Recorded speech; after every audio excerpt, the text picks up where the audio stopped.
our Green City Convergence champion. And he gets the brick, the freaking queen.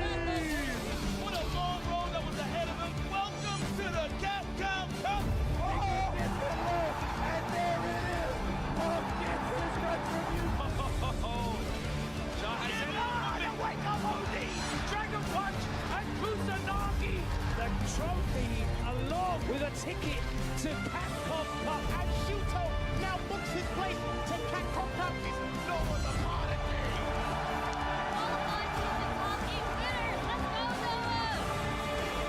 The whip was for Manny. Oh, the engine right. Angry Bird. Show him the door because, kid, you're in grand finals.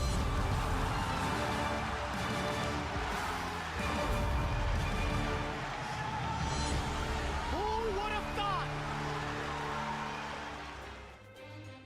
At the end of the day, today we are going to be finding out who is the next qualifier to the Capcom Cup at the end of this year. Well, actually at the beginning of next year. We are here at CEO 2025, coming to you live from the Rosen Shingle Creek here in Orlando, Florida. My name is James Chen. Hey, I'm Ultra David. Very happy to be here guiding you through the top 48. Yes, we started with over 800 players at this event, and we have winnowed it down to the 48 best ones here, some of which you expected for sure, some of which you may not have expected. And as we'll go through, some of the people who did not make top 48, Oh, man. or maybe some of the ones that you thought might as well. Yeah, some of the matches that we saw yesterday. I mean, by the time we had already gotten past round one pools, every match that we were playing was a top 8 match. I mean, we had some crazy eliminations. I remember the one particular one that I was commentating, like Koji KOG eliminated Fudo from the tournament, Hey, man. you know, with the Lily. It's tough out there. Remember we were talking about, like, maybe Lily might be the worst character currently Actual in the, conversation we you had. know, But, and I was maybe like, not. well, I guess not. So yeah, it is absolutely insane over here, but CEO has been amazing so far this whole entire week, and this venue has been absolutely amazing. Great to be back in Orlando. Let's talk about what the stakes are for the players here today. The prizing. This is added by Capcom onto the regular prize pots that are here because everybody had to put in money to enter the tournament. $2,000 go to first place. As you can see, $1,500 for second, $1,000 for third. Fourth gets an extra $700, again, on top of what the rest of the prize pool is going to be. This is all Right. provided by Capcom. Yep. Again, you know, another thing that's absolutely amazing here, of course, you know, just being able to get that little bit of extra prize money there as well. Of course, you can also see the current standings right now. Remember, we are back to the point system, which I am Yeah. super excited about because we saw players like Dual Kevin last year finishing like third place or better Hey. for like 3 events in a row and still hadn't qualified. Now he's on the leaderboard here, but he has already qualified to the Capcom Pro Tour, if I'm not mistaken. But you can see right here, Itabashi Zangief is in the lead. Ryukichi for second place at Evo Japan. Kobayan, I mean, 2 Zangiefs in the top 3. Don't point that out to anybody. Thank you. I'll just, let that one just slide under the radar if possible. There you go. Yeah, that's a look at top 8 currently in the point standings. Oh, look at this, and here's a 9 through 16 as well. Obviously, because you know, Evo Japan was one of the main events that we have gathered the points. You see a lot of the Japanese players over here. Sure. Akira Higuchi, Goichi, and Shuto, Yanai, and Tokido, all rounding out there. Obviously, NL and Jack as well with 100 points. So. Again, really happy to see the point system coming back here, rewarding players for consistency throughout the year. And this is all in an effort to get into Capcom Cup 12. It's going to be in Japan again, March 2026. $1 million for the grand prize. $1 million. Ah, yes. Yeah. Just, Let's keep making the jokes that you and I get. But I don't know. Really That was 50 years ago. I know it was That 50 movie years came ago, out but 80 years that's ago. one of those jokes that like pervades, hasn't it? Or references that, you know what? All right. 100 years ago. But today, In fact, when that movie came out, was the last time Damdai used technology, right? So there you go. Top 48 is where we're at. But again, with over 800 players, including many of the best. Let's talk a little bit about who didn't get in the top 48 before we hop up This there. is always the most painful part, you know, but go Who for got it. 49th and lower? Idom is there. Kosa, Dogra, Ryusei, Jiwa, Oil King, JB, Hibiki, Bonchan, Jack, Kusanagi. I think French version. Rikimans Barnett, Fudo, El Chicote, Mago, etc., etc., etc. That hurts. It's always tough. Yeah, it's But, I mean, like- tough brackets. So who was in the Okay, top 48? all right. You Also know, a good question. Because, you know, obviously there was a lot of people that were missing. Oh, Phenom, Problem X, Itabashi Zangief, Yuria Velorio, Riddles, Fierce, Chris T, etc., etc., etc. A lot of players did not make it into this thing. And that's no shame, dude.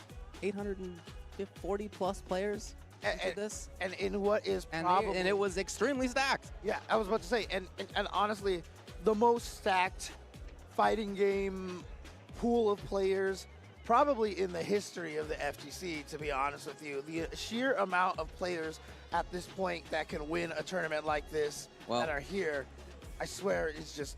It is massive, and we're going to get to see two of them real shortly. Let me say who the winner's side is in this top 48. Chris G versus Blaz, Lashar versus Knuckledew, Zhen versus Juicy Joe, Shen versus Ending Walker, that's up there on the stage. Not Pedro versus Kills You, Kings Vega versus NL, Hikaru versus Crime, and Punk versus Latif. Man, there's some storylines in there. Latif is here. Oh, my God. Oh, yeah, Latif has been killing it, Hey, no doubt. nice, Let's nice, go up to the nice. stage, where again, Ending Walker and Cien And I'm are really lining up. excited about this because I'm really... Oh, look at this, away from Ending Walker. I'm really curious who Cien is going to go with. I saw a clip of one of the offline matches where he eliminated Nemo using Kimberly. And the thing is, I know Cien has always dabbled in a little bit of Kimberly. And now, obviously, this character has continually gotten buffs. Yes. Season after season, and it is indeed going to be the Kimberly, but Well. Ending Walker not with the Ryu? Okay, we'll see what happens here. One thing about Cien is that he's always liked to play characters that aren't like the biggest, most common meta character. And DJ fit that bill. Kimberly fits that bill currently. I don't know how long that bill. IMO. Well, I think that this character is a Cien character. Sure. It is a character that you can lab, has a lot for of sure, really for sure. evil setups and such. And, you know, especially with the staggered bombs that she got, which has just been absolutely brutal. But it is indeed going to be the Ryu from Ending Walker. as Yeah, expected. happy to see it. Buffed Ryu. Oh, too far away for that throw. Strong character before, in my opinion. Continues to be very strong. Or he could have been trying to bait, you know, the whiff throw from Cien. Sure. That early throw. Oh, but again, this is a tough situation for Kimberly here in the corner. Didn't even have the level 1. Couldn't do anything about that at all. And again, with how crazy her offense has become, her defense still in a tough situation for her. Not her strong suit. Yep. So here we go, the corner pressure and the drive rush into the Next hit overhead. is for the kill already. Oh, slightly off. Oh, Again.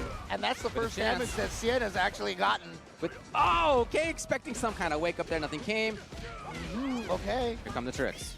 Yeah, the knockdown on that Bushin combo. Great block and great reaction with the level 2 super Hashogeki. Ending Walker taking game number 1. Yeah, I'm not surprised to see this character select. At least it takes some time, but maybe to think about switching. Nope, gonna Okay, stick with all the right, fair Kimberly. enough, yeah. Comes into this with his game plan, he's going to stick to it. And after all, in some of those instances, I guess the other way would have been a really different story. He was cautious on Ending Walker's wake up one time, Ending Walker did wake up grab, right? Like things like that were kind of the snowball points. I mean, I think the most important thing, though, is that Cien uses the correct color for his Kimberly as well. Let's Okay. go. Blue, let's go. He's got great outfits. Oh, boy, the perfect parry. Remember, the perfect parry has been changed in this game. Got to hold back or down back accordingly, properly. And now here we are, the corner position again. As I mentioned yesterday, she has a hard time fighting out of here because she doesn't have a particularly far-range attack, but the side switch is huge, and that bomb is going to connect. Hold on, Cyrex, though. Oh, wait, but it's the double bomb now. No. Holy crap, I haven't seen that before. That is crazy. And yeah, into the level 1, and just like that, yeah, with the double bomb, because obviously, when you normally drop the 1 bomb, you would hit the DP and at least he doesn't get the momentum, but now you can just keep the combo going. Yep. I'm looking at a yellow robot ninja on the left side of the screen, in my opinion. Nice, okay. Here we go, corner position, plus frames on that. Unfortunately, though, she doesn't refill her spray cans between rounds, so she, in other words, she can't do it again. Oh, The idea of navigating around what was surely to be Ryu's attempted burnout, man. I love navigation like that. Xian, Oh, try to no. move at just the right moment. Okay, not going to spend the meter just yet. Ending Walker wants to save it for perhaps the guaranteed kill situation. That's a punish counter throw. That's going to hurt. I think that might have been can stock. That did not look like what he wanted. Oh, Connection, no, no, not yet. Wait. Doesn't think it's going to kill quite yet. Yeah, a lot of lights in there. Oh, no, it was too late. No, hold on a sec. Oh, Messia, no. Wait. Ending Walker had just gotten the bar back for drive gauge. That's going to be the round. Oh, man, some errors from both in a big scramble situation. Top 48 up on the stage. Hearts are pumping. Match point, Ending Walker. Obviously, one of the nice benefits about that level 3, though, is that she does get the power up regardless of whether it hits or not. I mean, we've seen them, for example, a nerf to Mai that she doesn't necessarily get her stocks on the level 1. It's all Ending Walker right now. Big pressure, still working on perfect. Okay, Long. counter hit poke. Oh, yeah, he tried to do the delayed standing heavy kick to try to bait out a late. You guys! Ending Walker dropping combos. And slide yet gets the frame. Oh, no. Too early, and he did not want to wake up Fireball. Wow. Going He on? just survived. Look at that by pixels. He's going to go to level 3 here. 2 gray bars up on the top. Both of them seeing stars. And both of them on the verge of death here. What is the option? The overhead. Wow, overhead, nothing. Just in case for a couple of frames. And then a button. And it happened to be that Ending Walker pressed the button as well. What timing from both? That was too far away for Kimberly to get the crouching light punch to combo off of that. So instead of going for the combo, Xian taking advantage of the plus frames on the hit, using that stand medium dude, kick. Kimberly's got the red expression right there. What was that? What was going on? Yeah, let's get there. 2 of the best players in the world. But again, like you said, first match here on the stream, top 48. Nerves, you know, the chance to get to Capcom Cup to try to win $1 million on the line. $1 million can do something to your brain, you know, honestly. That's life-changing money right there. Punish, counter, throw, but a perfect parry. Gonna be able to get, oh, no. Interesting, okay, I thought. He hasn't wanted corner. Oh, wow. Ending Walker going for the risk there, and that's gonna give Xian a chance. Look at this corner carry. You gotta deal with the bomb. Boom. Uh-oh. No, he the slide missed the slide missed. barely, yeah. But The idea's there, you can see. burnout is there, but the sweep. If that sleep had been blocked, that was the round. Oh, yeah, That was the round either way. But I think that's why One way or the Walker other. chose it, because it's like, Xian knows, like, why would you sweep there? Ooh, okay. Finding the level 1 to be able to get through here.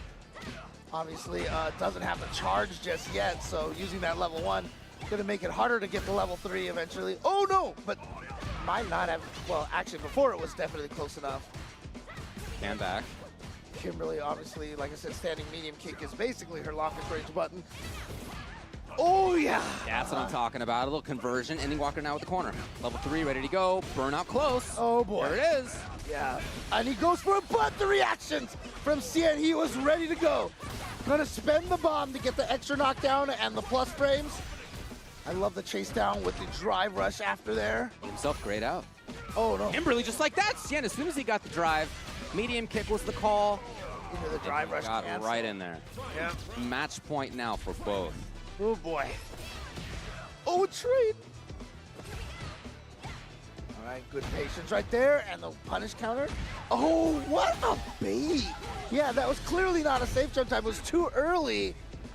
And so Ending Walker used that as the pseudo shimmy. Look at the damage. Great position for Ending Walker. Corner, no DP. What a throw tech. That's such a brave throw tech at this stage. No! Again, a super early throw. I feel like Ending Walker is trying to bait out the whiff throw from Cien. Then trying to force the issue now.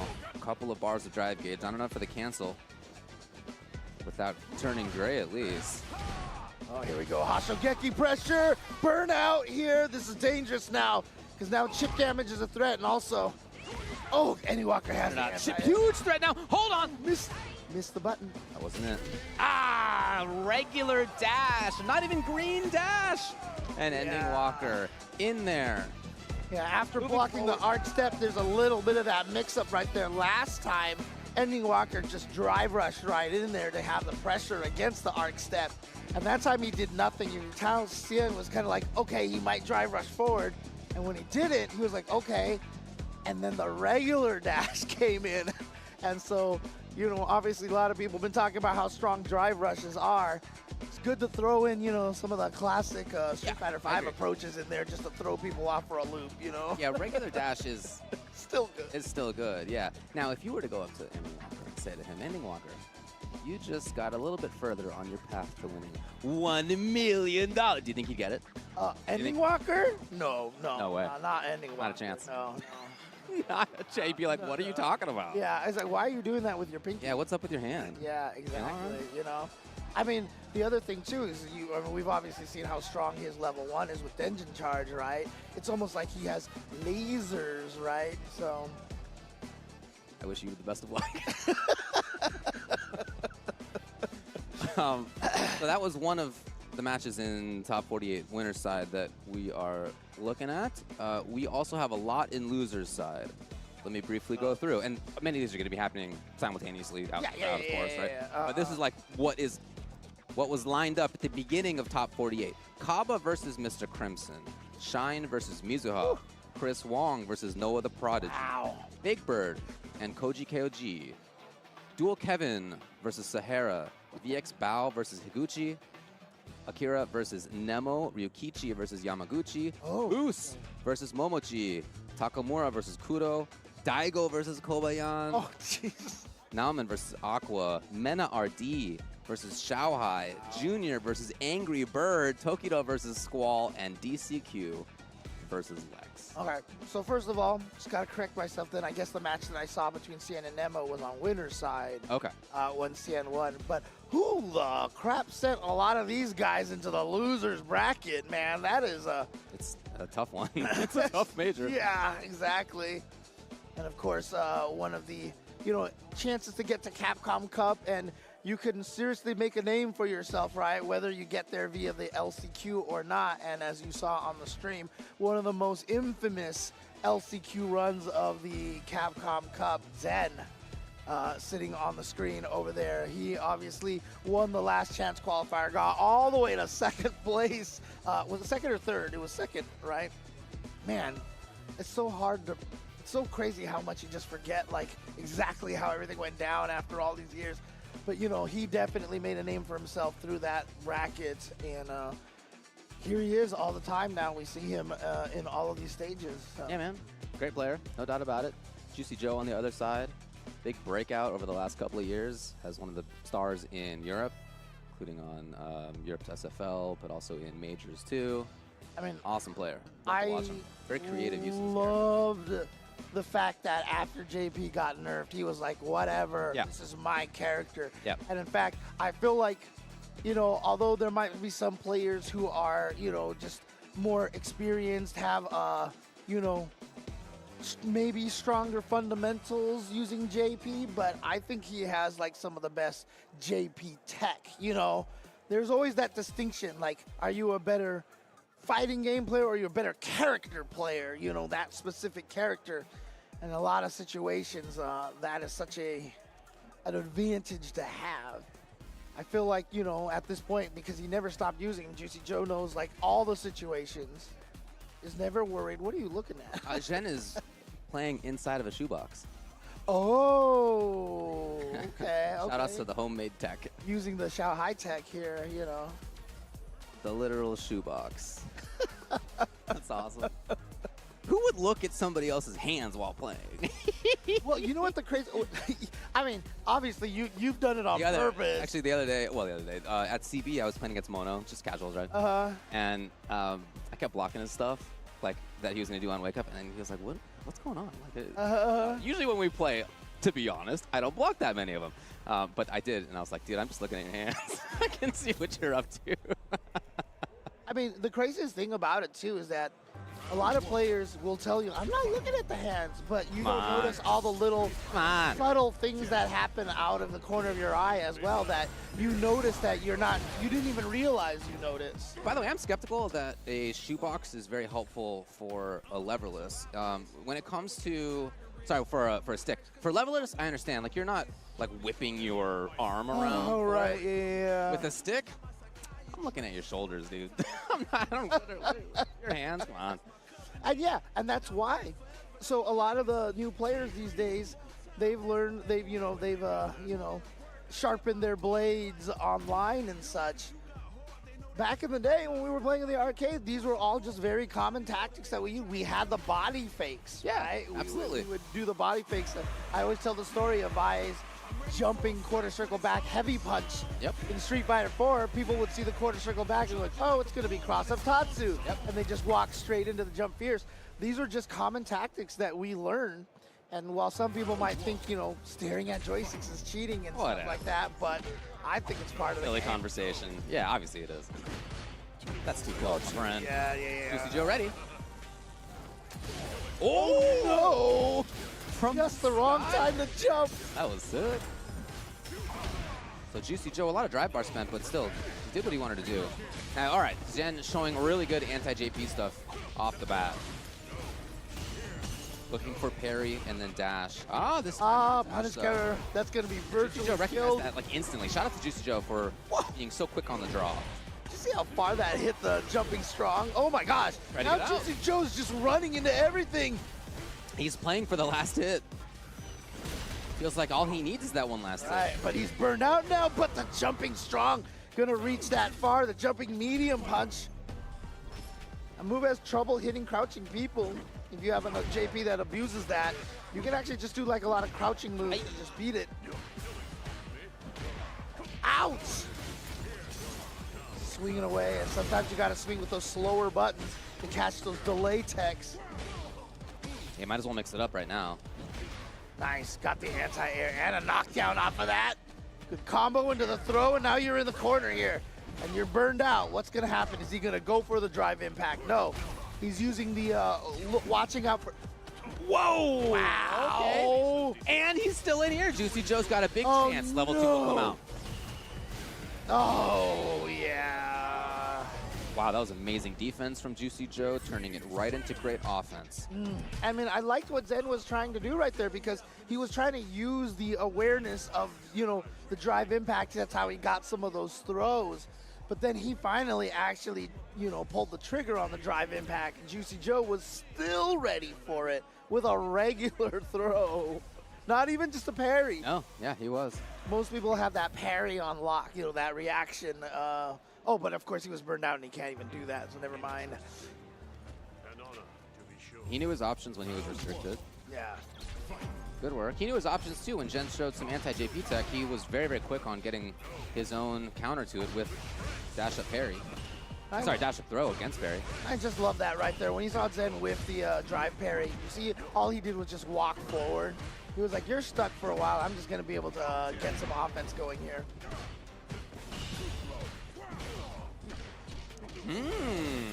Jen trying to take too big of a turn. And just like that, it's full screen. Juicy Joe looking good on drive bar. Jen in trouble. Yeah, but he's been able to maintain it right now because he has been able to drive parry. And right there, you saw Juicy Joe try to throw out even the Tourbillon fake right there. Oh, I love it. To get him to whip that drive gauge. Didn't even happen. Oh, what a decision to use the window right there. Great call. Oh, he wanted bigger stuff. Oh, yeah. He wanted to get some big mix-ups going on, but Jen's here. Remember I talked about using the slower buttons to beat up the delay tech. That's what Juicy Joe was trying to do. Bomb, set up again. Ooh, got the hit. That should do it for this round here. Just stomps on you with those arms folded like that. Disrespect. That's the character, yeah. Oh, yeah. He looks so cool in this game. He does. He looks really cool. What do you think of that costume 3? Yeah, I like it.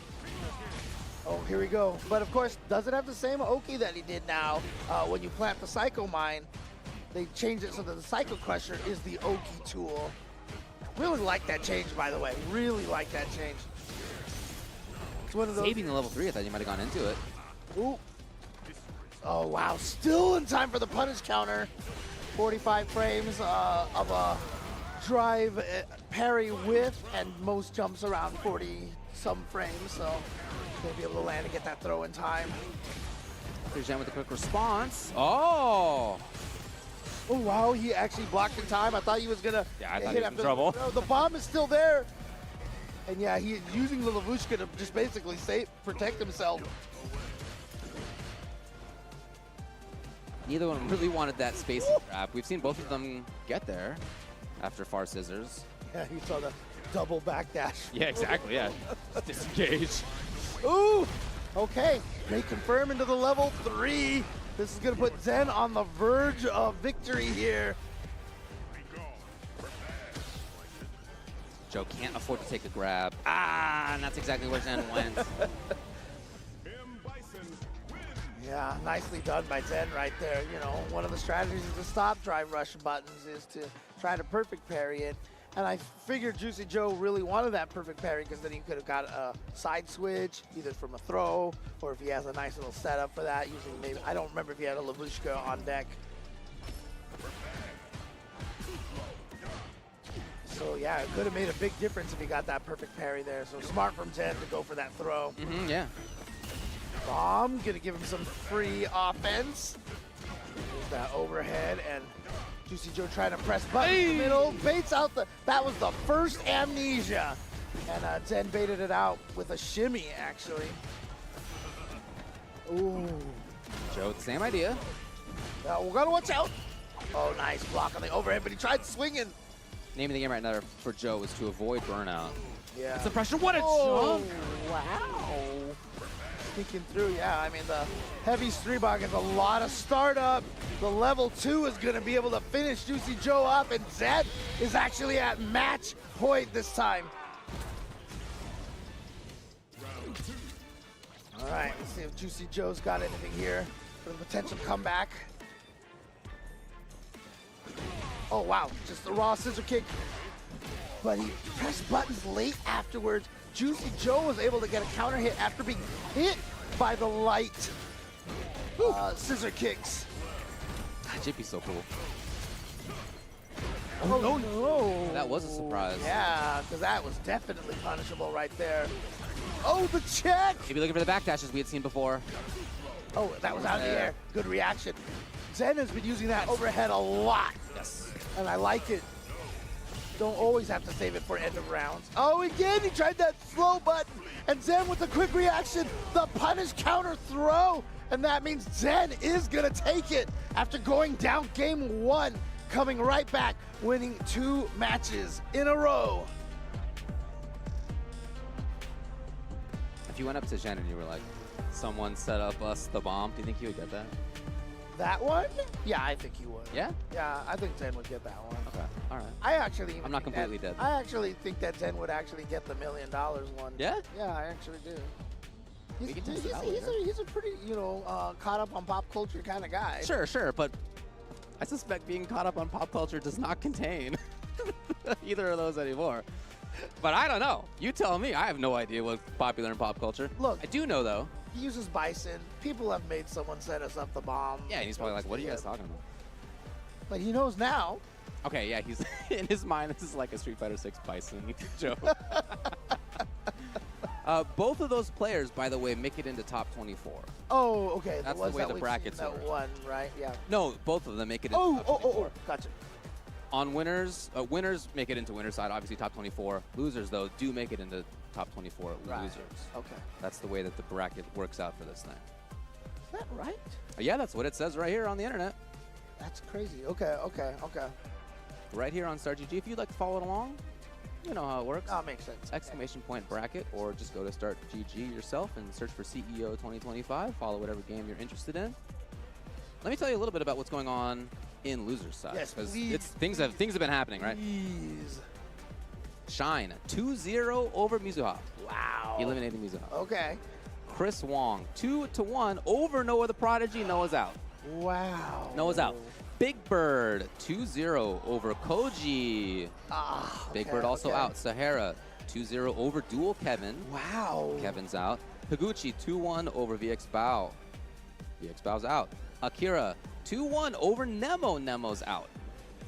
And you know what? Honestly, out of you know, these premier events where you can qualify straight up, you know, by winning first place, I think this actually might be the first time Dual Kevin hasn't made like top 3 in the last few of them, you know, because I mean last year and all of the offline premieres, he got top 3 like in almost every single one of them, right? And then obviously Combo Breaker, he did super well as well, you know, and so yeah, that's surprising right there, because again, Dual Kevin's been having a great year, but again, the level of competition here is absolutely just insane, right? Any one of these is like, I don't want to call them coin flips because that really discredits the players, obviously.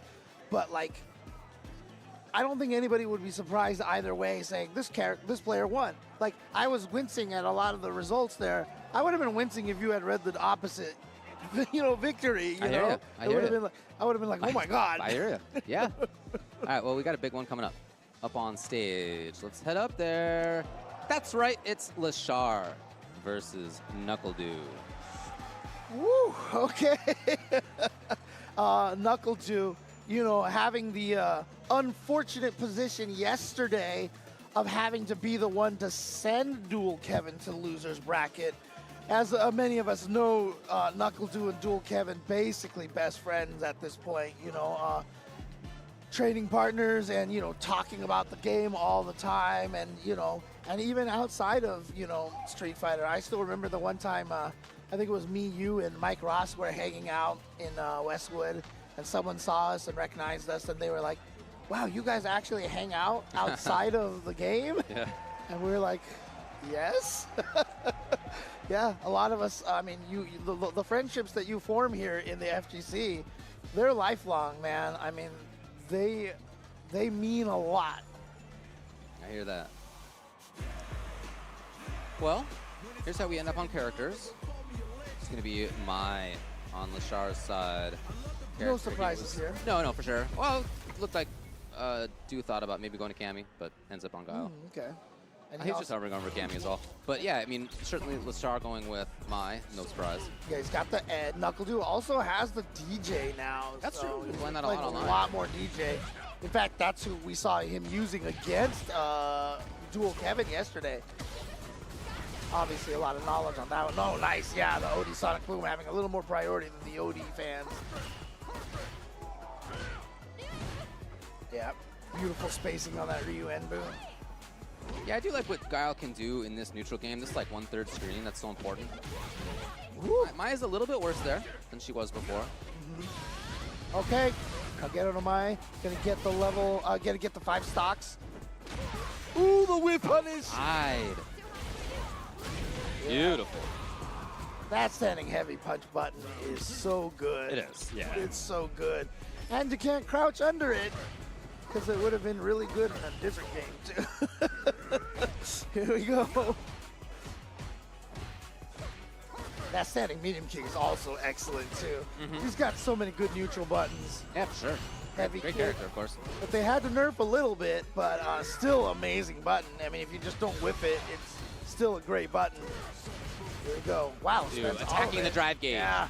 Big drive gauge damage. Counter hit, Only though. burned even. Yep. And let's see, is he gonna go for the drive impact at any point in time? Remember, we saw that actually come back to bite players in the past. Again, Dew maintaining.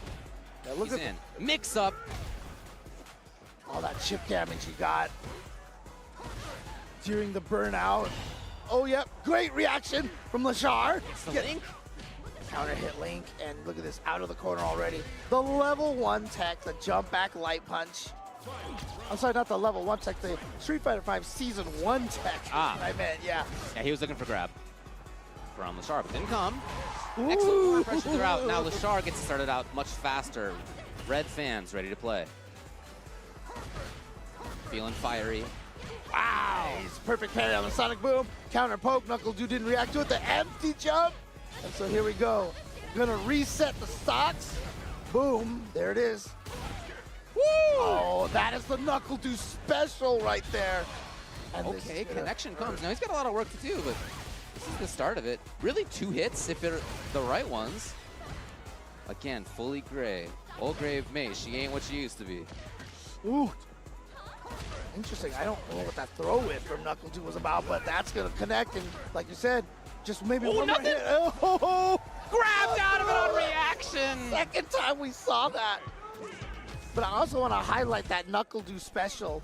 He is so good at if you jump at him in the corner, he will micro walk like 2 pixels into flash kick. And that's how he turned around. Because normally, obviously, you can't get behind him if they're in the corner. Knuckle Dude will actually just do the micro walk and a flash kick. I saw him do that one time when he showed up in the chat, and I was like, did you micro walk it? He was like, yeah. I was like, dude, you're ridiculous. The spirit of Dagger G, alive and well. Oh, God. I ran into him online. Yeah, I mean, he himself is alive and well. It was the most painful match I've It's awesome. He was doing so many. He was doing all the drive rush and the Sonic Boom. I've been hit by it too. He and I get to match online pretty often. Oh, cool. Okay. Oh, God. The My Faces are the best, dude. Yeah, she's great. You can tell that Capcom is like getting better at the faces with the the DLC characters. But yeah, Knuckle Dude, you saw him. He actually thought about that DJ for a little bit, but just went back to the guile.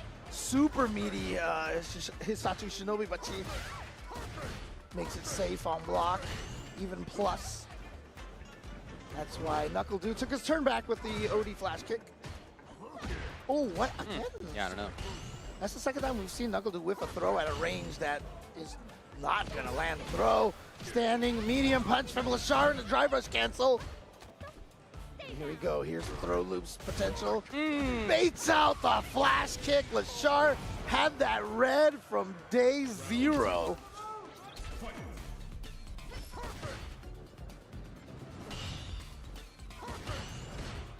His perfect parries are great. But Knuckle Dude does such a great job at that mid-range. Yeah, is he in time? Oh, yeah, that thing. Super fast level 2. So fast. Oh, no, what the heck?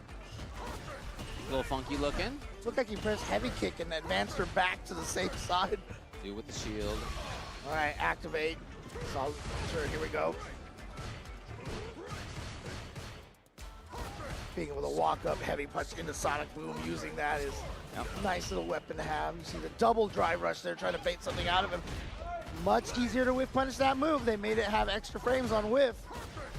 Suddenly cornered is due. He really wants that. Okay, finally, yes, he does get the burnout. Yeah, and Lashar is very far from another level 2 here. If Duke gets a knockdown into the corner right away, I don't know if he's going to get that chance. So Lashar's playing it great in neutral. Yeah. Very cautious, slow, blocking him out. There it is. Got the drive gauge back.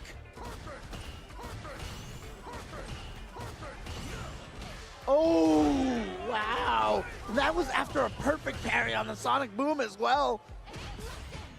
Okay, jump back, yes. Wow, Knuckle Dude staying alive. I mean, the empty jump into button on landing, you know, obviously a lot of times you think people are going to be scared when they land that you're going to stick a button in there, and Lashar walked forward and pressed the button and just got caught by that crouching medium kick. Again, I always call that the Mike Ross because he used to do that all the time in Street Fighter 4, empty jump to low jab with Honda. Very close to burnout again. Perfect parry. Oh, And the whip punish now nice. burns himself out, but at least out of the corner. Yeah, and at least burns himself on his own terms. And again, that standing heavy punch. Fully gray May close to coast. Looking for confirms. Level 3 would come. Ooh, nice. Oh, that's a counter hit. Meaty boom. No, he couldn't quite get there in time. That could have been huge. Yeah, and now the meter is back, so Lashar can actually afford. And yeah, you can see you can walk back a little bit there, but you still have to deal with it. Connection! Lashar's going to pump it through. And he will get level 3 CA to move on in winner's side. And Lashar advancing through. Of course, he was the one that won combo breaker earlier this year. Looked extremely strong in doing it just a few weeks ago. Yeah. And we'll go down to loser's side. And it was interesting too because, you know, Bashar is one of those players that once he started getting into the scene and started becoming more prominent, all the top players were talking about him. They were like, this is a guy who's going to be the problem. Like, he's so good. He's so smart. And yet, he hadn't ever really, like, won the big one. And Combo Breaker, a lot of people were talking about, was one of the first times he got first place in that big an event. And surprising, but again, he's in the mix all the time. And we've seen some of the silly reads that he's had that's just, you know, otherworldly a lot of the time. So, yeah. So, in loser's side, a little bit more action has been done. In fact, the first round of losers has been completed in this pool. I mentioned a lot of them. I'm not going to rehash all of them, but the ones I didn't get to before where Kaba ends up 2-0 over Mr. Crimson. Crimson is out. And then on the bottom side, Ryukichi 2-0 over Yamaguchi. Right, so I'm assuming, you know, Ryukichi obviously with the Ken, Akira probably with the Kami still. We've got a Guile. I'm not sure who Sahara plays actually. So let me just say this: to make it in the top 24 loser side, Kaba versus Shine, Chris Wong versus Big Bird, Sahara versus Higuchi, and Akira versus Ryukichi. Again, that's in this pool. There's another pool of top 48 that is going to go on soon. Jeez, there's a whole nother pool. Oh yeah, there's a whole other pool. Oh man. Oh man. Like, you're reading all those names, I wouldn't have been surprised if that was like just like it, you know. But yeah, you're right. That was only 24 players. That's right. Oh my goodness. But yeah, I mean, so like I said, what do we got here? Chris G. Yeah, this is, I guess, happening off stream at the moment. Chris G and Blaz, according to Start GG, currently Chris is up 1-0. Yeah, okay. Not particularly surprised by that, especially because Chris G, like, the crazy thing about Chris G is that when he plays a character, he doesn't care about what anybody else is doing with that character. He plays the characters in whatever way Chris G wants to play them. That's cool. It's really nice. So I've always liked to see his take on characters. Yeah, he's been #1 on CFN a couple of different times with a couple of different characters. It looks like we're getting up on stage with one of those losers matchups that I mentioned. This is to make top 24 losers side. Kaba made it past Crimson, Shine made it past Mizuha, and now they battle. Yep. And I'm assuming Shine also going to be using the Kimberly over here against Kaba's Guile. Again, you know, throughout the seasons, Kimberly been getting a lot of nice buffs here. And one of the big ones that she got, not in this patch, but in the previous major update, sliding being a punish counter, always getting the knockdown at closer ranges. That has made the fight against Guile, I think, a lot better because if you do make it under the Sonic Boom, you get the knockdown. So it's very, very good pressure for her. No button checks here. They're going right in there. Well, they probably already did their button checks. Yeah, you can just do it on this character select screen. Yep. Right, Xian nice here because he got sent down by Xian, by the way. Sorry, Shine here because he got sent down by Xian. Yeah, that was a very lopsided match. I was able to commentate that one yesterday. Nice jump in. Here we come. The pressure. Nice. Gets the frame trap right there and is able to confirm it. Yeah, you can see it. And again, like, you can tell the pro Guiles versus the, you know, the strong Guiles, because Kaba's not charged. Like, he hasn't been charged for a flash kick in a very long time. He has just been walking around. And he hides his charge well, even on back charge. He'll have it now. Yeah. Ooh. Good work. You see green, that means go. Flash kick. If you're curious, by the way, Kaba was sent down to losers by ending Walker. Okay, okay. Oh no. Drive rush overheads and, oh, that's a big punish opportunity here. I was about to say it was dangerous. Getting Kimberly in the corner is where you want to put her. Okay. Oh, that's going to be double back-to-back punish counter combos. And he's going to go straight into level 3. That's also going to burn Kaba out. 2 decisions resulting in burnout in the corner with Kimberly leveled up. Wake up jab, genius. Oh. Okay, but Shine's gonna get it anyway. Yeah, and that's the other wonderful buff on that slide. Even if it's not a counter hit, or a punish counter, I should say, regular hit, she is guaranteed to be plus, even at the closest possible ranges. So she can it's always her turn afterwards. Yeah.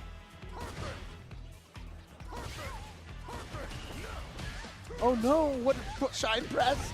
Tried to check, and Kaba's gonna spend it because look how low he is on drive gauge. He needs to get that drive gauge back. And having a big life lead as Guile is so important. Yeah. You want the opponent forced into your vortex of them being uncomfortable and neutral on their approach. Yeah. Oh, beautiful timing on that standing medium kick. You get the hit, the knockdown, plus 26, but a backdash and a punish right there from Kaba. And Kaba takes game number 1. Kaba also beat Psycho in his run. Oh, wow, another Kimberly. And in fact, Shine's Street Fighter League teammate. And honestly, I think Psycho might be the strongest Kimberly right now. So that's an impressive win. Shine probably trying to get some revenge here. Yeah. Nice block. Yep. So far, Kaba's remaining very still in that situation. I wonder if Shine's going to consider actually going for the throw afterwards. Oh! A wake up, no fear from Kaba.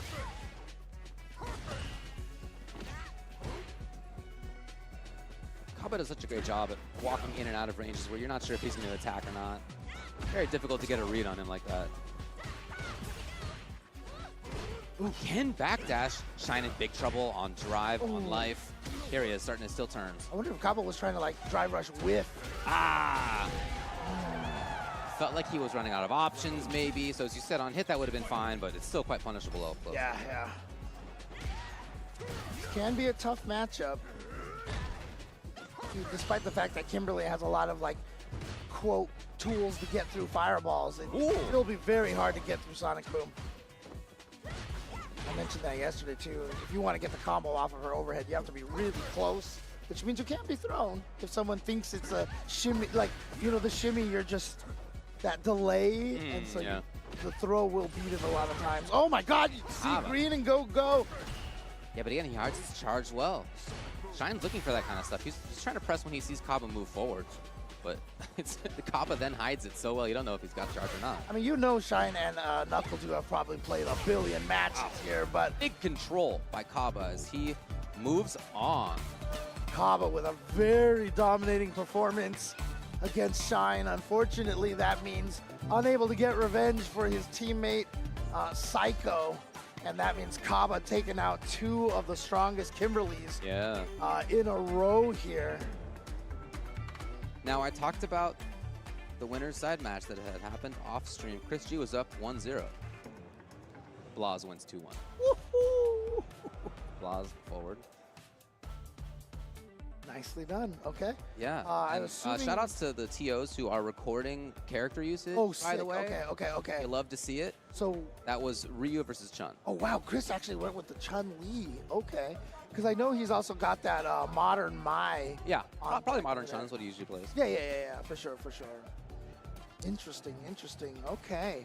Dude, these matches these results here are kind of crazy right now. I guess the only one that we haven't seen, because it looks like 3 of them have started in that losers round, and so I'm assuming the one that's not is the one we're getting on stage. True. Yep. Just come up to the stage are Chris Wong and Big Bird. Yeah. Who best players set in the world Big Bird throughout to time. losers? That's a good question. Yeah, let me check it out. I really need to know that. I'll do a little bit of research for you. Sure. All right. Yeah, but of course, Big Bird, and it's very interesting to see. I mean, again, the balance in this game, you know, we were talking about the Lily situation and stuff, you know, because we were like, who really is like the worst character? Like, it's impossible to say. I don't know. Because every character, even that's in that bottom over there, has a lot of proponents for that character. And even on the winner side, on the top tier side, it's really, really hard to say these days. So for Chris Wong, his path was 2-0 over Mothman, 2-1 over Higuchi. Ooh. Juicy Joe beat him 2-1. Okay. And then he had to get past Noah the Prodigy 2-1. So although he lost to Juicy Joe, he's already beaten Mothman and Higuchi and Noah. He took out a bunch of the SoCal guys. Boo! Boo! No, I'm just kidding. And Big Bird. Let's see. Big Bird had to get past Zaffarino and Oil King. Was sent down to losers by Zhen. Interesting. And okay. then beat KOG to get here. So, you know, I was talking about, you know, the tiers and, you know, like even at the higher end, it's hard to say. I mean, you don't see as much of the Rashid domination, right? It's now the character specialist, Big Bird, Duel, Kevin. And I feel like that's kind of the case for almost every character now. It's you know, when Season 1 came out, there's a lot of the people who were like, we'll play JP because he's clearly good. And then like even in Season 2, a lot of people were like, I'm just going to play Akuma because he's clearly good. Sure, sure. But nowadays, I feel like it's really just the specialist for almost every character. Hey, that's great. I mean, that's... Oh, no, yeah, that's the whole point. Oh, yeah, I know what you're saying. Yeah, Yeah. it's great. And of course, when Chris Wong beat Noah, it was Luke mirrors too. Ooh, interesting. Yeah, because I remember, obviously, Luke was his main character for in Season 1. Yeah. And after the nerfs that he initially got, Chris Wong switched away from him. So obviously, he seems to be happy with a lot of the things that Luke has gotten back. Ooh. All right, goes for the oh, did you see the delay right there? Didn't go immediately waiting for the OD mixer potentially. Big Bird really creeping up to the right spot. That was great. Oh, here we go, the pressure. It's the throw, but a perfect parry. Not even going to go for the side switch here, just going for the damage and the Yeah, by the way, carry. 3/4 corner carry. Yeah. Pretty good. All right. Again, Big Bird trying to get into that range. Oh, his own parry. Yeah, but he overestimated how high Chris Wong was, and he went for the medium punch instead of the light. So he couldn't get the landing frames. Chris Wong going to spend the meter into the level 1. Boom! Chris Wong taking round number 1. Punishing a tap parry from Big Bird, which had been big. You've gotten through fireballs like that. Got an anti-air like that. Oof. Little stagger delay into that stand heavy punch. Wow! Just a sweep. It is cool that they made sweeps better. Yeah. Like more incentivized to use them even though they're risky. Here we go. All right. He's Picking up a whole bunch of the sand on that beach. Yeah, that's a great trade. Yeah, get him to spend that meter, and you're fine with that if you're Rashid. Because look at this, the pressure's still going. And Chris Wong, that meter that he spent another 2 bars. He is down to almost no drive gauge right now, but that's why he's playing defensive. And oh, huge! Looking to get the kill. Chris already taking the sip of water. And this is the, you know, the power that Luke has as a character. You know, he's got a lot of very great forward-moving normals and such. And we saw how well Chris Wong played when he was close to burnout. You know, it's the reason why Noah the Prodigy can play so well when he's burned out. Luke is really good at controlling pace of what he wants to because the Sandblaster is so fast and because he's so scary and neutral with buttons like that standing heavy punch and even a standing light punch, which even moves a little bit forward, you know? Big Bird here knows he has to win 2 games. You can see the intense stare on his face right now. Like he was like that, his facial expression was like that meme where, you know, after you lose a round, you lean forward on the chair, you know? Yeah, you're right. That's what that was. Again, this spot right here is where he really wants to be in neutral. A Ranger, you can walk up and press buttons just like this, or he can back off and parry. Delay meaty right there, catching the delay tech from Chris Wong, or the delay button from Chris Wong. Safe jump, that, I mean, he definitely knows it's a safe jump, but sometimes Rashids will go for empty jump low or empty throw. Yes. So.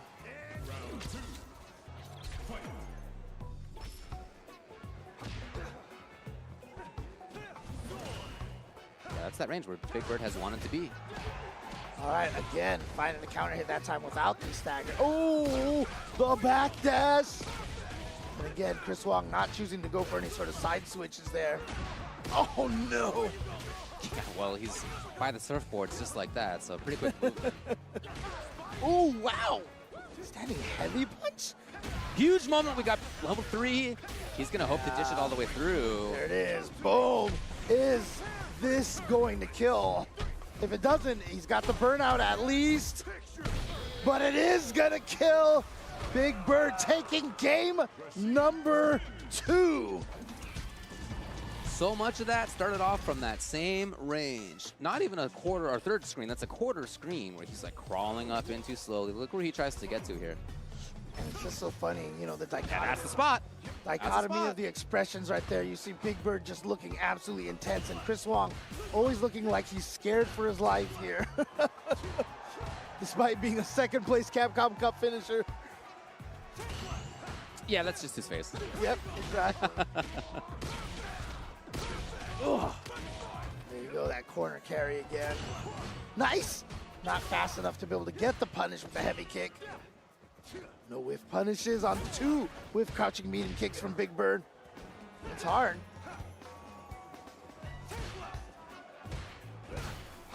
Much more active now is Chris Wong in that range. I love Big Bird. So that was the same range that he whiffed those crouching medium kicks, so he decided to throw out the crouching heavy punch instead. Totally. Catching Chris Wong off guard. Back throw. Oh, he walked up! Big Bird was expecting the opposite movement, and now Chris Wong is going to be match point. And again, this is loser's side. Oh, yeah. Loser of this goes out of the turn. Oh boy, the dual Kevin. Starting the round with drive rush overhead. Yeah, all that aside, all the neutral game talk aside, if you could just get up close and pressure big time, that's a way to get through too. I mean, I've always described neutral as to get the advantage, get the mix up, and then your goal from that point is to never play neutral again. Right. The goal of neutral is to skip neutral, folks. Yep, exactly. Level 2. Obviously, everyone, you know, glorifies neutral in fighting games, but that's what you want to do the least when you're playing these fighting games. Okay, it all worked out for Big Bird. And Last game, last round, to make top 24 losers or to be out of the tournament. oh boy. Oh Got him. no. A crouching medium kick to start off, and one of the dangerous things here is that Chris Wong, Oh, that was sick! That was very cool. bait right there for the perfect parry. So Chris Wong gets that throw, and Chris Wong has a level 3. Any hit right now, and there it is. So this is not going to kill. Big Bird is going to need a comeback of his life here. He's close to level 2. If he can find something to start with. Oh, but he's burned out. He just goes for it. He gets the hit. So he's not going to get the SR, though. That's the big thing. Oh, the flash knuckle. And that little bit of backswing blow, that, you know, the Dudley property right there, able to avoid that forward medium punch, get the whiff punish.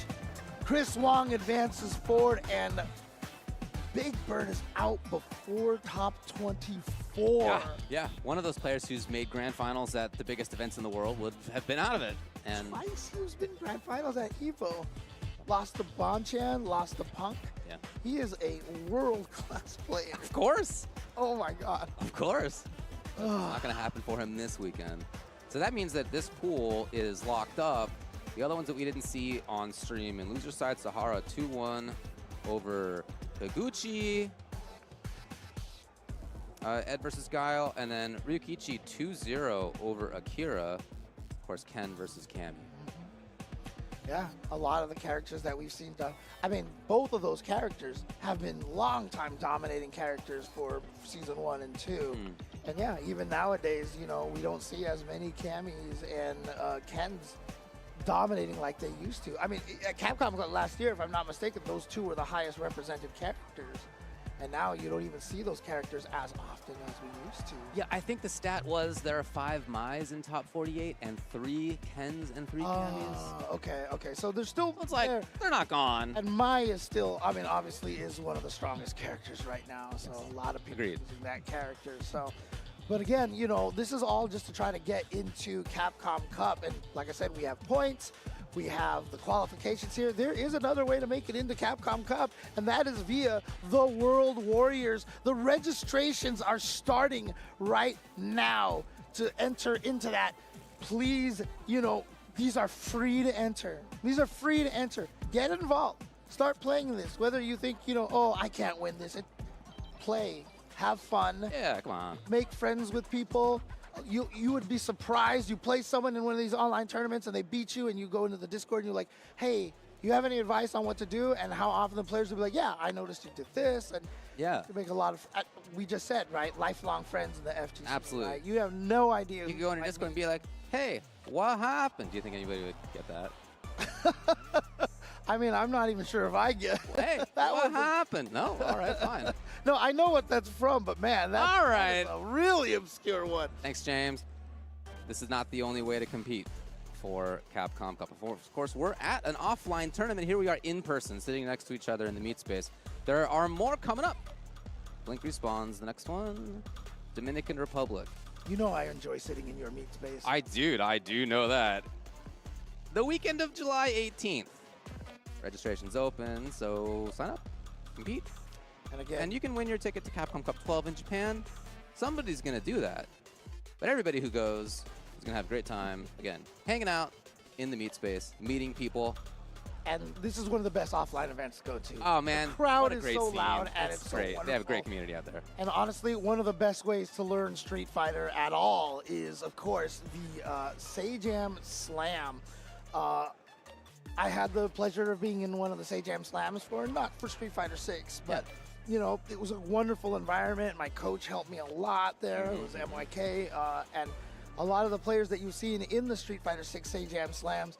I mean, what's wonderful about it is I've always said fighting games are kind of a social genre, right? And having those people around you, having the people cheering you on, and learning through that means is so important. And even watching people learning that way is so important. So even, you know, if you didn't manage to make it into the Sajam Slam as one of the players, just watching it and seeing how they learn, following your favorite players, and honestly, it turns everybody into lifelong fighting game players. You see so many people who participate in the Sajam Slam, and afterwards they're like, I just want to make it to Diamond. They make it to Diamond, and they're like, I want to keep playing. Like, this is great. And they just keep going, and they keep achieving higher ranks than they ever imagined that they would make it into. Sajam Slam, again, you can see streaming live. Round Robins starts on the June 25th. And then the team finals will be at June 29th. Please make sure you take the time to watch this, because it is one of the best events and one of the best, exhibition kind of events that we have for Street Fighter 6. That's the old Stevie. Old Stevie. Now, Victrix, the products that they make, I think are doing such a great service for the FGC. It's so important to me, as you know, to have customizable options for joysticks, for leverless, whatever you want, pads, whatever form factor you like. It's all legit. You don't need to buy one or the other to be legit. Whatever you prefer for your hands, for your body, is what makes the most sense for you. So you can get 10% off at victrixpro.com. But yeah, let's just briefly show you this thing. I mean, I love that there are these different options for placement. If I were using this, for example, I would have my left button on the far side. I would have my thumb button here because I want to have my hands a little bit more spread out, right? Other people are going to want the opposite. They're going to want their hands closer in. They're going to want sort of a more angular aspect. Right. I like my hands being a little bit more apart and straight. It's all legit. It's just whatever works for your body. And again, I really love that the options that they have here, the Victrix Pro KO Leverless, give you that. Really important to see. Even the D-pad. You Yeah, saw exactly. one of them had the claw style 6 buttons, Yeah. and one of them had the 4 buttons and analog stick. That's the same pad. Like, Yeah. you can just Really cool. take that faceplate off of there. And of course, we also have the joystick if you're still old school like Yeah, I again, am. whatever works for you. Like, If this you're is- still making Austin Power references, you know that this is the controller for you right here. And let's see if I can do this right. Yesterday, I completely messed this up, but great for traveling on the airport. You can just detach the joystick over here. And what I was trying to show yesterday, when I dropped the joystick under the table, Okay. you know, got a nice little spot over here that you can just stick that in like that, close it up. Okay. There you go. And having access to this is great. I use this to play Tetris because I can change the square gate to a diamond gate in like a second. That's so cool. You know, Okay. I just open it up, pull off that That's plastic awesome, part, actually. and then that's it. Yeah. In fact, at an Yeah. event one time, someone's Victrix broke, and they were like, "Oh, I don't know what to do. I don't know what to do," because they had traveled across the sea. And I Right. was like, "You want to borrow my Victrix?" And so the next day I brought it. And he's like, "Thank you, thank you." And then he was like, "Why is it a diamond gate?" He was like, what do I can't use this. And I was like, oh, don't worry. And I switched it. Oh, that's so cool, man. Just like that. So That's awesome. yeah. Anyway, testimonials. Check it out, victrixpro.com. 10% off when you sign up as a new customer. Thanks to them for all the stuff that they're doing for fighting games and fighting game scenes and letting us play longer and longer over decades and decades.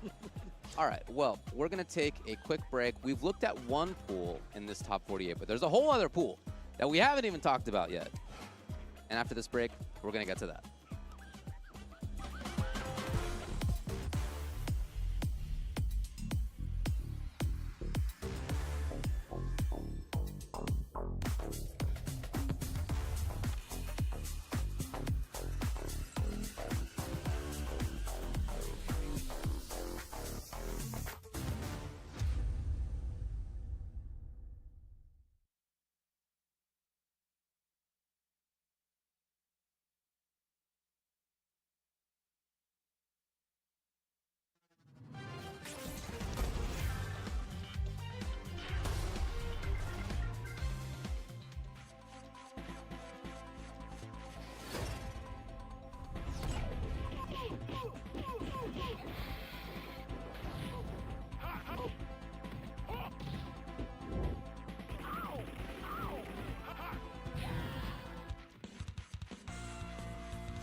Red Bull gives you wings.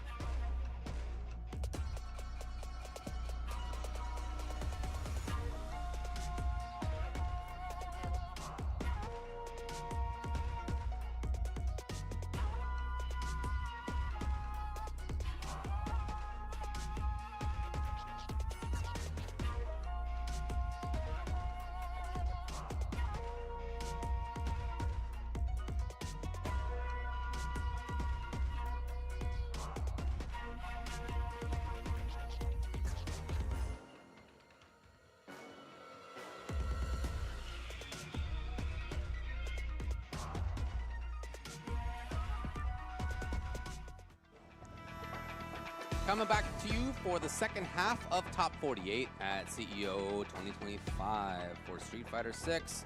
I'm Davey G, this is Jimmy C, and we're here looking at, again, let me tell you who we have coming up. Not necessarily on stream, I just want to let you know who's in this half of the Top 48. Winner side, Not Pedro versus Kills You, Kings Vega versus NL, Hikaru versus Cryme, Punk versus Latif.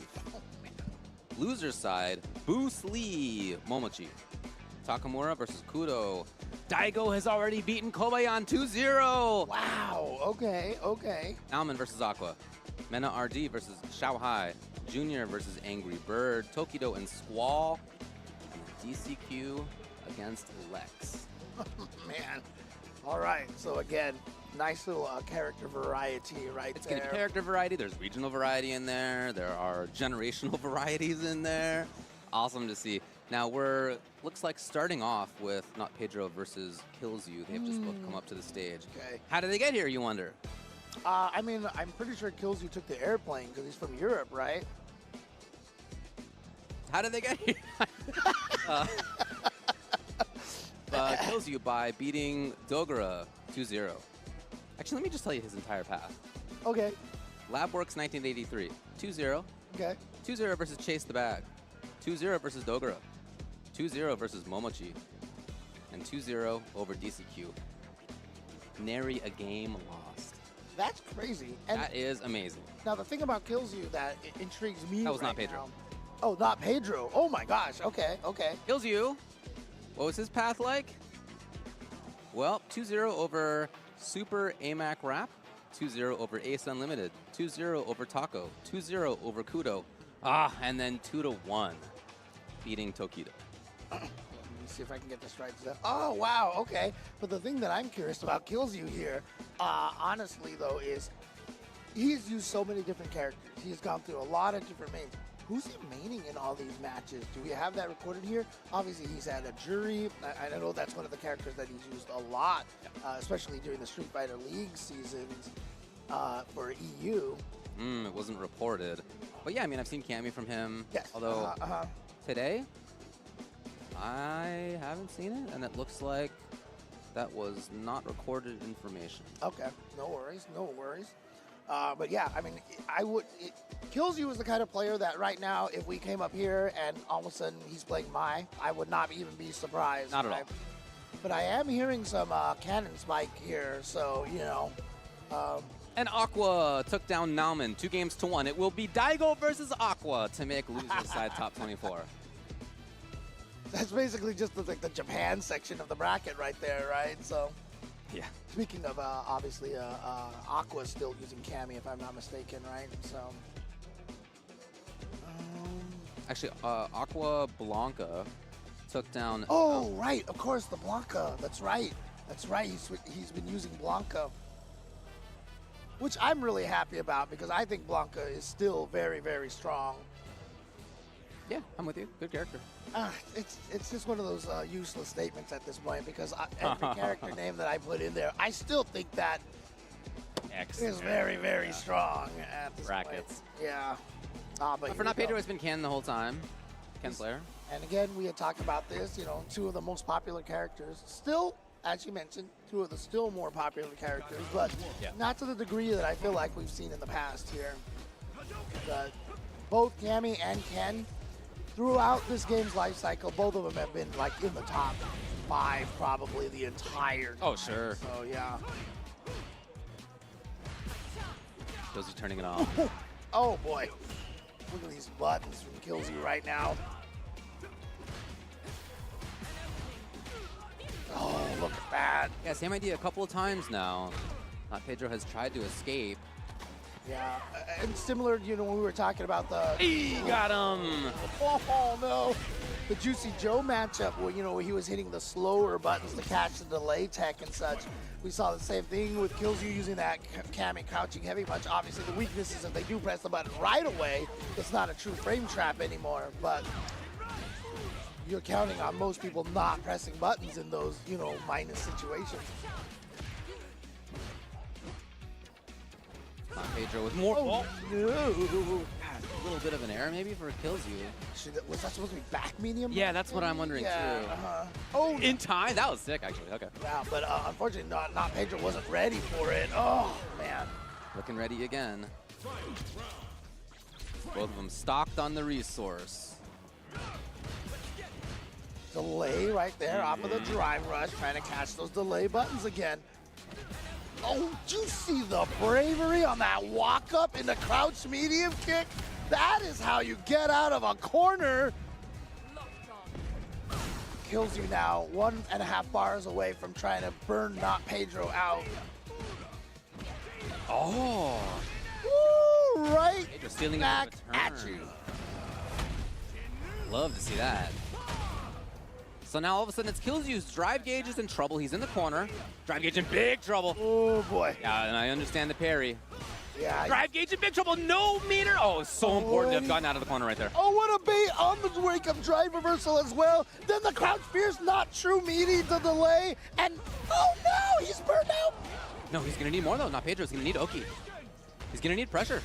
Is it right? No, it was not. Not Pedro's undefeated game streak continues.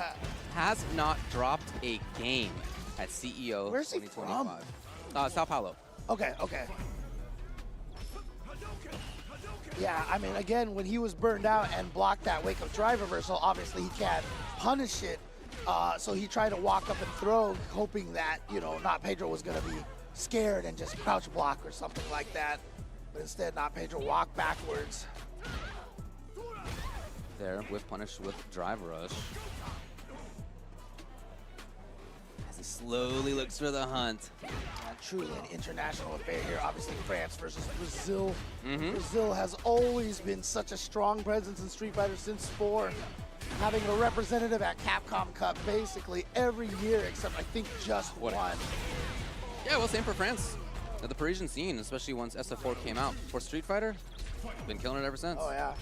I mean, was the first non-Asian player to win an EVO in, of course, Luffy against Bonchan. Killzeu has the corner, not giving up on it easily. Good to see Jinrai still useful. Still a good move. Yeah. Still a very, very good move. And it's funny too, because, you know, it's one of those moves that on paper has all these flaws, but it just works. My favorite kind of move, man. Yeah.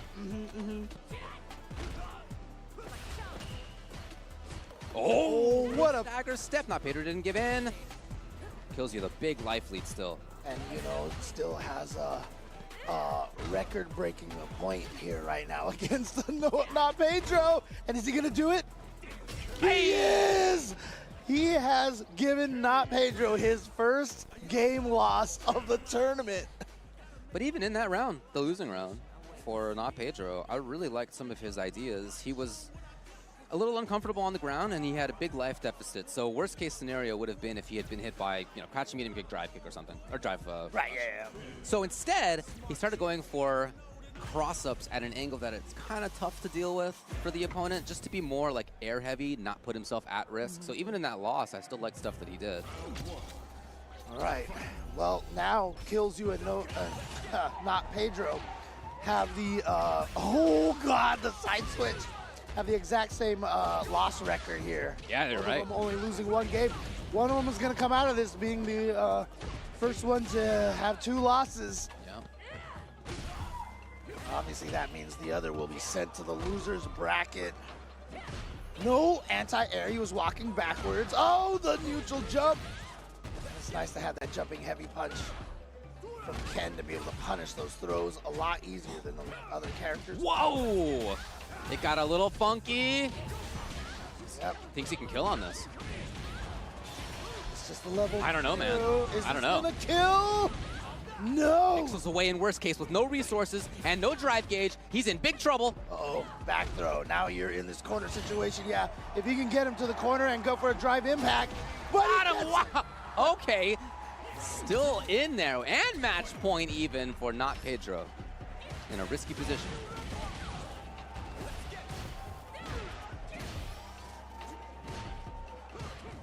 love the the spacing from Killzoo using that standing heavy kick.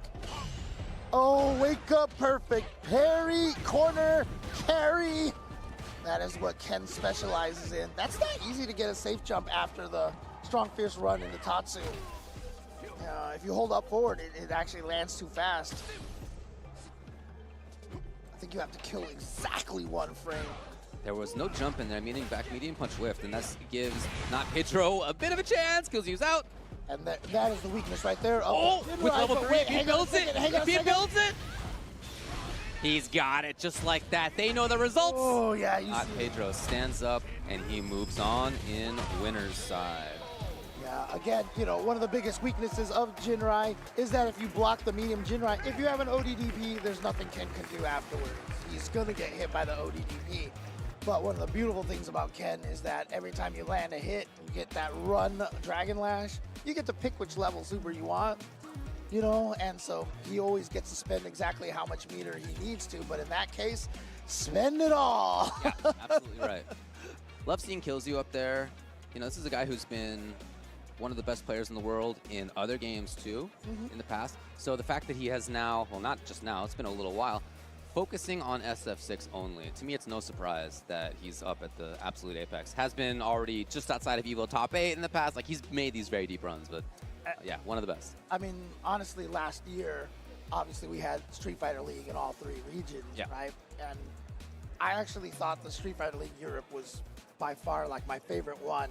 Me too. I love watching really all those players, and shout outs to like Logan. He was the glue that He did great, man. 100%. The host job, he was amazing. Yeah, super good. And it was cool to watch him. Then Killzoo was one of the players that like really stood out to me. Obviously, I knew him before that, but like, it's just great watching the personalities and everything and the attitudes. And I really became a fan of Killzoo thanks to the Street Fighter League. So definitely agree with that. But unfortunately, he does go down here to not Pedro. And you know how there's that thing where they show you that you can get the first letter and the last letter, but you can read the word in the middle? Yeah. Anyway, I literally almost called him Notepad Pro in the middle of commentary just now. My brain works in weird ways. Nobody believes that I make up my puns on the spot, but this is how my brain works. Letters and Notepad words Pro. and stuff. Yeah. So. I think if you went up to him and told him that he would know what Notepad Pro was. Oh man. Moving on. Most of these players don't know what anything is. I think that's just what the conclusion I'm coming up with here. So, I'm gonna walk up to you. Do you know what an anything bagel is? And they're gonna be like, oh, I don't know what that is. Better. Also called everything bagel, but let's move on. We have coming up in winner's side as well, up to the stage. It's going to be Hikaru versus Crimey. 2 young players, one of them younger than the other, and Crimey very young up there. Yeah, I mean, him and Blas, not Blas, it was, who was it? Oh, it was Blas at the, there was the 2 Also players very young, at Blink. Yeah, it was Blas, right? Yeah, it was Blas and Crimey, both making that top 8 of Blink Respawn last year, really kind of setting themselves apart and really showing their stuff. For sure, for sure. As far as how they got into this match, for Hikaru, he beat a bunch of players, including Big Mo 2-0, Kosa 2-0, Nauman 2-0. Guess what? Cold Pika 2-0 before that, Crespo 2-0 before that. So he has not lost a single game. One. Okay. Crimey here from Santiago, Chile. He got past players including John Takeuchi 2-0, Phenom 2-1, and then Umehara Daigo 2-1 as well. New Judai as well, 2-0. Yep. Yeah, so that's their roots into this situation. Yeah, and obviously like Blas and Crimey, like they're just so talented because they use a lot of characters too. I saw some casual footage of Crimey beating Daigo with Zangief. Oh, it was beating Tokido with Zangief, I think it was. Okay. Yeah. But also, obviously, Blas using a bunch of characters. I know this is not about Blas, but I love the fact that, I think it was Pochoclo who dug up an old tweet of his from Street Fighter 5 days and was like, you gotta watch out for this kid. And that doesn't always pan out. Right. But he was definitely showing off Blas doing some amazing Ryu work in Street Fighter V, and he was like, "I told you." Yeah. It's really cool to see that kind of thing. That is awesome. I agree with you. Now, in loser side, Boost and Momochi are currently 1-1 against each other, and Mena RD versus Xiaohai has begun. Okay. And you know, I tell the story a lot. Evo 2008, I knew everybody there. There was like no new blood, no young players. Seeing the young players show up here is such a, for me, like it's a joy, because you know that this genre and the talent will live on. You know, like we'll always be getting these cool players. Case in point, yesterday, 20-year-old guy who's never touched a cabinet won the Super Turbo tournament. Has only been playing online, you know, and came out here out of nowhere and beat everybody. That's true, yeah. And it's just really awesome. cool to see. Oh, It's just always happy to see young players continually with the strength. And even before that, obviously, so far, the best story of CEO 2025, Online Kale, winning the tournament in the ring. And it was interesting because when Online Tony ran up and I talked to him afterward, he was like, "I've never been able to get in that ring, and I'm so proud of him that he was able to win there." So, awesome. yeah. Crime. Oh, wow, went for the throw. Fully red Ken. I really like that color. Oh yeah, that's classic right Classic there. color. Oh! Ow. Hikaru, of course, been one of the best Aki players. Yeah, he's doing some really creative stuff right now. Yeah, I really like some of those options. I've played a lot against some top Akis, and on reaction to drive rush, coward crouch into kicks, I don't feel like I've seen. And then that setup to the other side was really cool too. I need to get that round and really examine that and watch that. Yeah. Again, Aki, I just think what a cool character design. Oh yeah. And of The course, snakiness of her fingers. So cool. yeah. And just the overall design and icing on the cake, you know, longtime FGC fan, Faye Mata, being able to voice her English voice, I just think is awesome. Here we go. Applied. Nice little frame kill setup right there. Too far away for the standing heavy much. Ooh, trade. That was any closer, I think. Hikaru might have been able to get a combo off of that. But speaking of combos, we got the Shippujin Raikak. Very safe on block now. Oh! No, it's not enough, but another hit will come. Yeah, so some great stuff in response by Crime, as you can expect.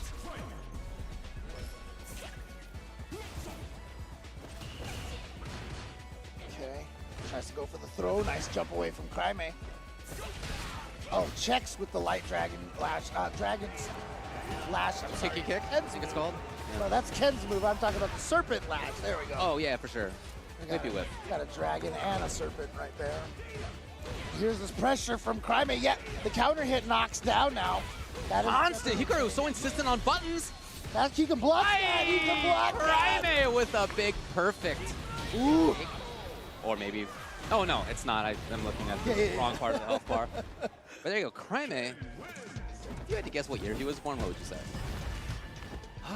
2001, maybe 2002. Crime? Yeah, 2011. Wait, what? Crime. Born May 8th. No, you're right. 2011. I was trying to even math that out, and I completely. Dude, You like phased back 10 years. Yeah, I've been there. I've been dude. there. Somebody recently asked me how long I've been married, and I had to think about it. Not because I don't remember the year I got married, because I didn't remember what year it was. And I got asked that question. So yeah, 14 years old, just turned 14 last month. I love it. I love it. And we see, like you know, I was talking about Online Kale, but you know, the players like Sonic Fox, etc., who have basically been Kayane, another one, like born and raised through playing fighting games, even as a child. And I swear, you know, when you learn fighting games at that young of an age, you absorb things that you don't even know that you know. All right, Hikaru's gonna get whatever he wants. Yeah. Big damage potential. Already had the sickness applied. I love Slow Aki snap. combo routes, dude. So cool. The Sakura petals slowly melting off Ken. I think those are just I think Poison personally, bubbles, right? no, I think it's actually that he's been snapped and it's just really slow. He's been Thanos snapped, but it's just really slow. It's like slowly starting to melt into little pieces. It's so slow that It can be it's not stopped. poison. It's just that's why you're losing health. Correct. I mean, you're losing skin, and it sucks, right? It probably sucks. Yeah. Yeah. I always wondered when they Thanos snap, why did they take the clothes with them? All right, nice combo here. Goes into the level 2. Is that going to quite burn out? It is going to get the burnout. And the Cryme with the pressure now. But look at this counter poke from Hikaru. Jump timing. It was only after jab. What a response! Holy Hikaru. crap. Like you said, Hikaru is also a very, very young player as well. One of the very new generation of Japanese players. Cryme running it with this. Dude, the pressure. Been so effective. Burns himself out. I remember we were talking about, we saw that previous round where Cryme just kind of went nuts with the Jinrai. Nothing? I'm so surprised from He Hikaru. was caught off guard. Oh my god. Wow. Cryme navigated a really tough situation for himself expertly. Match Yeah, point? and he's been making great use out of that Jinrai. But again, Aki is not a character with an ODDP, right? And when you fight a character with no ODDP, the Jinrai's strength increases by a lot. Oh, this is all Cryme. One more hit and he's going to be able to get into it. Hikaru Nice. knows the danger. Oh boy, not sure. Hikaru in big trouble. Find a way out of this at all. Yep, down heavy punch, nice. Any hit. Oh, but yeah, you can't really get a snap. combo off of that. It could all change. She is such a snowball heavy character. Now if she finds the right hit, honestly. Okay, now with poison, no, it's not going to happen. Cryme moves on. And one of the biggest benefits that Ken has always had is it is very, very. Oh, look at this! Look at the smiling and the handshake, Oh, and that's look at that, the awesome, man. respect right there. But Ken's ability to combo into level 3 when he needs to is so strong. Oh, yeah. And so if an enemy has just even like a little bit less than 20%, like almost every hit that he has can lead into the level 3. Nicely done. Cryme, 14 years 14. young. As of last month. Oh man. 14 years old. That's so cool. 14 years. Awesome. In loser's side, things have continued to march on. Boost Lee, 2-1 over Momochi. Momochi eliminated. It will be Boost versus Takamura to qualify for loser's side top 24 because Takamura took down Kudo 2-0. I already mentioned Daigo over Kobayan, Aqua over Nauman. They'll play now for loser's side top 24. Shanghai 2-0 over Mena RD. Wow. 2-0. Wow. Do they have what character they use? Yeah, they do. That's a good question. Mena use. And it's Mena starting with, well, actually it says Ryu. Yeah. Mena started with Ryu, lost to Shanghai Mai. Then Mena went to Blanca, again lost. Wow. He has, Mena's busting out the Ryu. Ryu right there. Okay. Yep. Ryu recorded. And shout outs to Shanghai, because remember when Shanghai busted out Mai at Capcom Cup, we all didn't know how good she was. And we were all like, yeah, Shanghai says like she's one of the best characters in the game. And we were like kind of confused. And then it turned out she was one of the best characters in the game. So. I thought she was like probably top 5 or top 3 When she on launch. Oh, really? Okay. The first time that I didn't like lab her at all, and I went to a local, and a couple of our players were playing Mai there. And it's literally the moment that Bushin Style did like Fierce into Fan on me, I was like, oh, Yeah. uh-oh. That's fair. Like, That's fair. Oh, well, Because I remember, if you remember the social media discourse on her, everybody was like, she's okay. She's True. okay at the yeah. launch. And I mean, to be clear, I'm no prognosticator in many cases, but Well, I am. you so, are. know, You're actually, you have perfect record as far as I can tell. Also, Junior Zangief 2-0 over Angry Bird Ken. Angry Bird is out of there. It could have actually been Mena versus Angry Bird to make top 24 losers. Instead, neither of them will be there. It will be Shanghai versus Junior to make Wow. top 24 losers. Yeah, Zangief, obviously, a lot of players. I mean, I was hearing that Japan thinks that Zangief might even be like top 1 right now. I heard big things out there. Yeah, it's fascinating to see as things progress. Now, we're going into the next winner's side match. Punk versus Latif.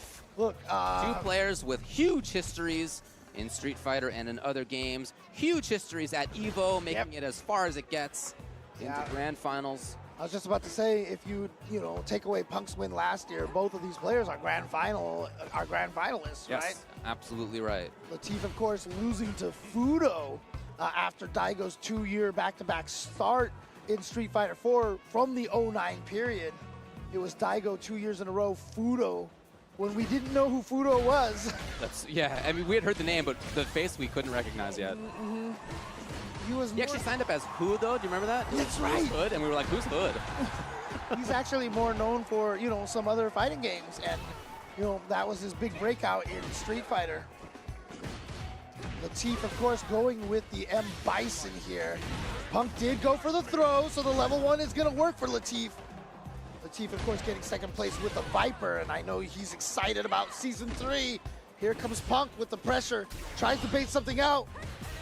Didn't get the perfect parry on the drive impact. Tried to double shimmy there. But Latif with so patience. patient, yeah. Oh, what a neutral jump. And I felt like the green actually gave him enough time to see that Punk had jumped. But, you can input the scissor kick right away during the drive rush, and it'll still come out a little bit towards the end. So I think he had probably already input it super early.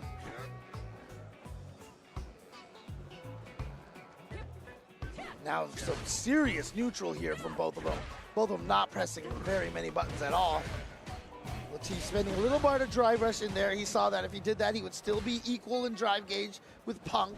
Felt like it was worth it to spend. Oh my goodness. Punk's there. He's got the corner.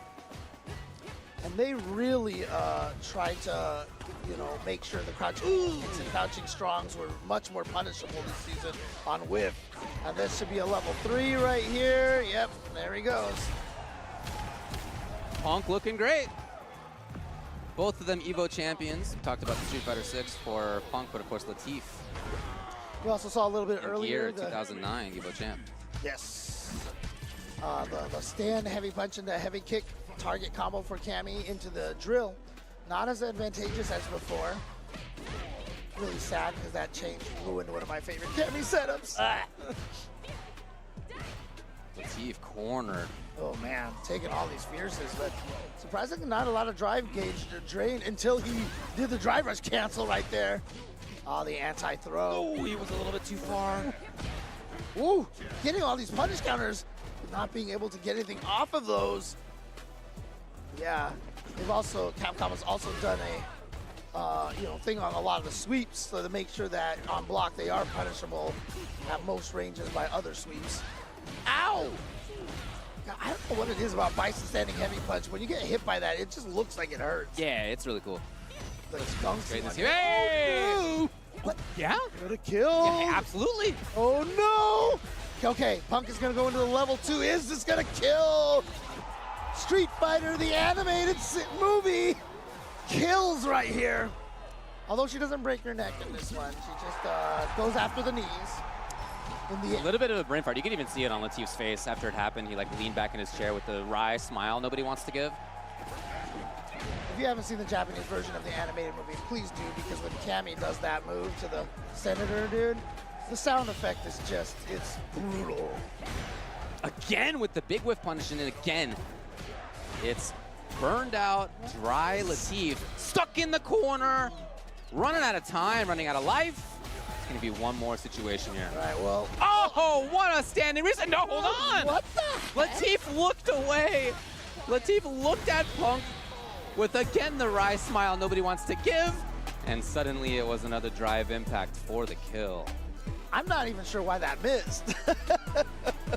So Punk moves on. We didn't talk about it before, but he had made it past players including Flash Metroid, Kusanagi, Mexico Kusanagi, Takamura as well, and now, of course, Latif in very strong fashion. Latif had taken down Moke, Syuji, and Boos, but is going to be in loser side. Now, since they both started that in winner side top 24, they're both going to be in top 24. Right, yeah. Loser side for Latif. Yeah, and again, of course, if you've only gone through the winner's side, you play significantly less matches, you know, which is why they've only just had those few wins in there compared to a lot of the guys we were talking about in the loser side bracket. Yeah. Again, if you lose first round, make it to grand finals, you have played twice as many matches as the other person who made it to grand finals. That's the math. Yeah. That's right. Yeah. Tokido 2-0 over Squall, by the way, off stream. That's the loser side. Squall, I've always been a big fan. I Oh, met yeah. Squall at with the Red Bull Battlegrounds and stuff, and since then, like, we've been really good friends. We talk Great all the guy. time on Facebook and everything like That's that. cool. So yeah, really stand-up guy. I really like that. Just very talented player as well. No doubt about that. Yeah, man, making a deep run. Now, we'll have to see where we're going next. There is another winner's side that it could be, but we maybe will head down to losers. We'll see, because a lot of the losers matches are set to make top 24. Here's what they are. Boost versus Takamura, Daigo versus Aqua, Xiaohai versus Junior, Tokido versus winner of DCQ or Lex. That's ongoing. Okay, Off okay. And so the only match that we potentially can have coming up here on the winner's side, I think, is the would it be the Kusanagi? Kings Vega and NL could Oh, be, okay, okay. but, you know, I guess we'll see. Oh, Kings Vega, sorry. Yeah, I read that as Kusanagi from over here, sorry. You got Kusanagi French version, Kusanagi Mexico version, Kings I mean, Vega version. There was that one tournament where we almost had the Kusanagi versus I know, Kusanagi yeah. match. And just, you know, just to be able to have the chance to say this again, shout outs once again to Incross and the rest of the entire Liquipedia crew over there, because Incross always wants to make sure it's known that there's a lot of people helping him out with that as well. It's not just him. He was the one pointing out the potential Kusanagi versus Kusanagi matches on social media. But again, if you do not have the FGC Liquipedia in your bookmarks, I mean, I just don't even, you know me, I don't close tabs. I have the tabs open to Liquipedia all the time. Just for easy access. So if that's not in your resources, it's history. It's all the matches. It's so useful. Yeah. That's how I got Krame's birthday before. That's how I remember the year that Latif won Evo. I don't know, man. It's hard to remember. But there it is on the internet. So again, thank you very much. I agree. And Incross does a great job too on Twitter of just like posting up like important matches coming up. Was it Cross Out Fighter, or it's Incross isn't his Twitter handle? Oh yeah, I actually have it up already. Oh, okay. It's Cross Knockout. Cross Knockout, that's what it was. Yeah, okay. Good work out there. So make sure you give him a follow. Lots of good information out there. And again, they keep trying to fill that thing out with as much history as possible. Every year before Capcom Cup, you and I always start two separate spreadsheets and eventually merge them together, which we should keep in mind every year. Yeah. But the thing is, we're both probably getting like 90% of our information from the Liquipedia site, you know, because it's all there. It's got everything that you need. So even from, if you're like a commentator or whatever, you know, like it's one of the most valuable research tools that you absolutely can get your hands on. But as a player, if you're just fascinated by, you know, the history of these players in tournaments, definitely check that out. Now, up to the stage are Boost and Takamura.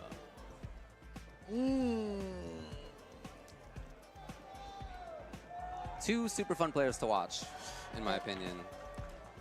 You know, Takamura, I feel like, has been that player that's been on the cusp of becoming one of the best in the world for a little bit now. And he keeps getting closer and closer. Boost, watching the Street Fighter League US, you know, it's so funny because Rob TV, every time he tried to interview him and like try to get him to, and Boost was just so laser focused on the matchup, what happened there. He like remembered every moment, and you know, he was like, oh, and this happened. He's got a very, very analytical mind. On stream yesterday, I was talking to Jeremy, and I said that I feel like Boost and Ending Walker, they remind me very similar to each other, how they look at the game. Okay. You know, very, very analytically, and you know, very, very. They just have like this interesting laser focus on the game. And I like seeing that. Again, two young players who have become extremely strong. Bruce Lee kind of coming out of nowhere and just kind of making a name for himself in the online circuits at like TNS and such. Cool to see Terry out here. Bruce has made it past Colibri, Latif, and Louis Man, and got sent down to losers by Latif, by the way. Okay. For Takamura, it was Punk who sent him down after he beat M10GZ. I've never known how to say her name. My bad. Very strong Honda player. M10Gs. I don't know, dude. Lazy Boredom as well, and Urio. All right. Oh, wow, that was too close for the burn knuckle right there. Got the punish counter with the ODDP, but look at that, how fast Terry recovers. Oh, no! He had the crouching medium kick and not the rest. I've seen Takamura drop that before in another event. I can't remember which one it was. It's just a crouching medium kick into run into nothing. That gave Boost a chance to take that round, and continuing forward here, again with the Terry Bogard. Character came out and was considered not particularly strong by a lot of players, and then they buffed like 2 things, gave him 1+ normal, and then everybody's like, oh my gosh, this character's a problem. Yeah, especially now.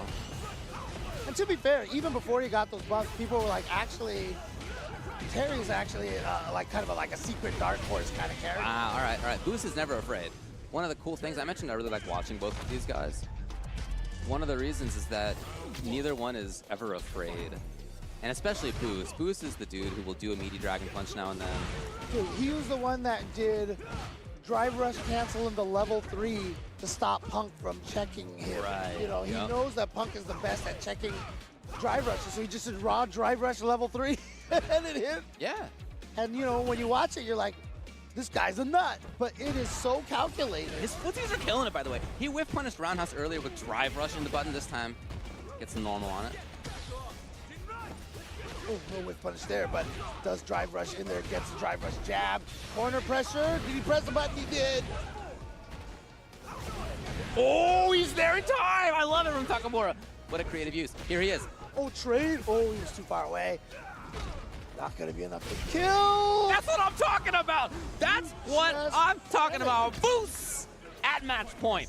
You know, It's so fun to watch, man. one of my friends I used to play like Alpha 3 with, he would just do meaty DBs, and I was like, you are a nut. But I love Crazy, the idea but- of, like, we decided here and now on Yeah, my terms. I lose maybe, or I win. Either way, we let it rip right now. Yeah, and these days, you know, I can't call him a nut anymore. He's gonna be a genius at this point, so. Because it is basically like the last thing you expect. Oh, he was in a bad spot. Takamura was trying to extend in there to get a little bit more going for himself. He hasn't really had it. Here it is. No. Denied just like that by Boost. Good block on the drive rush overhead. And the counter poke from Takamura. Oh. Hey, no! Okay, he lives, but doesn't get the kill. He didn't want to spend 3. I understand, but he may lose. He probably thought it was gonna kill, right? I mean, I talked about how easy it is for Ken to get the level 3 whenever. Ow! Projectile invulnerability on Run DB. Yeah, these guys are so fun. Boost was ready. A little bit too close. Takamura recognized it well. Now he's got the corner. I'm still really love the fact that, you know, Terry Bogard obviously guest in this game, and then I'm glad they chose Ken to be the guest in return. Ooh. Putting a funky spin on some of the drive rush. Got him! Got him! All right, just a raw level 3. Ooh. Takamura now way down in life. It's not even CA yet, man. He would love it if it was CA. Chip may put him in there. Yep. Okay. One of the hardest characters to stop. Got him! I am surprised. Well, I don't know. Like, I almost feel like Boost was kind of like daring him to do it, really, because he was just going in with that burnout sequence. Maybe he was hoping. I like the timing that It's back just in time. Takamura to stay alive. Here in loser's side. the timing that Takamura chose to use that level 3. Oh, there it is. Yeah, I don't think that there's a character in the game that can do a light drive rush cancel into a light and be a true block string. If they do a light drive cancel, that is a guaranteed ODDP situation. Okay, that's a different look. Tried to chase down. Takamura was ready for it. Catches it either holding up back or maybe trying to backdash. Too far. Again, it's drive rush. Knew he couldn't get the actual whiff punish, so mix up instead. Boost! Moving in.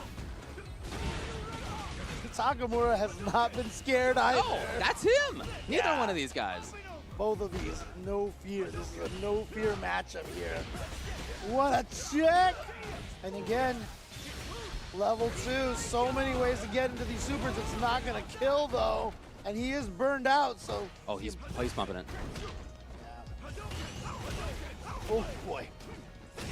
Oh, ho, ho. I think maybe Boost just thought it would be a fully stolen turn on run. That's not what happened. It's match point. I mean, the fact that that overhead came out so late is what made it work. Yeah. But that does cause burn. So Takamura taking the turn to harass. Yeah, Ken is so. Oh! Yeah, you know what? Press a button there, A. Wow. Then to parry instead? Okay.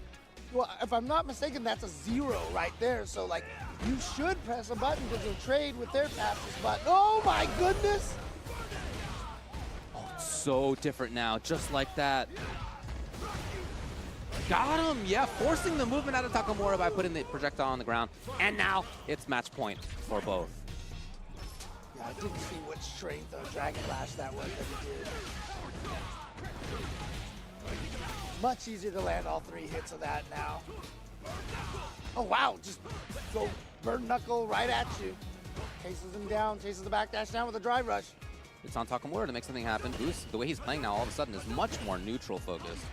Oh, actually come out of the air, and wow, the wake up is working. Again, both of these players have just called out so many situations with ODDPs and level 1 supers and level 2 supers and such. Uh-oh. Definitely. Oh, again, look at this.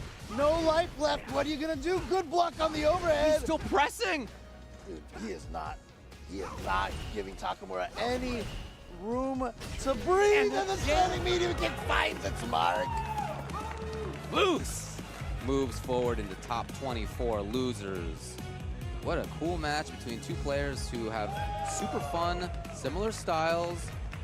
And I love the hug right there. Camaraderie. Yeah, exactly.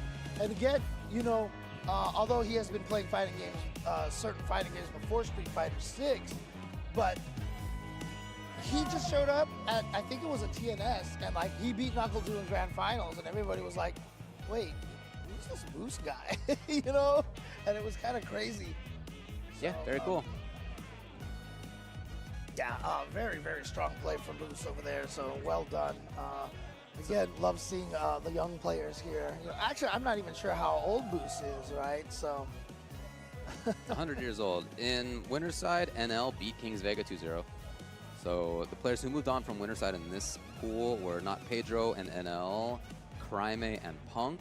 In loser side, you just saw one of the matches.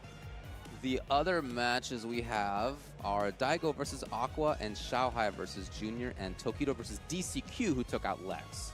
oh wow. Those are the three remaining to qualify for top 24. And we're going to go up to the stage in a little bit where you will see Daigo and Aqua. I need a soundboard where I just go, oh wow, and so every time you read me those results, I just press that button. I hear that. That's the reaction every time I hear about any of those matches. But yeah, Daigo going up against Aqua.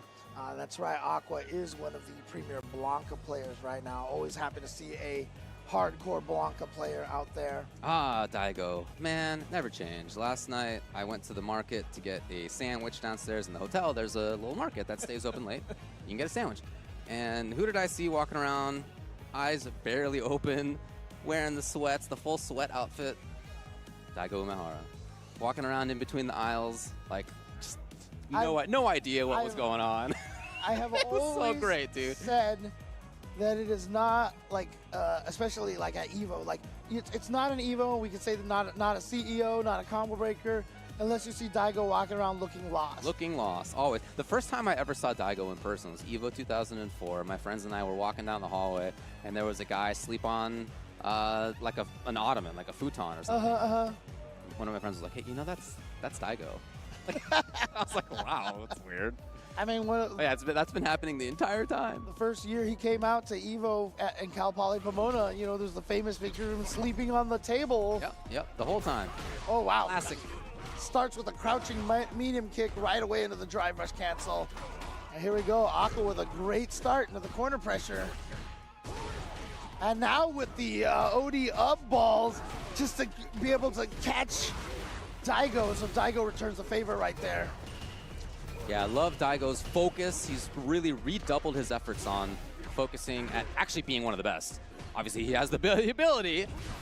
Yeah, he's been focusing a lot on content recently. But Yeah, more recently than that, after having played against Noah, he's really redoubled his efforts to winning, and he's been #1 Akuma online.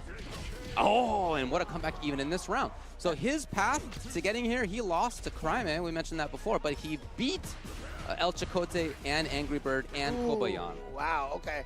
Yeah, I mean, I think a lot of it also is, being, signed to the Reject team, because the Reject team is absolute insanity right now, and being signed to Reject, I'm sure he was probably like, you know what, I need to,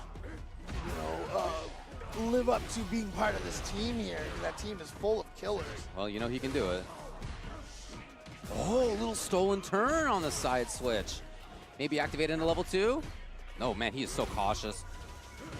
And jumping? No anti-air, no anti-air. And Daigo burns himself out. Oh, he is pumping it. Yeah, the jump. That's twice now he's jumped at Aqua, and Aqua has... Oh boy, that was a dangerous heavy. Man, how many jumps has he got on him so far? All right, Aqua, though, gets a throw, and Daigo should get the drive gauge back right in there, just in time when he got to the corner over there, too. Aqua has really wanted to hold on to level 2. That's true. No Lightning Beast activations here. Oh, okay. All right. Aqua lost to Mena RD 2-1, but the players he took out included MJ Gamma, Nephew, Ryusei, and Nauman. Woo. Well, he's trying to At the add corner. Daigo to that The boy list. comes out. Oh, never got a chance to activate it, but it's still there as a threat. Hanging out, big smile. Just waiting for his turn. Activated. Yep. Oh, I thought he was going to use that for the juggle. He might not even have been ready for it himself, but he gets the hit here. Another Blanca-chan. Overhead, he gets 2 mix-ups. Nice defense from Daigo. But EX ball! Oh man, Aqua, relentless pressure in the corner. yeah, Daigo had great defense when the Blanca-chan was out there. Then afterwards, and rightfully so, trying to play a little aggressive and just walked into the last couple of hits. He's hoping that Aqua would have a little bit of fear of retaliation. But it didn't happen. Aqua on the approach now. Oh, Daigo getting it big, saving resources. Yeah, and you see how that's changed there when you get the Tatsu, you don't go for the sweep anymore. Oh, you go for the sweep, but you have a different frame kill than the double dash. That's gonna be punished. Yeah, he's just doing what he feels he needs to do to avoid a bad situation on the ground. There it is! That's what he was hoping to get out of earlier. No soup run reaction. All right, Daigo taking round number 1.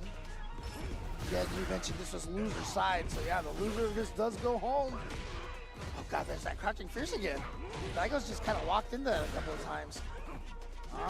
Just raw drive rush.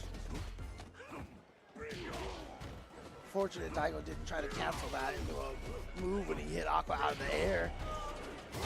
Daigo was going back to the well on that. So Aqua now with level 2. I don't know, he's not gonna get a chance.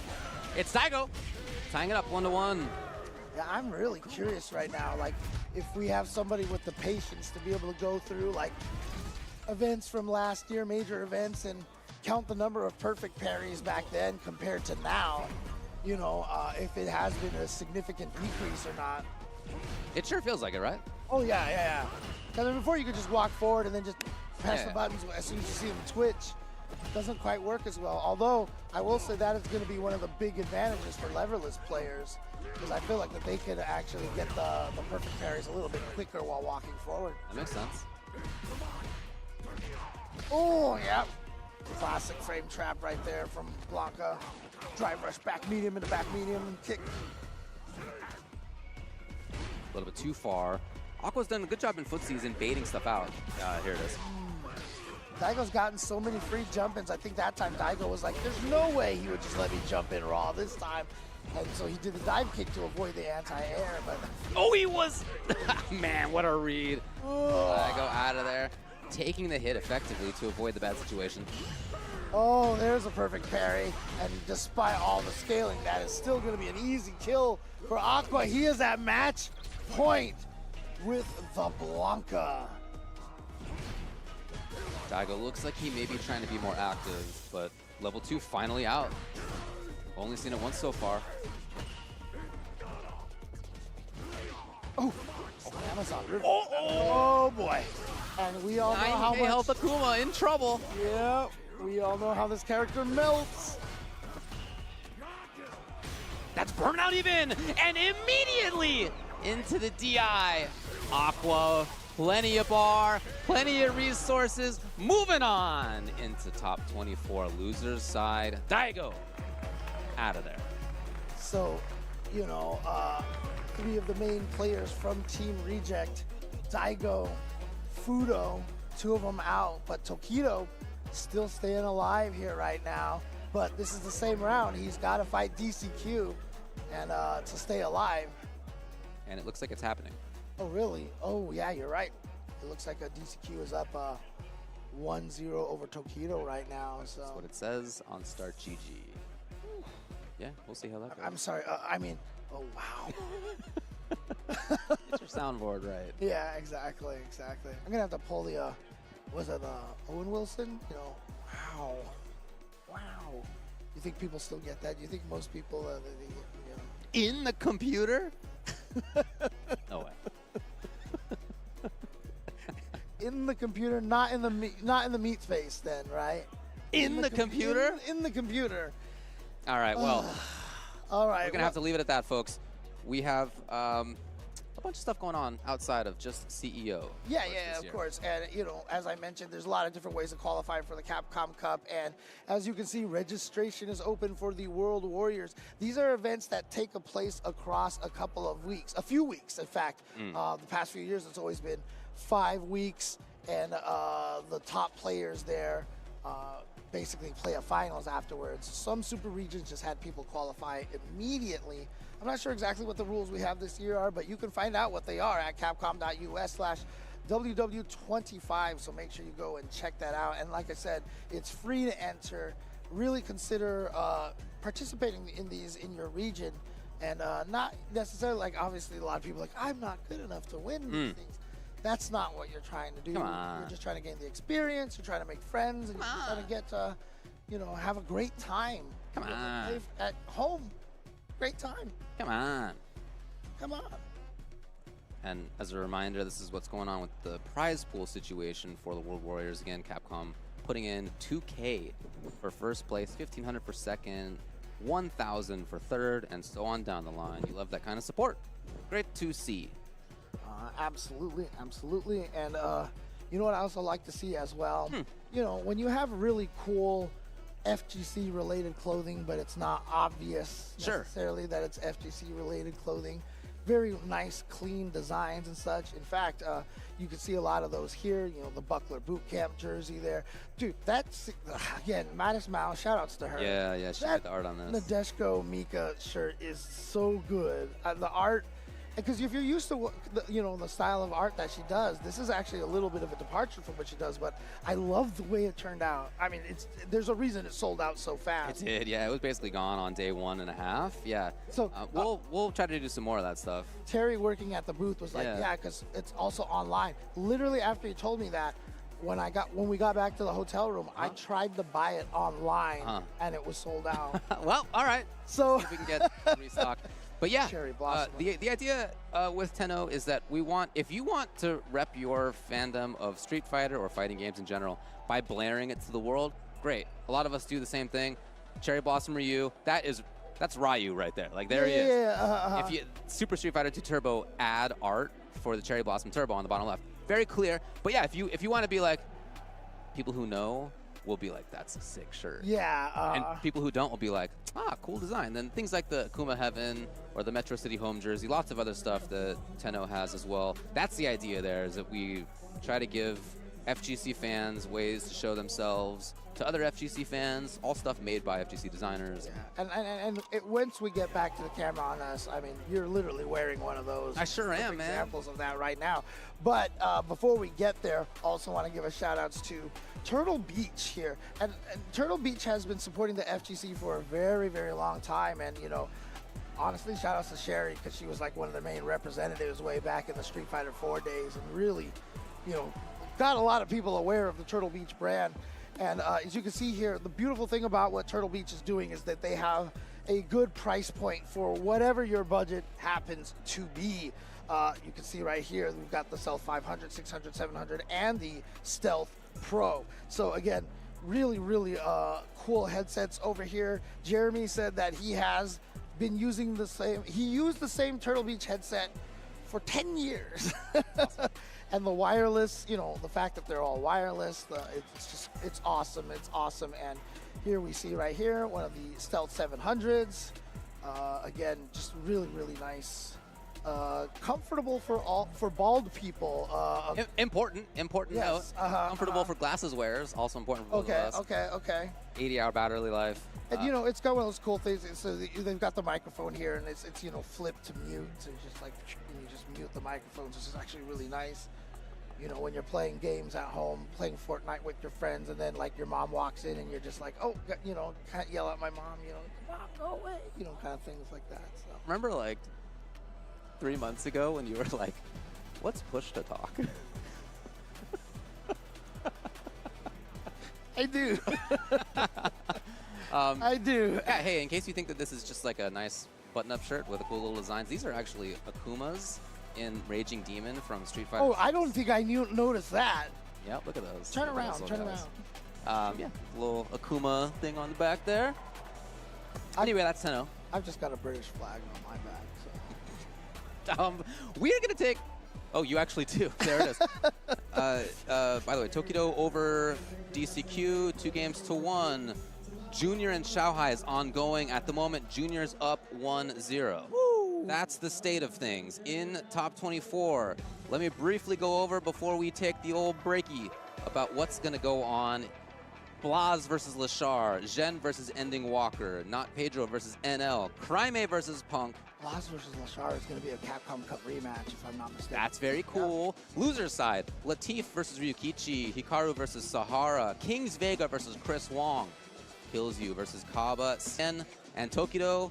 Juicy Joe will play either Junior or Xiaohai was the match. Okay. Knuckle Dew versus Aqua, and Chris G versus Boost. Man, there's a lot of great storylines there. I need to find out more about the Sahara guy, because that's the name that I recognize the least here. So Very good player. Information. And if you are looking forward to seeing top 24, well, you're in luck, because it's going to be coming up very soon, but not with us. So we're gonna take a break. We'll be back with more of a CEO 2025 Street Fighter 6 on the CPT after this.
This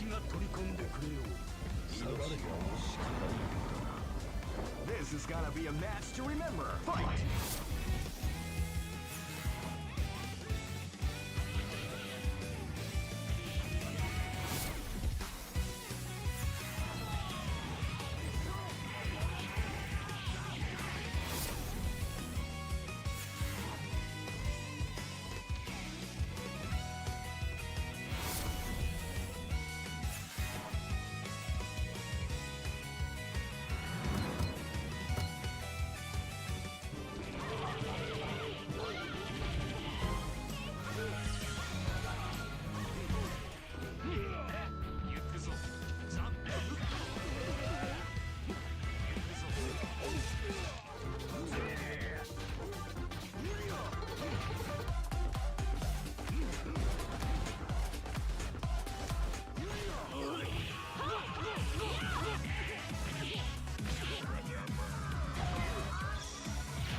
Red Bull gives you wings.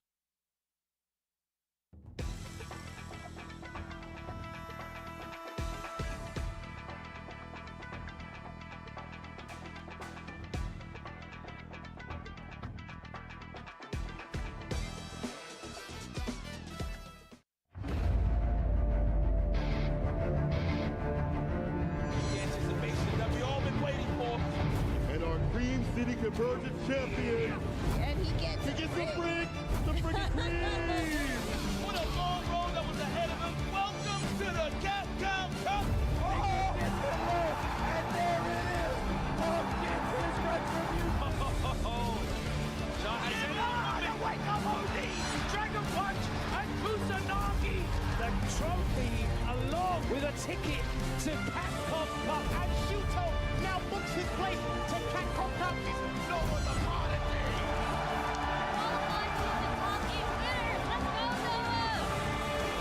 The whip runs with the heavy. Oh, the engine right. Angry Bird. Show him the door because kids, you're in grand finals.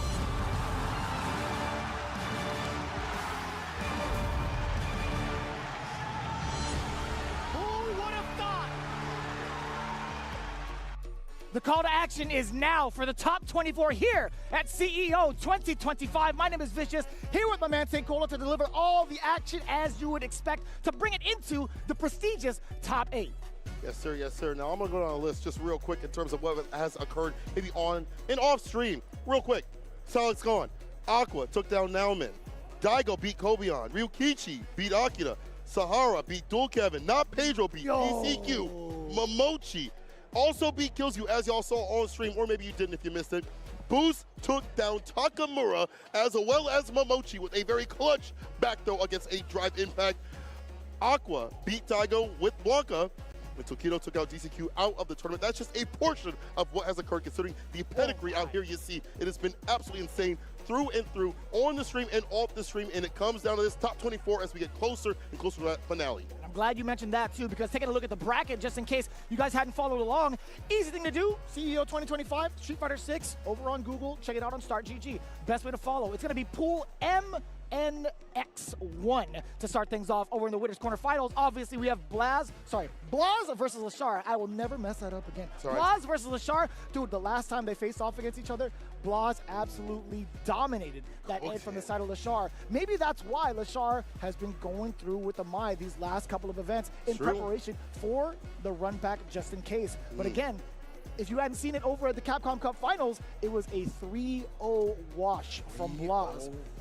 Following after that, Zhen versus Ending Walker. Now, Zhen is actually having the run of his life really early on in the Capcom Pro Tour. Ending Walker has been mad consistent these last couple of events, so we're going to see how that plays out. Not Pedro. Speaking of runs of their lifetime. Yes. This man is running through everybody, and we'll get real specific in just a minute, whereas NL, I think he's finding his groove with Akuma. Then to round out with the winner's side, Kraime versus Punk. Man, oh man. The momentum is on both of these players' side, and it's going to be quite the clash. I have no idea how this is going to play out between these two phenoms. Except for a lot of characters and players out here. I have no idea what's been occurring. Just in general, when I watch some of these matches, it gets down to the wire. A lot of these matches, even off stream, are like 2-1 down to like a 1-hit or 2-hit decision. In fact, let's stop waiting, get right to the action right now. Let's see who is on stage. It's going to be, of course, my boy Chris Wong versus Kings Vega, who got in the top spot previously at one of the Evos. His Blanca is absolutely insane. It's a good mix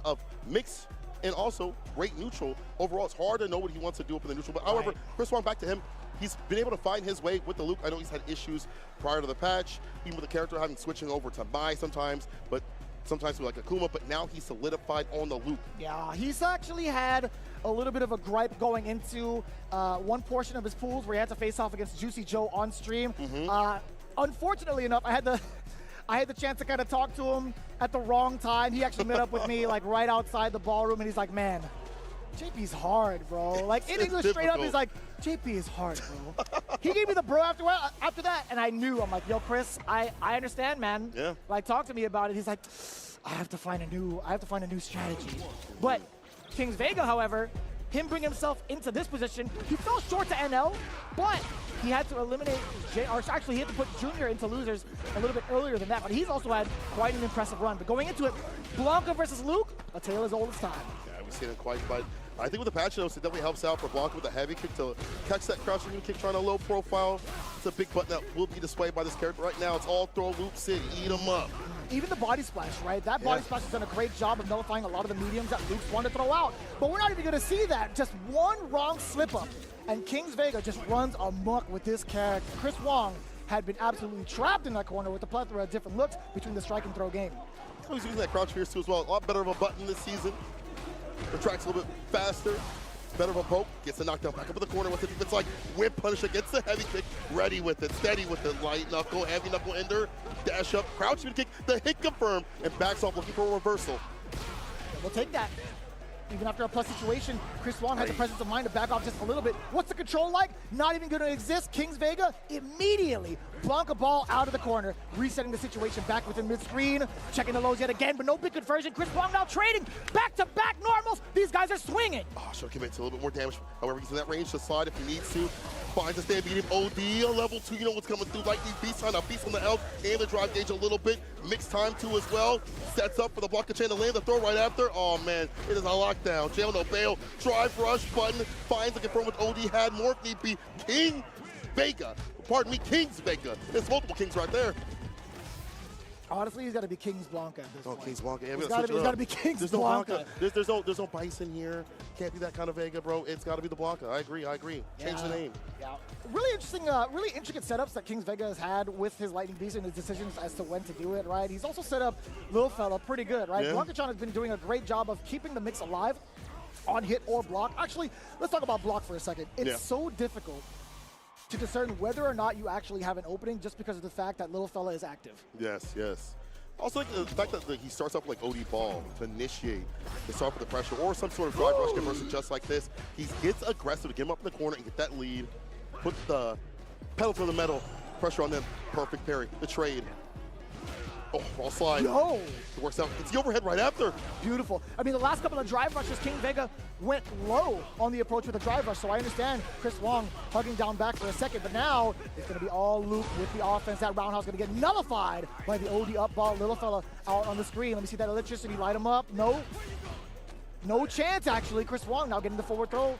Big child support, gets the counter conversion.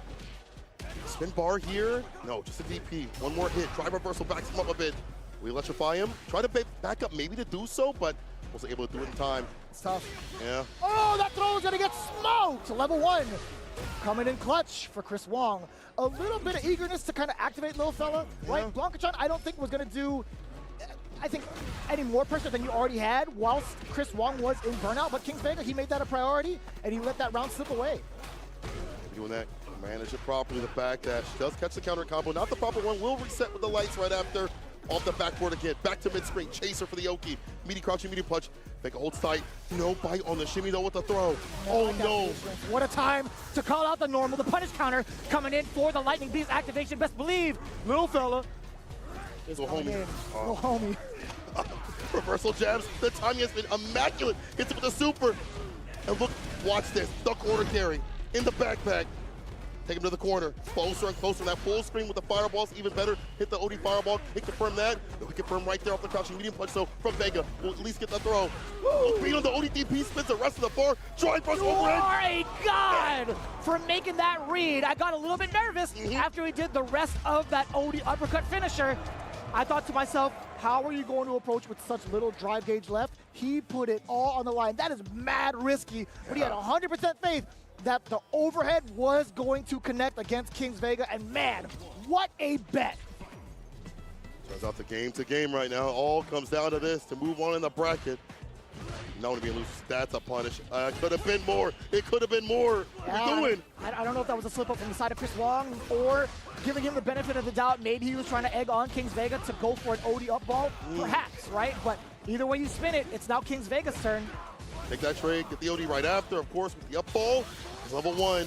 Damn, stacked up here. Vega has been getting a big lead and finding big success. He tries to counter poke. He knows that Chris wants to press crouching light punch or crouching medium punch or crouching medium kick. Goes for the OD TK Blanca ball to catch him slipping. Oh, in the low. Speaking of catching him slipping, King's Vega just one step too many against Chris. OD up ball, we'll take that. As long as Luke is no longer on the offensive, the fireball's not going to space him out. Get Lil Fella out of here. There's going to be a, not the sizable punish that we'd expect. Yeah, I think for a little bit more. Knock down the side switch, the grip right after. Going for the pressure. Ends his turn after the normal electricity. I like to see it from Chris Wong. Can do some more fireballs, force him to come to him like a bad slide or something like that. Maybe get a better punish this time. Interrupts the drive rush.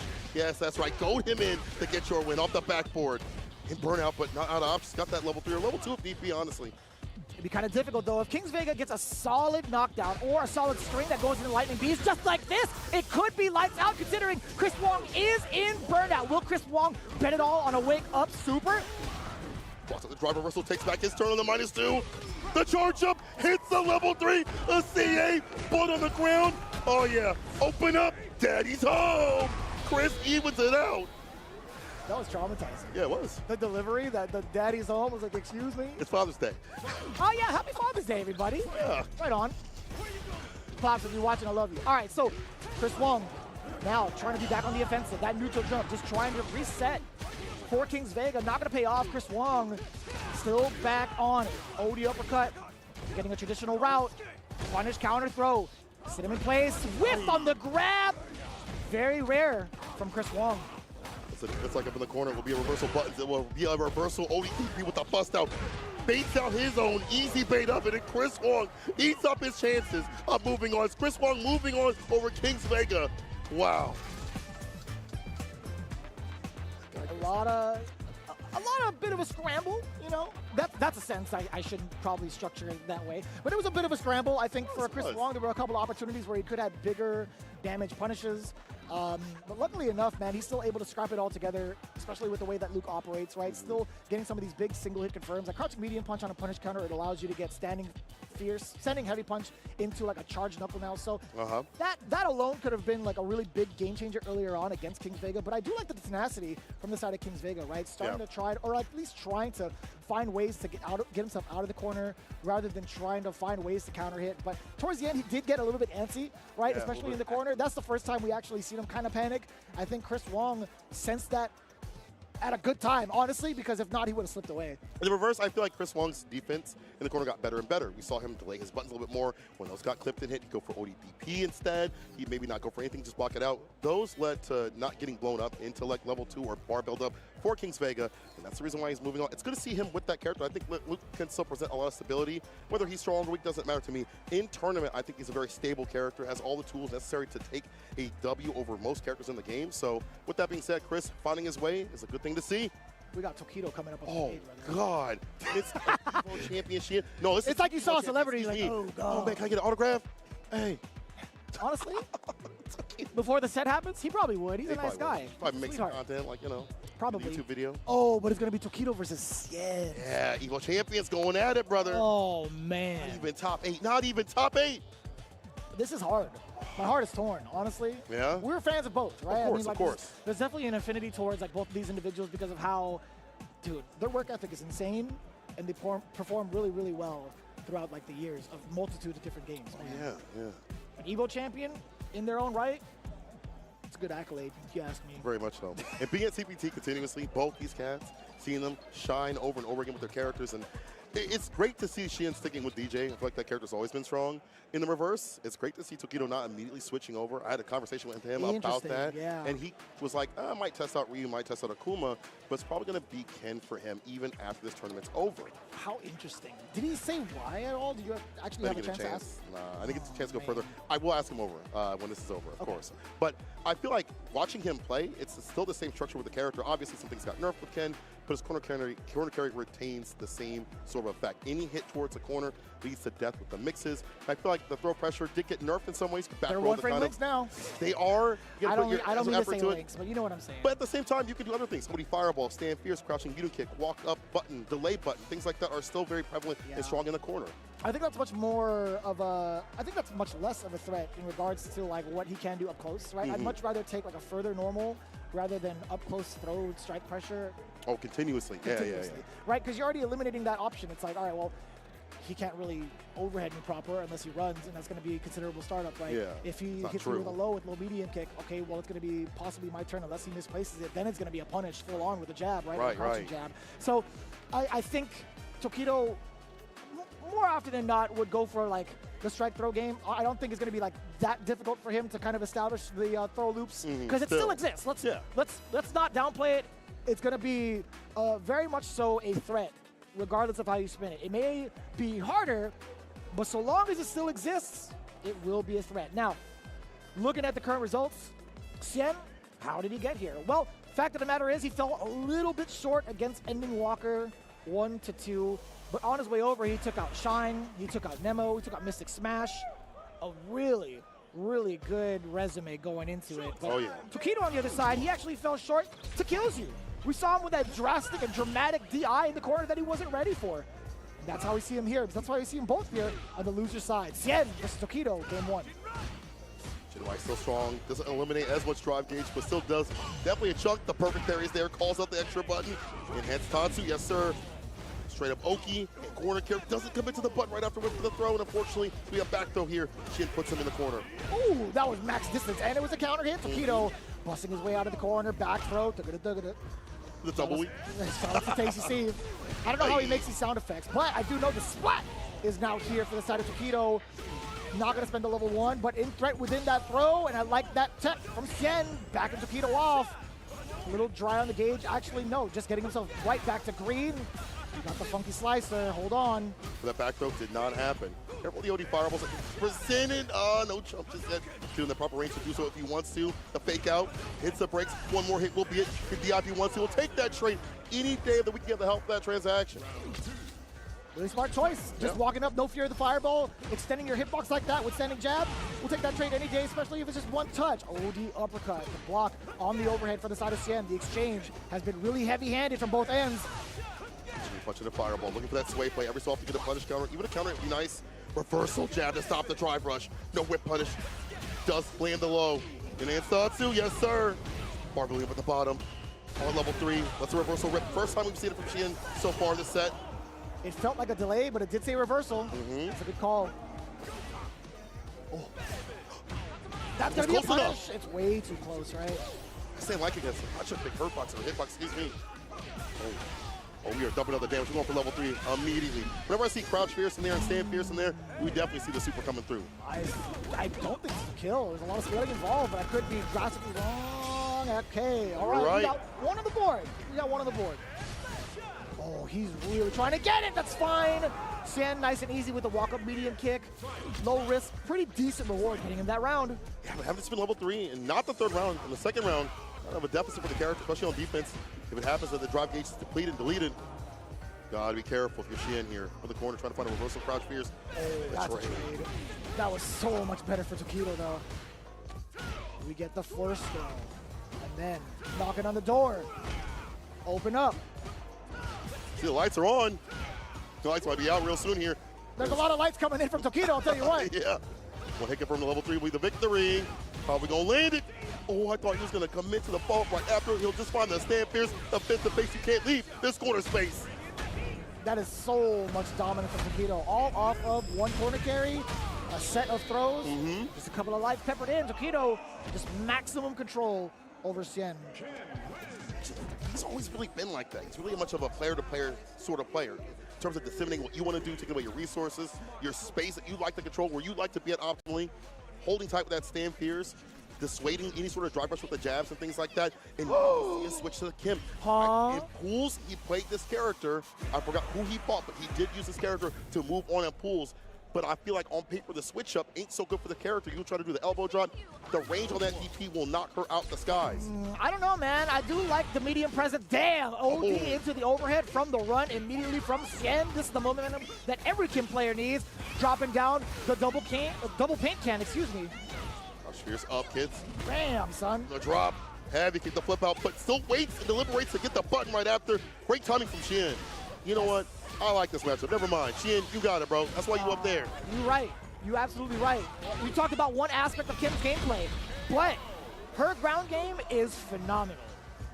It's all about trying to get her knocked down, but if Cien is the only one standing majority of the time, what do you have to fear? We're going to take a look at what this mid-range looks like if Tokido gives him that space yet again, but that throw leaves Kim at a really good range to get these whiff punishes on, hence why that medium kick does find the mark. Size on in, heavy kick again, the fake out. DP right after. I like these reversal jabs here from Tokido. Try to tap parry. The back throw was there to put him right back up in the corner. And again, in that effective Stand Fierce range, Jinrai follow up right after the air-to-air. Odi Tatsu, forget a DP, even more damage to the double DP. Yeah. That was sick. Trying to find a way to counter poke, at least eliminate the rest of that bar, and Tokido does so successfully within the one range, pretty up close. I feel like Tokido has had it down pat against Cien. Set point for him. Arc step, try to pursue afterwards for offense. Tokido backing away after his turn is lost after the crouching medium kick. Cien trying to at least react to the drive rush. Yeah, attempted. Goes in with the plus frames, the throw right after the Dragon Lash, the drive rush, the fake out, the break. Pretty important stuff. Cien with a very ambiguous elbow right to the back of the neck, still remains in front of Ken. The arc step. Tokido opting to just try to walk it out. No sir, no DJ up. Great block on the overhead. Checking the space, trying to create it for himself is Tokido. He's stuck in his corner. Forward throw now. Cien, what's the offense gonna be like? Back to back. One more. No, Tokido thought it. He tried to jump out of there. One dump of damage for level 3. It should be more than enough. Give me that vagabond. Turn on that stereo. It's game time for Cien. Cien turning up my volume right here with the super to seal the deal. And as you mentioned, that corner pressure, insane. First of all, the cans coming through as the buffer, even more damage up in the corner was great. Beyond that, Xian mixing up his approach up in the corner, delaying his buttons when need be, getting the victory. Game to game right here with the aggression. You cannot let Ken bust out with any ODDPs or whatever, get his footing with the footsies. He's got many ways to boom as I say that. Feels like, bet, I got a jab for that. Again, the stop sign button against DJ, against his character, has been the jab. Bro, he had a smirk on his face when he saw it. He's like, I've seen this before. So, Come yeah, on bet, now. bro. Nice. You really thought you could do it again? Not on me. What a counter hit conversion towards the final jab. It was slightly delayed. You trying to throw what now? Have some cans. Up kicks. Campbell soup. Super right after. This is a huge lead here for Xian. He goes right back in. But I like that Tokido understands what's fake. Mash that forward frame when he needs to. Gets the back throw as well. But Xian, he weathered the storm in his corner. The defense for this character not so good. You don't have a way to bust out. Oh, the chin rise. Excellent time to counter poke. Finding the timing against Xian has been so important up until this point. We got to spend this level 1 perhaps. Is the damage going to be enough with all the cans? Not enough! One more touch at the low. It's Xian on set point. Oh, this is huge. Oh my God. What's going to be the opening gambit for either player right now? Hard to get aggressive, but he still goes in with the drive rush. Slight walk back for Tokido avoids that from happening. Delayed drive rush, stand fierce. No opening here from Xian just yet. Not biting. The back dash. The back throw. That was a counter hit. It was an attempt from Tokido to try to press a button in between. OD arc step. Now Xian looking for a counter poke. Range. Tokido way ahead of the game. Gets a medium kick. And another from down below. Jab, stand like it. Trying to catch Xian. Walking right after. No dice. The arc step connects. Beautiful counter hit to start things off from Xian. Again, just like that, into the corner. But right back in a moment's notice. Tokido busting out. Punish counter down below. Level 3 intact. I don't think he's going to need to use it. Is he? Okay, my mistake. I was thinking maybe level 2, but to solidify the damage, level 3 is totally fine here. Tokido tying it up. Final round. Shoutouts to Rip. 2 bars apiece, though. Actually, 2 bars on the side of Xian. He could get rather aggro or tone it down. If he does, he gets that level 3 faster. The walk up this time, no bar use on either side. Plus frame speed up the crouching medium kick. Arc step, again, we need to see a perfect parry impact, but the jab again. The jab of Destiny is stopping and stuffing so many of these characters, these cats. I thought that was close enough to punish. I thought so too. Plus, the arc step to switch it up again. Interruption with the stand light kick. What side was that on? The body switched at the last second for him to deliver the killing blow, or at least not the killing blow, excuse me, the dramatic blow into the level 3. We got the enhancements, we got the speed, we got the power. Put his counter, you're in burnout now! And you're dead! Xian, with the impact, takes down Tokido with the switch to Kim. The mixed master. Moving on over Tokido. Insane work. What a call out on the drive impact, considering how much life Xian had left. He was willing to take that risk, and what a payout. Moving on even further on the loser side. Xian, I see you, my man. Wow.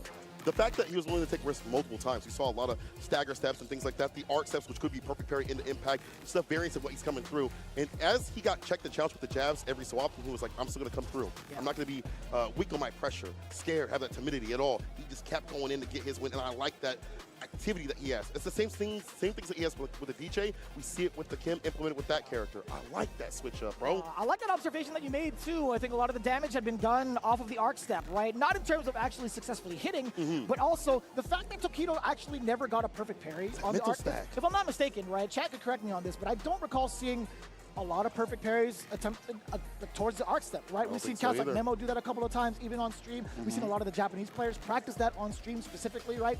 Getting that arc step nullified pretty early on would be a pretty important deal. But granted, it's not what... That wasn't like the make or break situation for Xian. It just led up to other things, though. But I think it would have been enough to at least deter him from trying to utilize that, and also getting some extra damage on the board while building your meter, right? Pretty important. True, very true. Good to see Xian having another character. I mean, we've seen him practice that previously. And I have that character out in tournament. Ready for tournament time. I like the switch up. Now we're going to be switching up to another match. I see Sahara up on the stage, who is cooking with the Ed. You know, a lot of people saw Ed weaker this season, as they usually do when he gets nerfed. But the thing is, every time that character comes out the tournament, these top spots, kind of strange, kind of strange. Just to give you guys a little bit of an update, although we can't put all of the losers matches just yet up on the stream, NuckleDo eliminated Aqua 2-1. Boost Lee eliminates Chris G 2-1. Kills You eliminates Kaba 2-1. Oh. So Yo Killzoo is also on a pretty good run as well, man. Yeah, he is. The demons are out. He was the one, as you mentioned, took down Tokido, the loser. So, yikes. Yeah, again, this bracket is very deep in terms of quality. I feel like the second rounds have been like absolute champions. And whether it be CPT qualifiers, EWC qualifiers, whatever, they're already out here that second round for a lot of people. So people might see the bracket and say, oh, it's a little bit less than Combo Breaker, but the actual amount of the depth of player base is a lot deeper right off the rip. So that leads to all these, I don't even see their blow-ups. It's just a lot of heavy hitters having to fight it out at all points. I mean, you could say that, but it could also be everything's a blow-up at this point. Yeah, it really is at this point. With how good everybody is, like everything's a blow-up. Everybody's fantasy brackets, however way you spin it, it's like, man, they got ruined. To be honest with you, I'm getting smoked. My fantasy bracket's getting smoked. I'm cooked. I bet some bison dollars on this stuff. I am cooked right now. I am cooked. But it's good. I feel like it's not because we have a new patch. I feel like it's just the level of play is just so high and so on the level with every one of these players that it's hard to call who's going to take it any day. That's fair. I think there's a couple of adjustments that still need to be made because of the change towards exactly that. The parry has been a little bit rough for a lot of the players to adapt to. Yeah. I feel like one of the main things that we talked about over last weekend, how much of a change it has towards charge characters. That's not going to be the case, I think, for here. But having to force yourself to do back parry to stop airborne attacks is a pretty significant deal against charge characters, right? True. But it also helps out adding some of these ranges where he like to play with the flicker and things like that. It's hard to hit that parry. They did get the nerf where if you parry the flicker, you get the actual perfect parry with that instead of like a projectile parry helps you for punishes. But with the variance that he has with his buttons and things like that, the fireballs and stuff, it's hard to stuff that, get an actual perfect parry. Watching Sahara play, the variance of his buttons, what he wants to present, the economy of those buttons, it's been hard for anyone to defend against, and that's why he's made to this point. Yeah, I'm going to need you to educate me because I actually haven't been able to watch Sahara play. However, representing Good 8 Squad, he is here for a damn good reason. Oh, yeah. Looking at his prior record, he's taken down Higuchi, 2-1. He's taken down Dual Kevin, taken down Oil King, actually got put down at the losers by Zen, but still a very, very impressive record nonetheless. On the other side, though, Hikaru, he actually fell short to Cryme. Oh, 0-2. On the way over, he had to take out one of his former teammates, Kosa. He took out Daniel Crespo, still competing? My man, Daniel Crespo. I see you, man. That made him mad far over on the winner's side of Pool A4. Oh, nice. But yeah, I mean, outside of that, Hikaru, one of the best to do it with Aki currently. On the other side, though, Sahara with that Ed. See how it plays out. All right. Could be a preview for Street Fighter League if Sahara gets to be out there. I hope he does. Be cool to see him on that team if he's representing. If not, still, it'll be a great match either way. Ed and Aki's not something we typically see. The Aki players usually aren't in the same area as the Ed players unless it's Street Fighter League or in Japan or in Asia. Getting out here at CEO. Nice confirm into the OD. I think the closest comparison you would get would probably be Broski versus Ending Walker. Right? Yeah. Just to be very shallow about it. Yeah. Easiest way to kind of figure it out maybe in the EU side, but when it comes to Hikaru and Sahara, totally different play style. Maintain that sleep very well. Hikaru trying to take some of that damage, that poison apply, get those extensions as well, but it's gone. It's all gone now. The low pokes as he tries to walk away with the crouching medium kick. Hikaru gives in with a cruel fate. OD, the backdash. No fall punish though. Thought he was going to have enough. Maybe pursue offense afterwards on that punish counter. Back-to-back throws. The poison is applied. Taking down to the health. Perfect parry down below. Let me get that. Rib crusher right to the chin also. Let's throw. That's right where he wants to. Don't get the throw loop, so you have the buttons behind that though. Like flicker. Yeah, take your turn back. Get the grip right after. Air to air. Blocks out the buttons right after because Hikaru landed first. No whip punish. No problem. Oh. Oh, he didn't believe. To be fair, Sahara, I think he might have intentionally pressed the button to force that error on the side of Hikaru, but what a bet, man. What a bet to make. Hikaru, a little bit too much hit stun to possibly take that grab. Nice perfect parry and the drive reversal right after. A lot of bar up. Takes him out to make him waste a little bit of bar. Almost tagged that button. That sand medium kick still dangerous. Can't be whipping it all the time though. Oh. I thought he was going to be within range. Okay, I like that. Low, heavy. I want to say it's sweet, but it's not. Crouching heavy kick into the super. You definitely like that. What's the setup like? That lead. Plus as hell. Throw right after. That's what we're going to do. Reversal jab. No, he's makes the mistake. Maybe OD would have worked there. Maybe he didn't want to spin the bar in the first place. Either way, Hikaru takes it back. That's a giant bubble. Big one. I've actually never seen the winning animation on that. I don't even remember it. I just confirm. I think I might have been a buffer actually, a little bit too far out. All right. With a fake out, dirty the bubble. fireball. And the last right after, another fireball out. Oh, hey, you see the counter? I wonder what he tried to do. Maybe DP, a little bit too late. Not sure. Oh, that is a great call out there for Sahara. And he jumped nothing. So I get hit from level 1. I get that. Counter incoming. Beautiful Voice is conversion. on. Beautiful conversion at that off of the crouch jab as well. With full control, the overhead does get blocked down below still. Hikaru, he's fishing too hard for a crouching heavy into a super. Instead, Sahara delivers the damage, delivers the goods now with level 3. It's doing strings. Big lead right here. Back to an effective range. We'd like to be drive rush jab. He's going to go in and get that win with that grip right after. I mean, at that point, for a lot of Ed players, they go for flicker, they wait for you to jump and go for like an anti-air flicker or a fireball, whatever it may be. Sahara going in, switching up what he does. Again, he's such a different Ed in terms of what an Ed would typically do, what you would expect an Ed to do. First game to him. Hikaru getting ready for the reassessment. What needs to be done? Sahara, look at him dead in the eye. Oh no, I'm lying. I'm lying. I thought so too. I had to check the camera angle. I'm lying. Sahara was looking away. Yeah, look at the other games. Like, what's going on over there? I thought he was staring him down. Yeah. Honestly, I'm like, damn, son. That's how you feel? I'd be over. intimidated. If Yeah. I were like trying to go to the character select, my opponent was just like staring me down. I'd be like, chill, man. Hey, man, relax. Focus on the game. Let me. Eyes on the screen. All right. Eyes on your own peripheral. Yeah. We'll see what the adjustments are. There are a few moments where it feels like Hikaru's pushed to the limit to have to spin like level 3 so early, which we don't typically see from him. He was like level 1. As we mentioned, he was fishing for that. Never got that hit confirmed.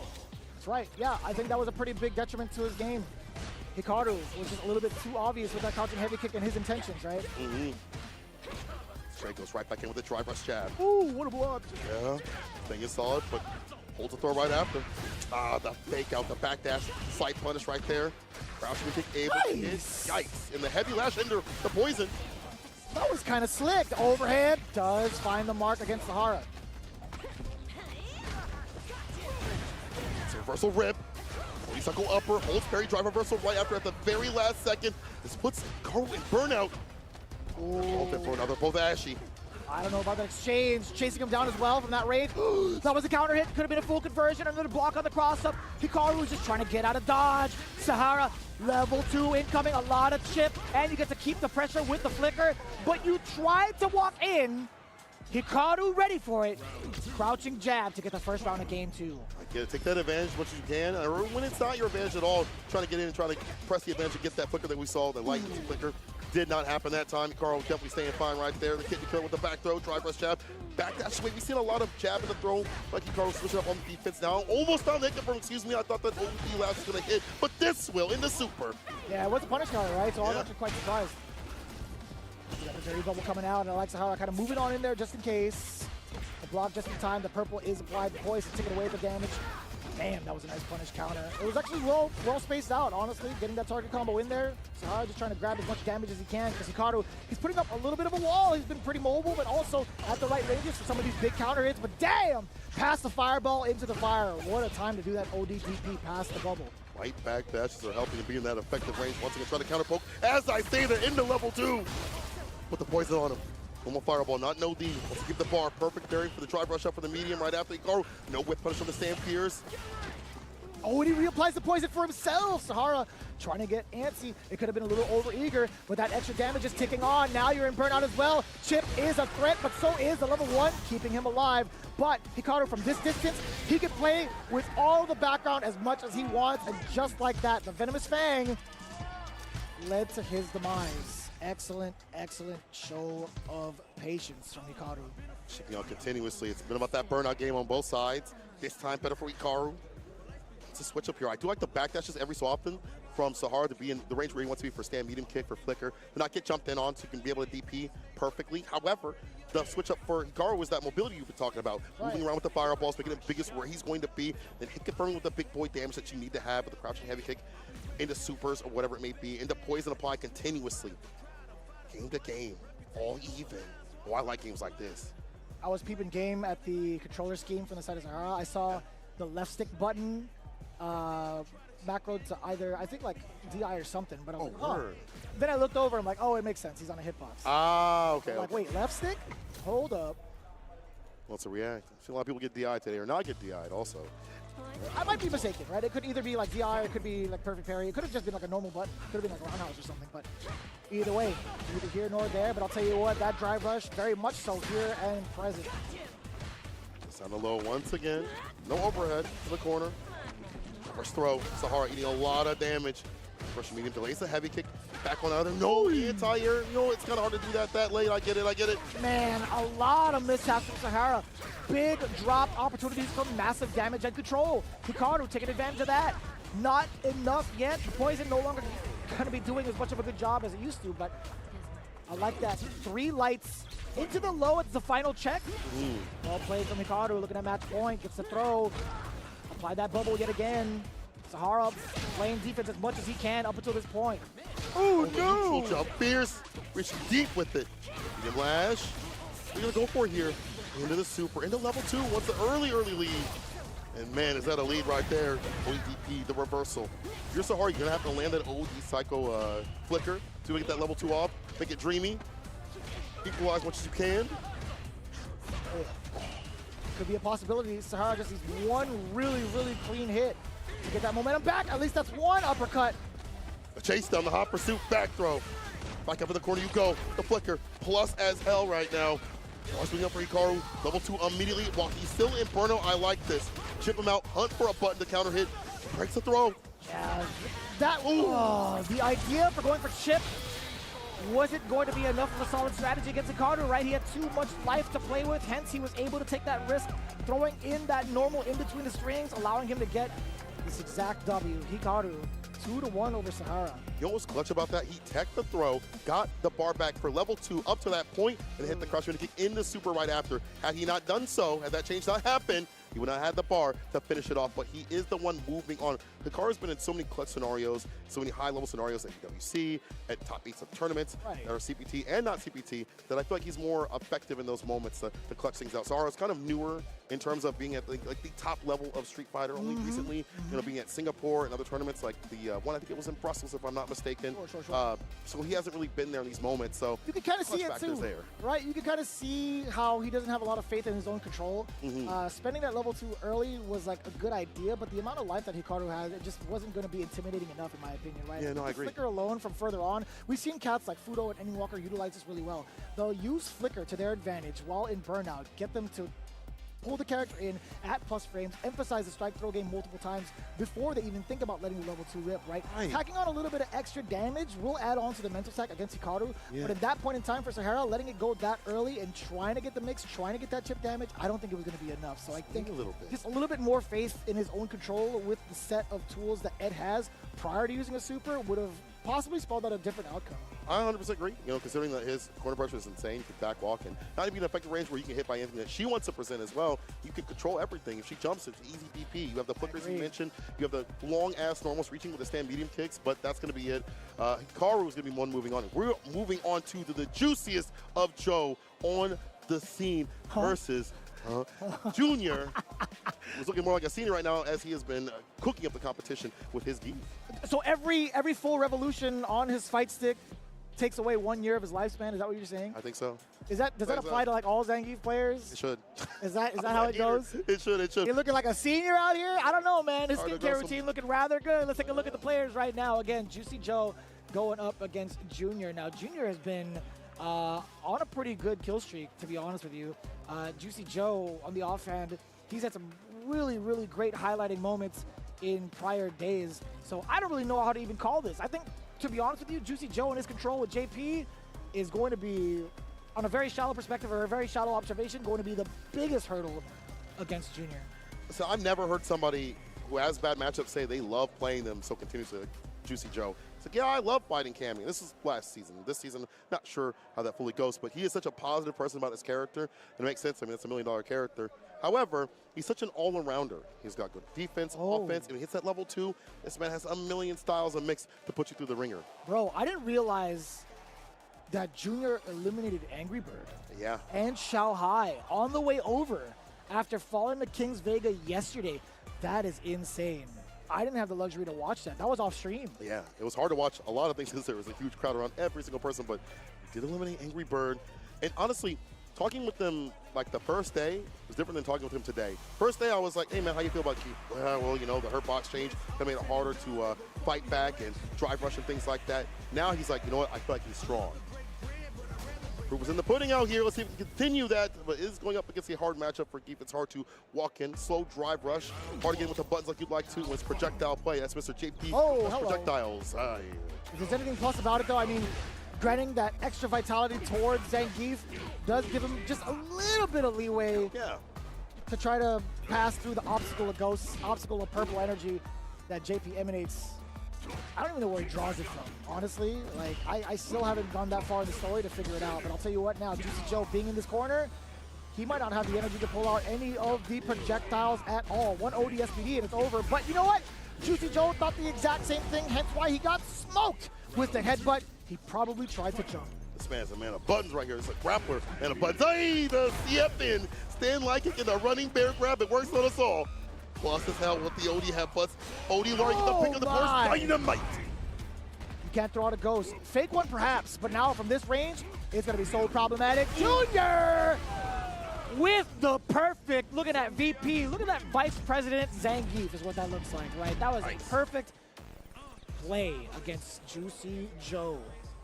Man, the way that he plays and is able to whip punish with stand light kick continuously and then hide and seek things like stand light kick and the OD running bear grab. It's like a perfect mixture of what you would want to do with Geek. You know, we have some of that wild, not mild style every so often. The footsies as well.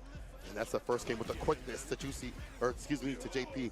But I do want to see what Juicy Joe's going to present in terms of keeping him out. It'll be better with the forward anti-airs, man. Like, me too, Seikola. I mean, he got caught up in the corner real quick. It was like 10 seconds in.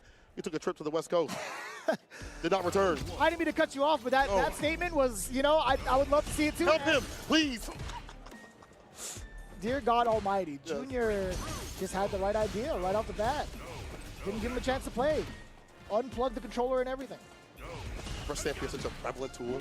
Medium kick or stand medium as well, but Stand Fierce cuts through the ghost. You can get in there. Still with the full screen. Departure, lock him down. Ooh. Jumping away as a precaution after the headbutt. Now the chops coming in, the sweep does get punished, but ever so slightly. Junior is willing to take that exchange, that is no doubt. Headbutt coming in, no grabs just yet, backing away just in case. Couldn't tell you why, honestly, Senkola. Junior right back in with that stand light kick. Button up the gods for this character, lands another SVD too close to me. Damn. That is a set point scenario for Junior. This man, Junior, looking like the juicer instead, man. He's squeezing out Joe. Hold on. What?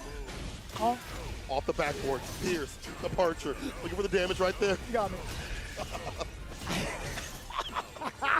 Departure again, lock him down. Mid-screen this time. I think if you're Juicy Joe, you have to initiate a little bit more. I know you don't want to because this character is all about getting close to the man grab game, but you might have to hit some of those buttons, those overheads, the stand fierce, the stand medium like that as well. Ooh. Okay, I thought it was going to be a significant hit off the Fierce, but Juicy Joe now with the chance to play, raising canes, another fake ghost. No Ghostbusters needed, excuse me. He might have an opportunity to set up a level 2, possibly to get the rest of the drive gauge out away from Junior, especially in this part, but no, he's going to be backing away. Doesn't get a clean hit. Empty jump into the punish counter. SPD, that's Junior striking for 1. Sweep, striking for 2. Headbutt over and over. Where's the third strike? It's not going to be here. Wrong area. Wasn't able to get the impact of Juicy Joe out with the proper punish. Let's have bar at the bottom. Will he spin that level 2 just to save his day? Ooh. Take out with the ghost. Nice interruption with the crouching kick. Does not commit to much else. Maybe 2 more out. Counter hit. Drop. Impact right back. Junior. You know what's coming through? Only for my loyal fans will this land. CA. See you on the tournament. Junior. Squeezing Juicy Joe. Oh. Giving a whole new meaning to a cup of Joe. I'll tell you what, Junior taking it down 2-0 against one of the matchups that we fear for Zangief players. Yo, look at him. He's looking at you in the camera, son. Yeah. He said 6'4", not for me. Not for me. We're built different. That's why he's senior, man. That's why he's senior. That's why he's senior. I get it. Change the name, Get it Junior. now. Change the name. We're going to get fired. Really, this last time we the commentate, but what a match to commentate in the first place. The fact that he has the confidence to walk him down, wait for a button to be expressed, and clip that with a stand light kick, my God. And the fake stuff every so often works out, the real stuff on that stage, the stand light kick into running bear grab, getting the distance for that empty command grab against the crouch fierce, putting that man in a panic. Wow. Panic indeed, man. As a reward, Junior has to face off against Xian, so that's going to be very, very interesting to see how that playstyle works out against someone like Xian, right? We talked about how aggressive Xian was over Tokido. Let's see if he actually gets to do so against Junior, but that does set us up nicely for losers round 2, just in case you hadn't followed along just yet. Ryukichi versus Hikaru. Crazy, actually. I didn't realize it. Ryukichi eliminates Latif 2-0. Word. I realize that. So that's the startup of losers round 2. Chris Wong versus Kills You, Xian versus Junior, Knuckle-Do versus Bruce Lee. That's actually been a really rough record, as we've seen over at TNS, Can Opener, etc. It's true, it's true. And we'll see if the switch up to Terry will help out any, being on a bigger stage might also help out too as well. Boost is on the Terry. He has a lot of momentum. Like, looking at him, he just exudes confidence, which is kind of crazy because he looks like he doesn't. So, you have. I feel like it's a sleeper build when it comes to the confidence level. Yeah. Right, because he is so calculated. I think his work ethic is absolutely insane. Yeah. When it comes to dissecting a lot of his opponents. Sherry had actually mentioned this a bunch. There's a handful of players that we give the Batman title to. Boost is definitely of that nature, right? Sometimes it goes from Bruce Lee to Bruce Wayne because of how much he dissects a lot of his opponents. So I really wouldn't give him the, benefit of the doubt of being able to study up against Knuckle-Do, but one of the biggest things about Knuckle-Do is how ambiguous he can be with his approach, right? He has so many different characters to go through. He has Guile, he has Camby, he has DJ. It's just a matter of who he decides to who he feels like playing against Bruce Lee, right? But as it stands right now, too, we haven't had any sort of remarks towards the winner's side. I mean, we mentioned it earlier. We had Blas versus Lashar, Zhen versus Ending Walker, Not Pedro versus NL, and then Kraime versus Punk.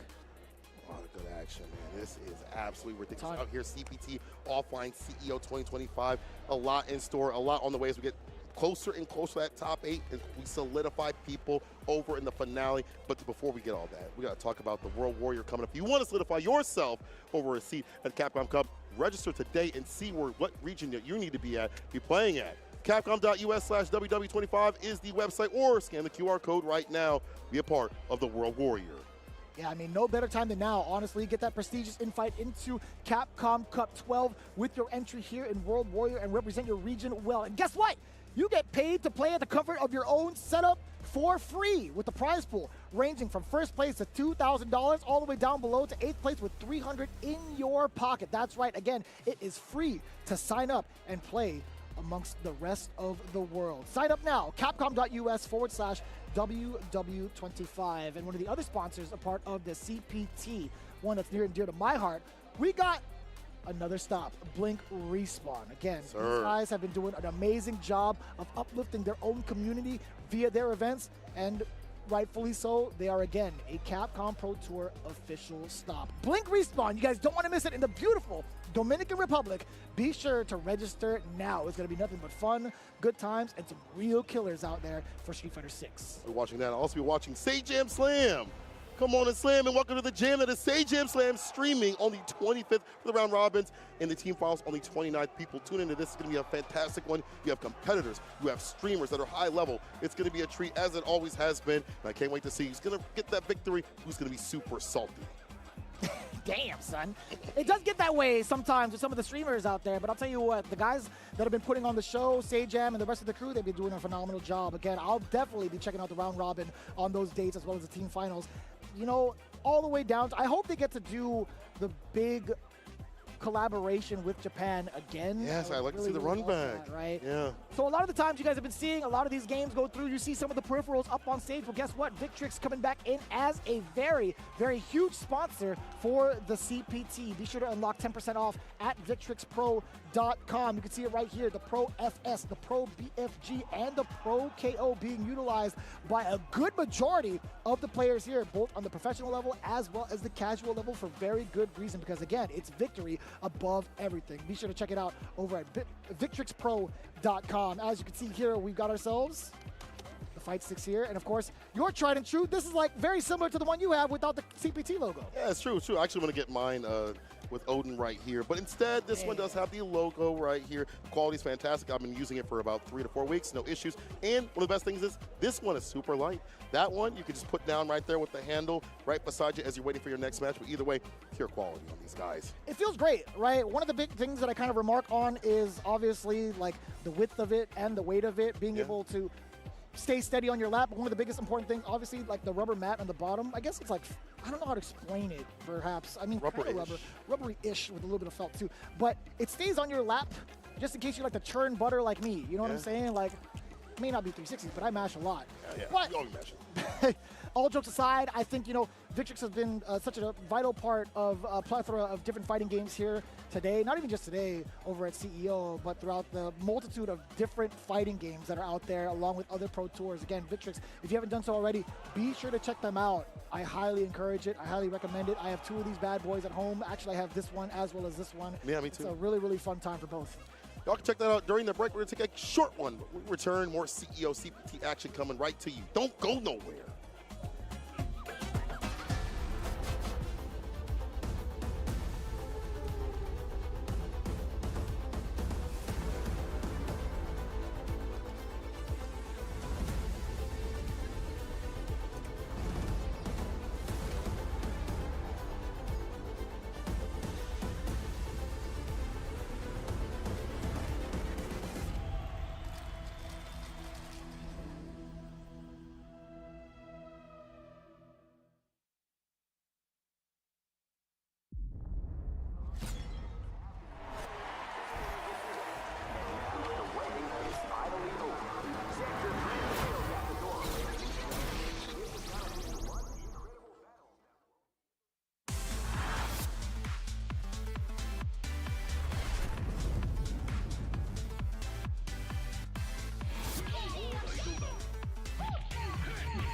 This is gonna be a match to remember. Fight!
Red Bull gives you wings.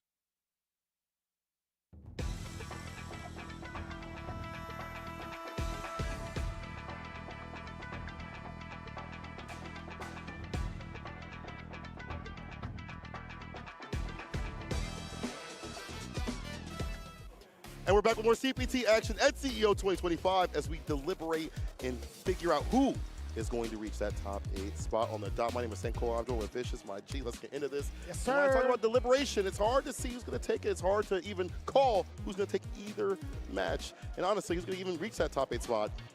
Yeah, it's going to be a little bit hard to kind of discern who's going to be coming through because of all the different results that we've had throughout the last couple of days, right? We're going to get that even more so. Continuing on to the loser side, just in case, if you guys are trying to follow along in terms of the bracket, I think exclamation mark bracket would suffice more than enough.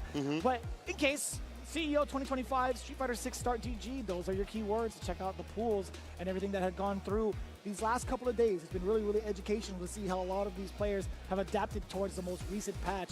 But speaking of which, these players up now for the losers side up on stage. Chris Wong versus Kills You. Once again, got to put respect on this guy's name. Kills You. People don't put him in contention. One of the best been at CPT, has been taking down champions. Some of your favorite players definitely deserves that love and definitely deserves to be up here. Yeah, I mean, at this point, he might just be like one of the new favorites, the way he's been playing. Oh, right? word. Yeah. He's doing a great job of taking down the Tokido. He's had quite the run to make it up this far. On the offhand, though, Chris Wong, again, he was sent into losers rather early, and he was really talking about deliberation. He was really trying to figure out what needs to be done as Luke to ascend him further into the bracket, because being in that spot rather early for someone like him is really disheartening. But one thing that separates us regular dudes from pros is how you thrive from said situation. I think Chris Wong has done a great job of adapting towards that. I don't want to jinx him just yet because Kills You has been an absolute killer. It's in the name. It's in the name. Kills You. That's a godlike name. Kills You. But Chris Wong, I want to go back to what you're saying about him getting better and better. I mean, he had that great run in the season 1 where he was in damn near every single top 8, it felt like, in the offline sort of thing. And then it just had that downturn in season 2. I think people kind of saw him as a potential threat. There were some nerfs to Luke in the way that he wanted to play that kind of pulled him down. So he had to figure out, how do I make my gameplay with Luke more effective? How do I make this character fit my style? Nerfs, buffs, none of that matters. It's about how to make this character fit the style that I want to play in this game and move on in the brackets. Chris Wong, Kills You, next match. That's right, yeah, Kills You coming straight from a pretty significant victory over Kaba not too long ago in the loser side. Let's see how he performs right now. Off to an excellent start against Kills You. A little bit of a dance-off from early on, but 80 seconds left. Chris Wong now has control into the corner with a significant punish counter throw, being able to get a couple more, or at least one extra. Into the burnout sequence. Chris Wong now swinging haymakers. A very, very deep jump fears at the very end. Sneaking in that DI. Kills You. I don't think he wanted to spend that level 1 regardless while in burnout. I don't think it would have been a factor. He would have only been wasting resources. 100%. That's a common thing. People are like, well, why wouldn't you spend super right there? Go to the next round. Save that bar for a later day. Trying to poke with a heavy kick. Spin knuckles in. Yes, gets the recovery, the tap parry. I like this. Punish counter and the super. Almost burnt out. Chris Wong wants the decision on wake up, blocks it out. Walk up throw, no tap parry attempt here from Chris to save himself. Possibly opting for a jump out. I mean, trying to salvage the rest of his bar, it's understandable. A bunch of counter hits in favor of Kills You. Didn't get the anti-air uppercut, actually. Chris Wong jumping into the corner could have been in danger. Missing out on the flash knuckle. I couldn't tell you what that was, Senkola. I really couldn't. I can't tell you either. Round around though. Other resources, what interruption. Getting the counter conversion right after Kills You is on game right now. That was kind of tough, really tough. Chris Wong actually let out a very early standing jab from that drive rush. Now the overhead does get blocked. Kills You, tracking Chris Wong's movement. Wow. And a standing media punch to get the full sequence into this DI. Let the level 3 rock. Man, him with the unk check as this connects. A lot of damage on the drive gauge. Same with the health. Trying to go for the reversal medium. Oh my. He's hunting for a DI right back. Kills You won't do it. He knows. He's seen the Noah.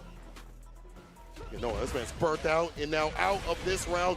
Beautiful whip punishing. Chris Wong loves to walk in with that crouching medium punch, as most want to do. Initiate the plus frames, get a confirm into something, anything, but Kills You is outside the range for that to even happen.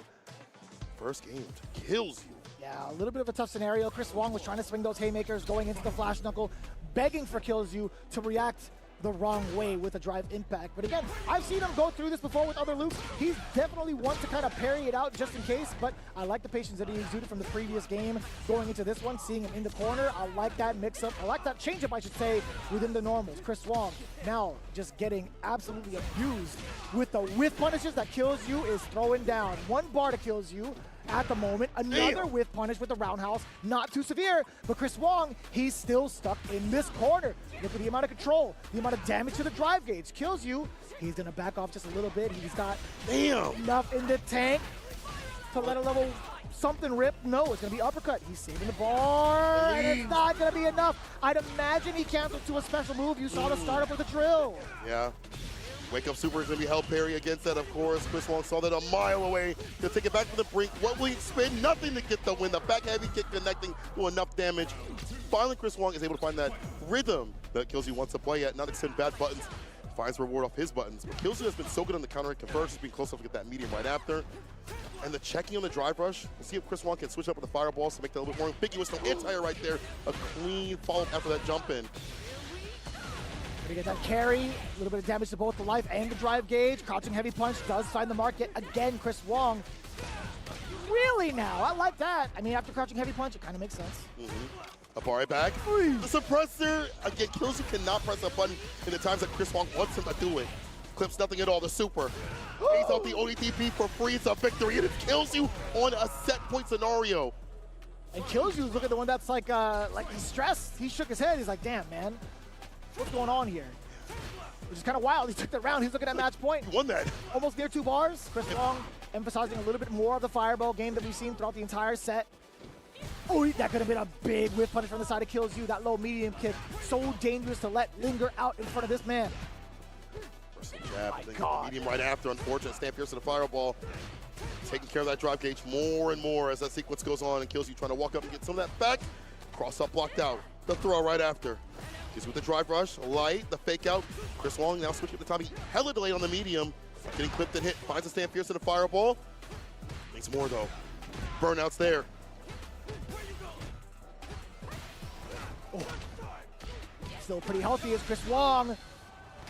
Dumping out the meter right now, regaining a lot of his drive gauge, forcing Kills You in a really awkward position. Actually not too awkward, right? It's just a matter of when and where can he spend his level 1. Okay, revenge. I lied to you guys. He didn't get any chance to throw out the super as a saving grace, but hold on, he's not going to be quite dead yet. He is a throwaway. Wake Up Super did a No clip? way. I don't think so. He It's went for gonna the hit. throw. It's gonna hit.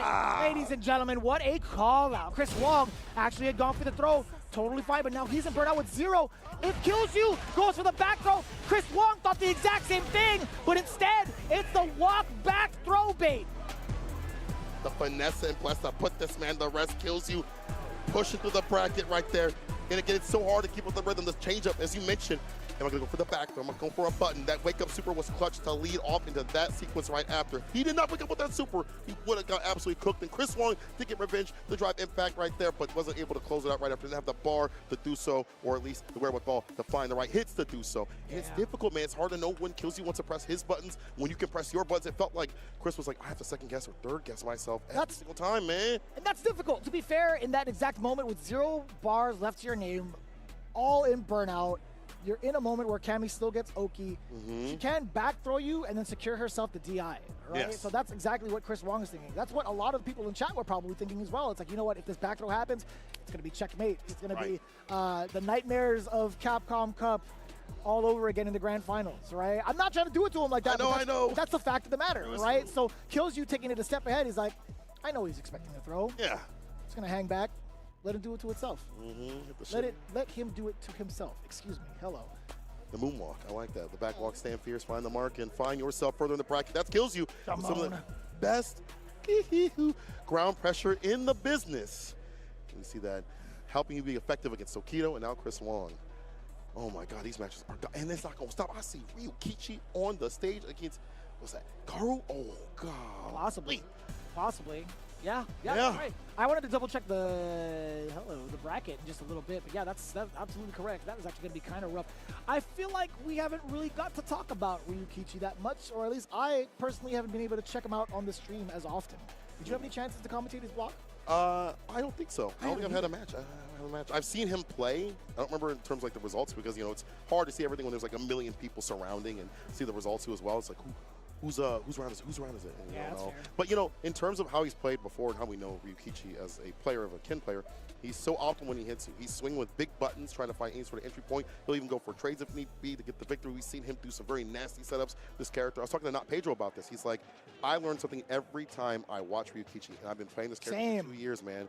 I think everybody can be learning something from Ryukichi because he just has the most optimal punishes or even entry points with the character, very unique with the character. And talking with him on the stream before he left, he was like, I still feel like Ken's good. He's like, I still think Ken is where he needs to be as a competitive character. Interesting. Very interesting. I do want to be able to pick up what Ryukichi has been putting down these last couple of events, right? I think he's had a game plan for almost everybody. He did fall a little bit short to Mena RD over at Evo Japan, but his route on the way over was astronomically good. Yeah. And honestly, like a lot of the cats too that did like the post-game analysis were like, man, Ryukichi has such a good killer's instinct, right? Yes. He's been doing such a great job of figuring out how to open up opponents with certain options. I mean, like, it sounds like a broad statement, sure, and it is sounding like a little bit of a time filler. Fact of the matter is, Ryukichi is just so good with his button placements and reads.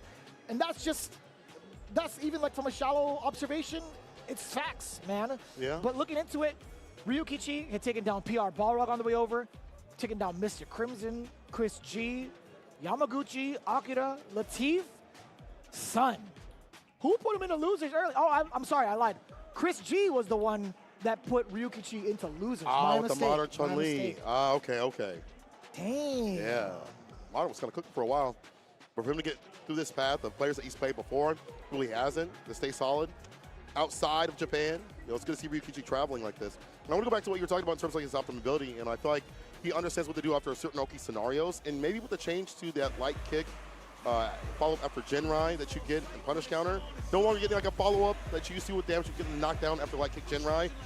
It's another Oki scenario. For him, he likes that. He likes to be able to set up right after and find like a meaty Sam Fierce or a meaty button. He likes to keep putting the pressure on you continuously. he Not all does the it a lot. damage for him, right? He wants to put you in the blender. Yeah, he's done that a bunch of times, right? After, like, even prior to this patch, he would do a lot of Dragon Lashes and go for dash up twice for Oki. Yes. A good amount of the time. We do get the target combo initially. Game one, already starting. Ken, Aki, Ryukichi, and Hikaru. Hikaru is already in danger being cornered like this. Yeah, careful now. In the corner, we all died to Genrai. Ryukichi trying to find a stand fierce, delays it a little bit, knocking on the door with that big battering ram button. Or nothing big after that crouching medium kick. Try rushes up with the medium punch though. An attack on drive gauge, a rumbling is coming. Careful now. Baroness of Burnout, pushing him towards the corner. I was waiting, honestly. I was holding my breath to see if Ryukichi would... Oh my God! And you know what's crazy about that? Talk to me. He just built up his meter off of those two normals. It gave him just enough to get the OD, to get the OD uppercut back. That was actually insane. Usually it's like stand fierce and like super. He saves the bar instead. That's actually kind of sick. That is Ryukichi dope. is insane for that awareness. That's wild. My man keeps the bar at the bottom if he needs to have it for a side switch off of level 1. Level 3 if he wants to lead. Carl does have him locked up in the corner for right now. Bro, that's got to be play of the day, honestly. Oh, word up. That was insane calculation. But Hikaru getting to confirm into level 2. Set up the bubble. Oh, no anti-air. Ryukichi actually got to jump away for free, or jump towards him for free. Again, That nothing. happened again. Medium blast got buffed to be a better answer in that range, so I'm not surprised to see that. The throw right after. Look at this again. With the grip right after. Backdash. OD fireball, drive rush, stand blocks, but hits the low though. No super to seal it. Karu, the fireball to lock him down. Has such a big lead. Might even take a trade if need be. He'll just get the grip for the victory. It's fine. Karu evening things out. Impressive set of blocks as well from Hikaru. Not going to fall susceptible to the OD fireball trap, right? Opting to just stay on the ground. Also blocking that overhead at the last second. Not going to get the whip punish from the low medium against Ryukichi. And now finding himself in a similar situation as round one. Give me that Jinrai, a little bit of a fake out. Ryukichi dropped the combo. Great thing is like you're still right there, so technically you still get Oki, but the cross up happens into super, the kill. So that drive gauge makes it look like Grimace, puts the poison on him. Nice and purple. So many potential fireball shots from the side of Hikaru as well, man. Ryukichi has done a great job of, finding ways out of the fireball threat. Forcing out some OD fireballs from Ryukichi. No anti-air again. What do you mean? Help me. Oh my God, every time, bro, I see it. Light lash, again, trying to find an explosion.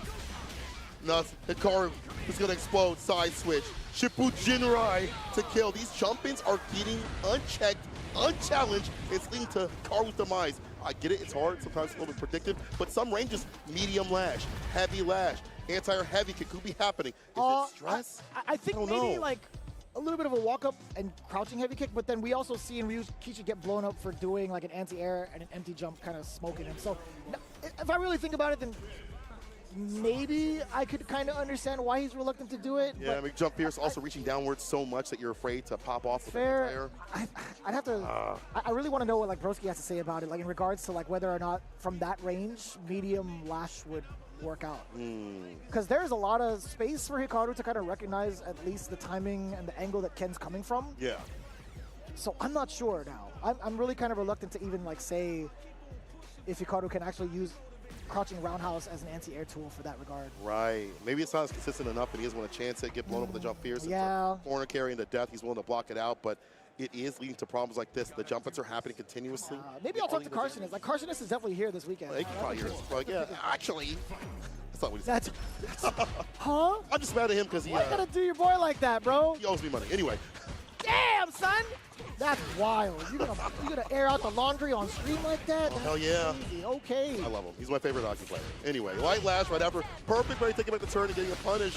Take him to the corner. Medium lash with a crumple. Yes. Snake kicks in the ender right after it. This character's got so much sauce. It really does.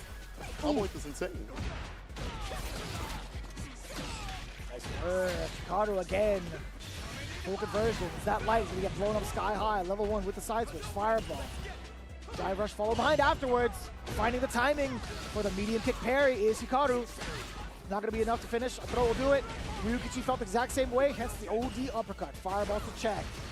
Cruel Fate plus frames backdash. And again, the exchange from both. Hikaru making very, very decisive parry reads against Ryukichi's normals. Continue seeing the lockdown, the ground of pressure. I do like that. Seeing the walkbacks. Run DP is a punish against light lash, but you rarely ever see. You got to be locked in to be doing that. That's wild. Yeah. A man of matchups, a man of tech. Ryukichi, OD Fireball connects. Jinrai delays it. Could have got to walk up the knockdown after though. Look at that. Stand fierce right after getting harassed. See the drive gauge is gone. I think it's funky that the light Jinrai now like knocks out like that. Yeah, trips him. That's pretty cool. Banana peel. Whoa. Oh, caught him. Throw tech in the Dragon Lash. Literally right when you said, whoa. Hikaru.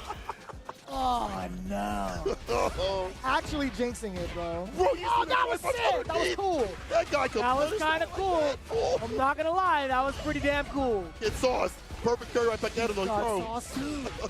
Right back at him. Oh, light lash finisher, of course. Drive rush to fake out with the throw. No overhead this time. Push up nice and fine. I like this. Keep the pressure on. Now button. Blocked out. Ryukichi want to take these throws. Drive reversal. Takes back the turn. Or so we thought. Ryukichi's still stuck in this corner.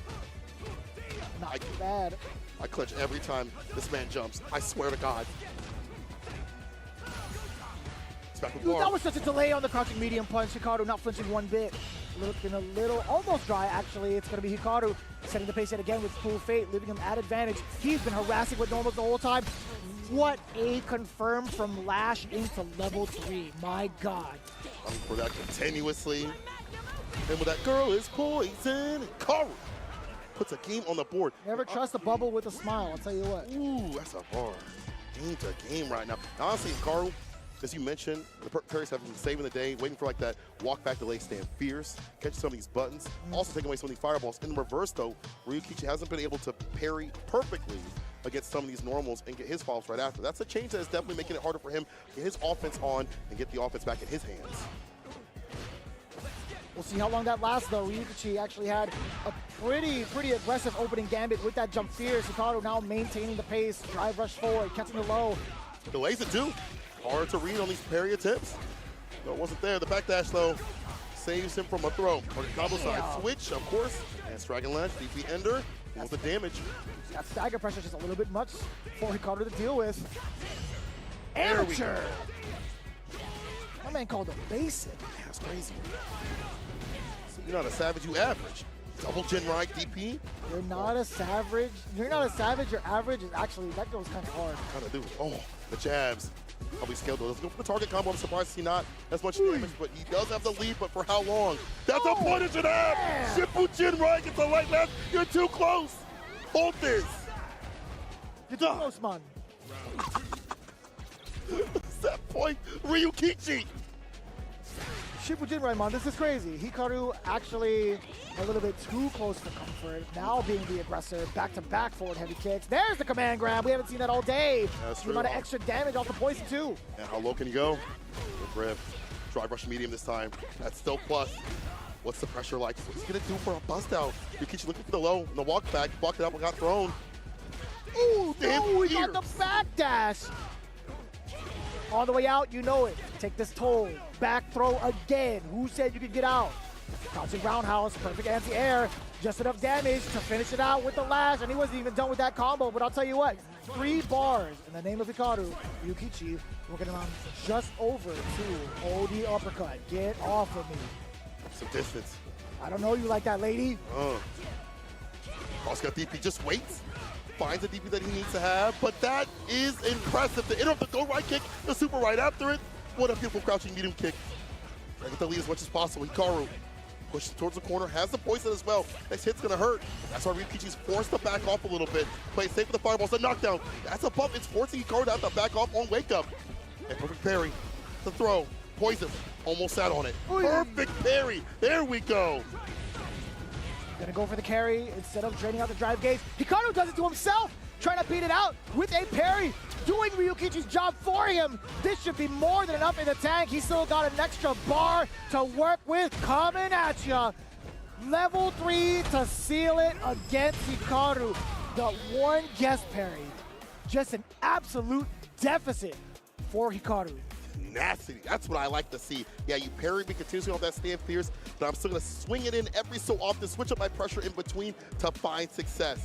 The Jin Rai pressure up in the corner was fantastic. He kept going for it despite the fact that we saw it get parried, despite the fact that we saw it get punished every so often. The fact that he kept going with what he knew was going to work eventually, that's why he a champion. Insane pressure. Insane pressure from Ryukichi, also knowing full well what his spots are for super punishes. Yes. You love to see that. Level You 2 love was to see that. fire The against frame that data light that the startup on Shippu Jinrai, it just grants you an even better punish majority of the time than a normal would, right? Instead of having to spend your resources with the drive gauge, I think it's much more important in the super arc. Yeah, and also he did the run DP against the light lash too as well, which is very hard to do. Catch that recovery. That man knows how to fight these characters out here, knows how to move on over Hikaru, which he just did, and we're going to be moving on too as well. Wild. We got Knuckle Dang in the build to go up against the Boots is loose. This is the matchup that I personally was looking forward to, right? Knuckle Do, what's going to be the character choice against Boost? I actually haven't seen what the record's been like head-to-head, but I don't want to misspeak here because there are so many weekly events that happen. I don't know exactly what the record is between Knuckle Do and Boost directly, but I feel like Knuckle Do has had a lot more success in regards to like top 8 to top 3 appearances as the last couple of weeks. I agree. I think in terms of like who's been talking in the YouTube comments complaining about this player being up there continuously and winning so much so often, it's Knuckle Do. It's like, oh man, Do's out here in grand finals again because that guy has been so consistent. People complain about that? Well, they're like, why is he winning so much? It's like, don't you want to see consistency in your fighting game? But that's a good thing to me. I feel like if you're being consistent, that is a good sign for the game and you as a player too as well. However, Boost gets very close, if not claiming some victories against Do. It's not always free. In fact, I feel like the switch up to Terry definitely helps out the way that he wants to play. But his kin is really good. We saw him cook up Do before in Season 2 with the Kin versus Guile match, and it made me really rethink, is that actually bad for Kin? Or maybe Boost is just really locked in. I don't know. I think there's a fair assessment to be made when they say, you know, like Terry's actually had some pretty significant buffs to solicit like a lot of the picks towards top 8. I mean, he's been doing a great job even prior to the big changes, right? I mean, over at Capcom Cup, you saw like Jobby M doing a fantastic job with Terry, right? I feel like a lot of the players have gravitated towards him towards the, like right after the end of Capcom Cup, right? So honestly, I think Boost had made a pretty good choice. I mean, I want to say the economy of buttons that Terry does have is somewhat similar within range and also utility. I think so too. That Ken has in terms of pressure too, so who knows? You know, when I talked to Boost like in Season 2 about like the crouching medium punch of Terry and Ken, he was like, Ken's gets a lot of reward, but Terry's is stronger as a poke tool. So With that being said, he sees a difference between the characters in some ways that he needs to be more effective as a player. And I think with the changes like the heavy punch fireball being hard to parry because it's a low now, with the consistency QOL changes, the stand medium, crouching medium punch, link into more damage, get more damage in certain ranges, and heavy kick punish counter as well leaves you closer, so you're able to land more punishes right after. I feel like those things combined allow him to fight more effectively. However, this might be a choice of comfort for him. With Terry or Ken, I haven't seen him play the Terry against a Guile in a while, though, so I don't know if this is going to be the right-up pick. He's playing King of the Monsters. He was going through King of the Monsters. Did you see that? King of the Monsters. Oh, man. It's right there. The arcade version? Oh. It was right there. It was right there. Game's hard as hell. That dude be mashing, though. Yeah, he be definitely mashing. Look at him. He's frustrated, son. Look at him. I'm pinning him. I swear to God, I pinned him. Look at He's dang. All right, fine. I'll fight. So I'm going to take it out on you. He definitely got pinned. Yeah, he got he pinned got towards pinned. the end. I saw it. What a game. Yeah. Terry versus Guile is going to be the choice. Knuckle Dew versus Boost. At least it wasn't a randomizer. Yeah, it could have been worse. Yo, shout out to the FTC Coliseum. Deborah! Woo, Deborah! We have She's no idea. okay. No idea. All right. The power wave coming on in. Rather aggressive with the projectiles is Boost. Now being at the deficit. Actually, I lied. Knuckle Dew trying to even up the score, at least with the drive gauge, to get that momentum on his side. Now creating the space for the cross. Trying to fake out a boom. Booms are faster this season. Leave the screen so you can throw another one. Makes the timing of the Sonic Booms hard to read. And Knuckle Dew has one of the best projectile timings in the game. It's so difficult to read when you can jump in, man, even get through. So the boom pressure that you like to present. This forces the burnout here from Boost, but he does have him up in the corner. He's with the rising tackle. Boy. A sick link too. Yes, sir. Punish counter into level 1. Set up shot. Get a little bit of chip damage.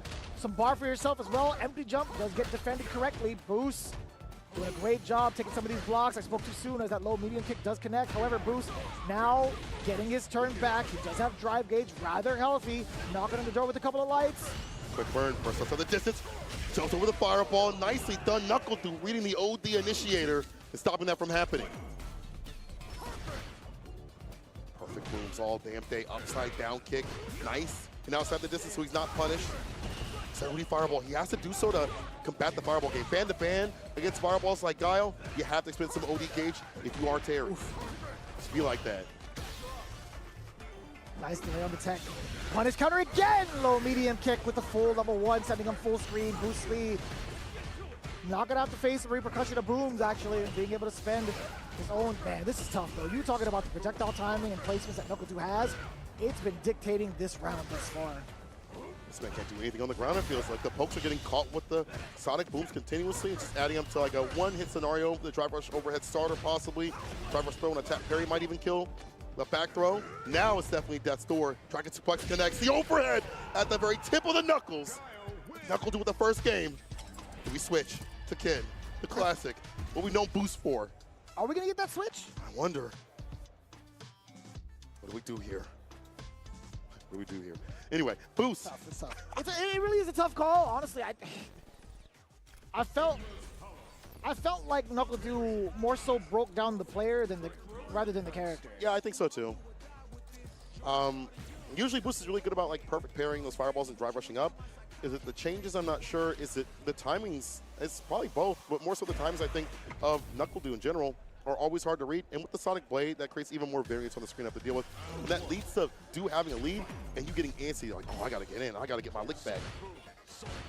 One of the big things that we kind of like harp on Terry for is the ability to skip neutral with like Burn Knuckle. Guile pretty much eliminates that threat majority of the time. That crack shoot was actually really impressive over the cross. There's the Knuckle, the very first one I think that we've seen from Boost outside of a combo. I don't even think we can see it in a combo, honestly. But wow. Here we come. The first time we get to see offensive Boost. The corner's character dump out the damage. We've seen it happen. Crouch Meaty Punch in an OD fireball just to find an opening. Knuckle Dew commit to the forward. Meaty kick so bot. It's jumped in on. Crouching Meaty Punch again. I like that option. But Knuckle Dew holding tight, delaying the OD Sonic, or flash kick to get that out. Trying to regain the momentum as Knuckle Dew. Damn, that was an upside down kick. No incentives necessary. But looking at green, I was going to say for a little bit on the drive gauge, Boost bringing it back towards Knuckle Dew. Roundhouse trying to chip away. Oh, we thought that was going to get a link. And go for a throw. OD flash, but it's going to be tough. Are you going to go for solid puncher? No, I don't think you have time. Oh, he jumped in. So he'll get the back throw right after, though. Oh, my God. There it is, the solid puncher. You're going to be eating a lot of chip damage. He's throwing out the little booms just in case. Boost Lee decides to jump. One more sequence, it would have been it. Boost Lee tried to get ahead of it, but just too late. The baby Boom already making contact.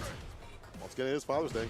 Sonic Boom's coming into play continuously right there, chipping away, find that last hit, and the staggers. Again, the Sonic Booms are making it really hard for Boost to read.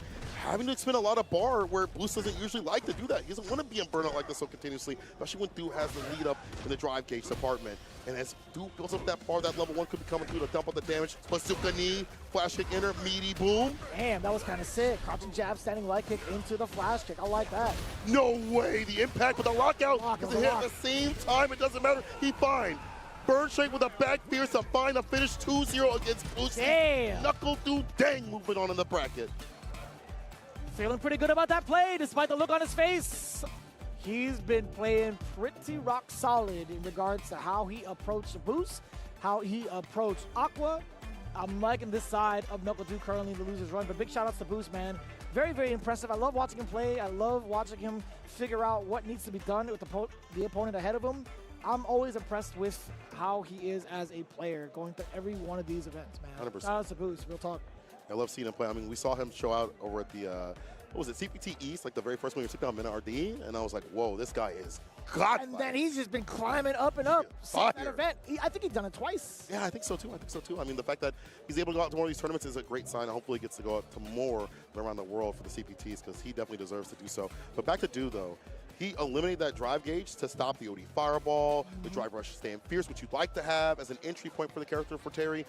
Preventing that from happening is what led to success, a lockdown boost and get his lead up continuously. So Do, he knows how to disseminate the character, the player, and make sure they can't play. Excellent call out too. Again, Knuckle Do just super, super impressive with forcing Boost to play the game that Guile wants to play, right? And more often than not, if you take a look at the replays in general, you can see how often Guile was playing at like the 2 to 3 range, right? Like mid-range, a little bit further than that, being able to just command such a lead, command the drive gauge control, and also build up meter for himself. Just based off of Sonic Booms in general, right? It's not going to be hard to do. Really, really, really smart play overall from Knuckle Do. But again, you guys have been tuning in to the CPT. We've been doing a great, great job of going through this top 24, and you guys have been doing a great job also from hanging out with us from the top of the show. But we do got to shout out our sponsors, of course, to get ourselves ready for the next one, as World Warrior is now open with their registration, capcom.us/WW25, or if you look over to the right with that lovely Elena, the QR code down below to get yourself ready for the registration. Again, if you head on over to that website, the schedule and all the information needed, including the regional finals pricing, is going to be available there for the World Warrior, being free to enter at the comfort of your own setup, with first place getting $2,000, all the prizes all the way through to 8th place with $300 in their pocket. Again, I emphasize, for free to get that coveted Capcom Cup 12 Hello invitation. Pull up and show out for that. While you're doing so, you can spend some of that money over at 10-0 at the booth if you're here, but if you're not, go ahead and hit that QR code or hit merch.10o.gg, where they have some beautiful apparel. I'm wearing one of those right now, as you've already seen, the Cherry Blossom Turbo. I missed out on the Akuma Heaven. That sold out with the quickness. Oh, really? So do not wait. Go pick it up ASAP. Oh, I kind of messed up that if it's already sold out. But again, check it out. Merch.10o.gg. You guys do not want to miss out. But also, we've been showing a lot of love to our sponsors, especially this one, the Turtle Beach headset. Now, 10% off with your first order over at turtlebeach.com. Be sure to check it out with the Stealth 500, 600, 700, as well as the Stealth Pro, all wireless to help you raise your rank. Again, Turtle Beach, tried and true when it comes to the gaming community, now even more so with the FGC being a pivotal and integral part of the Capcom Pro Tour. I've harked on this so many times right out the gate. I'm a fan, man. Yeah. I've been using this bad boy. I've been using this company's headsets for a very, very long time. I know David and James had shouted me out, but it's true, man. 10 years running on the same headset, I was frugal and I was broke. 10 years? Wow. Frugal and broke. I'll tell you what, man. These guys have lasted me throughout a long, long gaming journey. 80 hours battery life, by the way, for someone like me that don't charge up anything at all. That is a blessing. An absolute. I'll be a real operator to plug it in, and this thing going for 80 hours is an absolute blessing for somebody that can't find the cord sometimes, or I'm a mess sometimes. But it's been messy action out here as we try to get that top spot. People are going to take a quick break. Return, more CPT action coming right at you. Don't go nowhere.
This is gonna be a match to remember. Fight!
Red Bull gives you wings.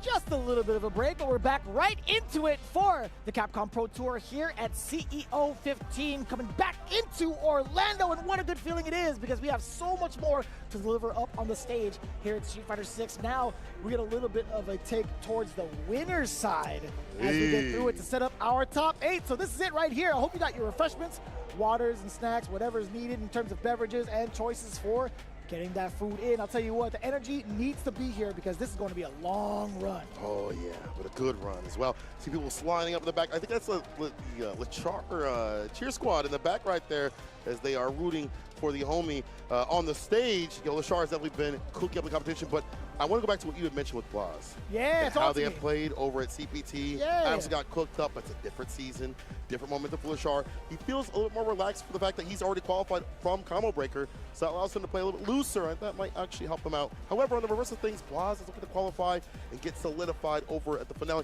and be that guy, because he's gotten so close over at Combo Breaker, is hungry for that victory, and he could get it. He could definitely get it. He's got the Ryu. He's got the Akuma I've been seeing as well. We saw that against Hibiki the Beast. He beat him with that character. Yes. I missed it. He went Akuma? He went Akuma. Oh, that's crazy. 2-1 that. Damn, bro. Mm-hmm. I had no He's idea. on one. Like, every time I happen to catch him throughout, like, my weekend, I'd always seen Ryu.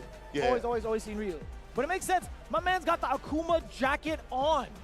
Damn. Satsui no Blas? Oh, imagine. Is that for the My Pick specifically? No, it was for Hibiki, but I don't know exactly why he picks that character, but watching him play that character even on CFN and things like that, very interesting ideas as he has with Ryu in terms of defense. Okay. Maybe starting off with Ryu might be the pick here in the first place, though. But as you mentioned, there's been a lot of Ryu, thought more Ryu more often than not, but he always has that other character in the pocket just in case. So we'll see if we have to change. if it will just be the standard man, Ryu. He's more than standard, actually. I shouldn't even say that. That man No, is on steroids. He's nothing but buff, brother. His biceps now matches gameplay, I'll tell you what. But Lashar, going into the my pick, I mean, he didn't have a lot of success against Blas prior. We had mentioned that earlier. Over at their exchange at Capcom Cup Finals, Blas took him down 3-0, but it was a rather close 3-0. And I will say that I'll definitely emphasize that. Like right? a real one. 2-1, 2-1, and at the very end, although it was 2-0, okay, it was still pretty back and forth in wins.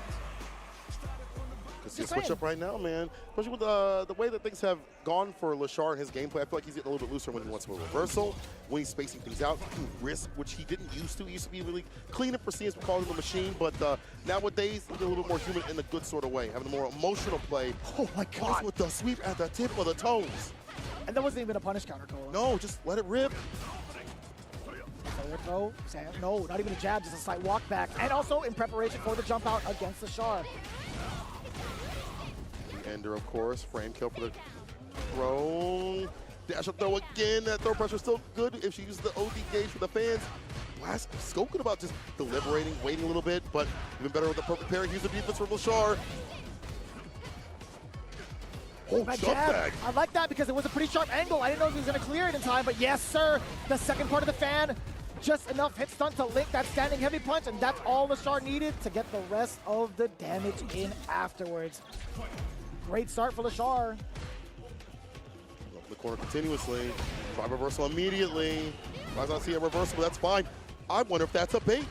No, that had to be. The light Ryu end move?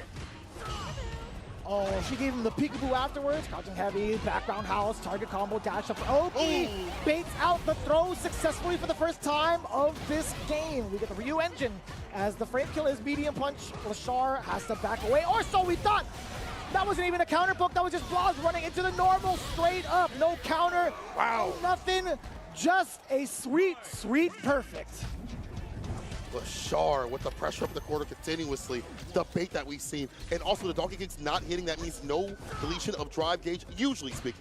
Right there now. But overall, Lashar's been good about finding, like, after the second hit, parry that. See if Blas can react and maybe, like, go for a medium into, like, something else to go, like, a throw. Maybe Hashigeki to bait out the parry attempt. Gotta be something different here. First game of Lashar with the quickness. The parry. The drive gauge up, the medium, but nothing after. Okay, okay. See the switch up a little bit from Blas. Not going to be quite the same railgun, but the objective again, being able to get that drive gauge is ever so important. Blas trying to get a fireball trap going. Lashar being able to land in time, or so we thought. We got a lot of Hashogekis coming in, as well as the DI backing it up. Denjin power up. Let me get the damage on top of that. Yes, sir. Uppercut. What's going to happen now? Very meaty standing medium punch. Do it again. They don't need to. Didn't even need to get the charge up on the Denjin. Blas. Round one of game two. Switch up again, call out these parries as we mentioned. It will help out, kill that drive gauge from Lashar. OD fireball, stocks up after the knockdown. Right back at him, holds parry.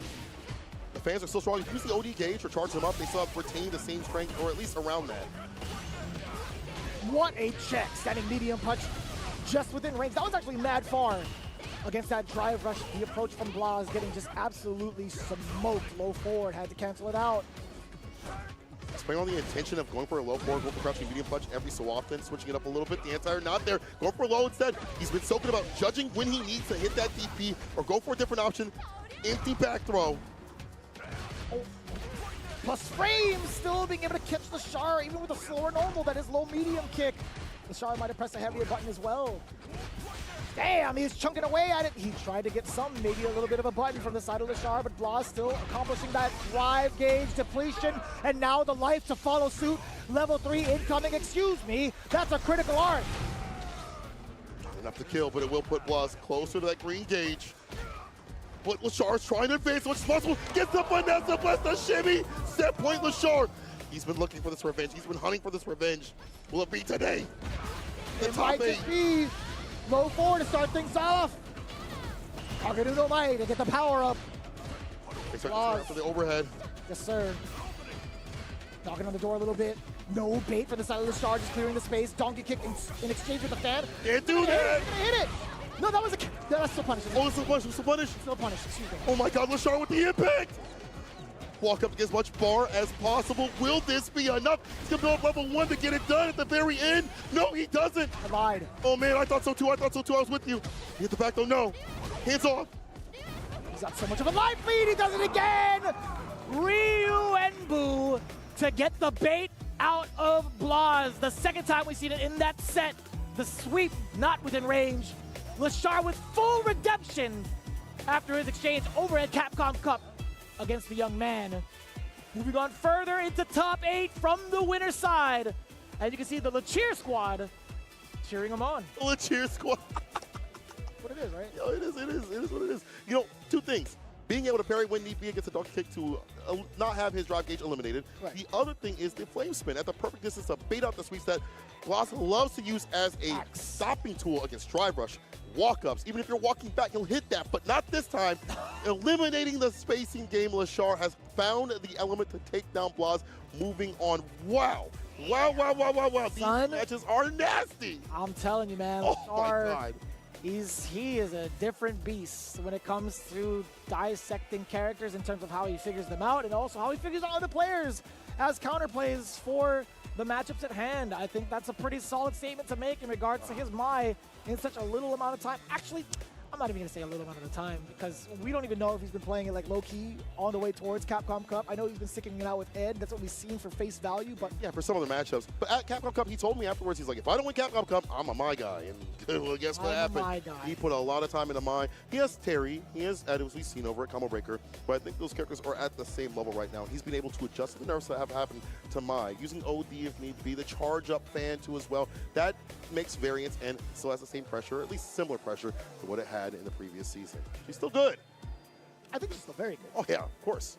Like what happens, we talked about the main thing is like, oh yeah, you're able to walk out of my fan pressure, but have you seen how much how much corner carry this character has? Oh yeah. Off of really easy conversions? Sometimes meterless too, you know. Most of the time meterless. Yeah, oh yeah, you're right, most of the time, you're right. Right, you get like the, what is this called? I always, Hisatsu Shinobi Bachi, that is the bee sting is what it is. That's what I usually call it. Yeah, the bee sting just has mad carry on it, right? And you get Oki off of that. It's like, how often do you find yourself in the corner against Mai? Pretty damn often. Yeah, but that's true. we'll put a pause on that. A little bit of a pin to talk about Mai even further in the future as, again, Lashar moving on into top 8 winner's side. Coming up next, ooh, is that not Pedro? Or is That is.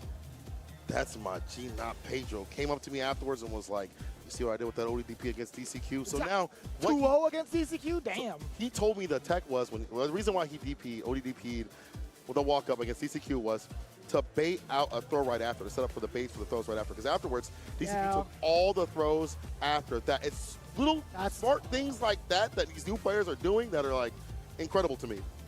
That's quite the risk to make, right? He Yeah. did ODDP right in front of his face at a delay. And it was blocked. But afterwards, DCQ took every throw after. He's like, Okay. bro, I'm not trying to get hit again. I'm trying to get sauced up again. I didn't get to watch it, right? But it is like quite the signal to send. Right? Yeah. It's like if I'm willing to cause this much chaos off of this single high risk maneuver, who knows what I could do once I knock you down like proper, right? Exactly. I can get that. I think that's been a really interesting chaotic strat even in like the early phases of Street Fighter. People will do that, like save it towards the end because they condition them the reverse way. Well, they'll throw them a bunch. They'll delay their normals, or they'll delay something invincible to rock their core. So It's the Indie Walker, remember? Yeah. that's true.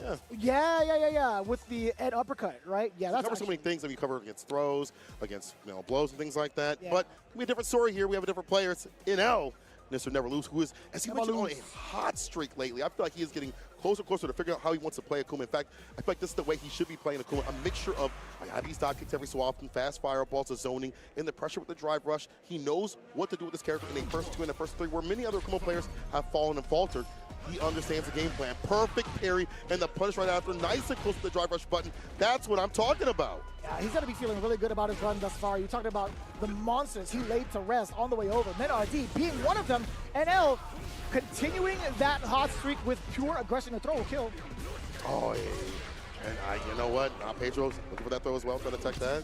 Unfortunately, it's a button that connects NL. A perfect KO to start things off. Delaying the normals every so often has been hitting not Pedro up in the corner. Let's see what the defense is like now. It's a forward throw. Walks up again. That's a punish counter. Reversal from the side of Pedro.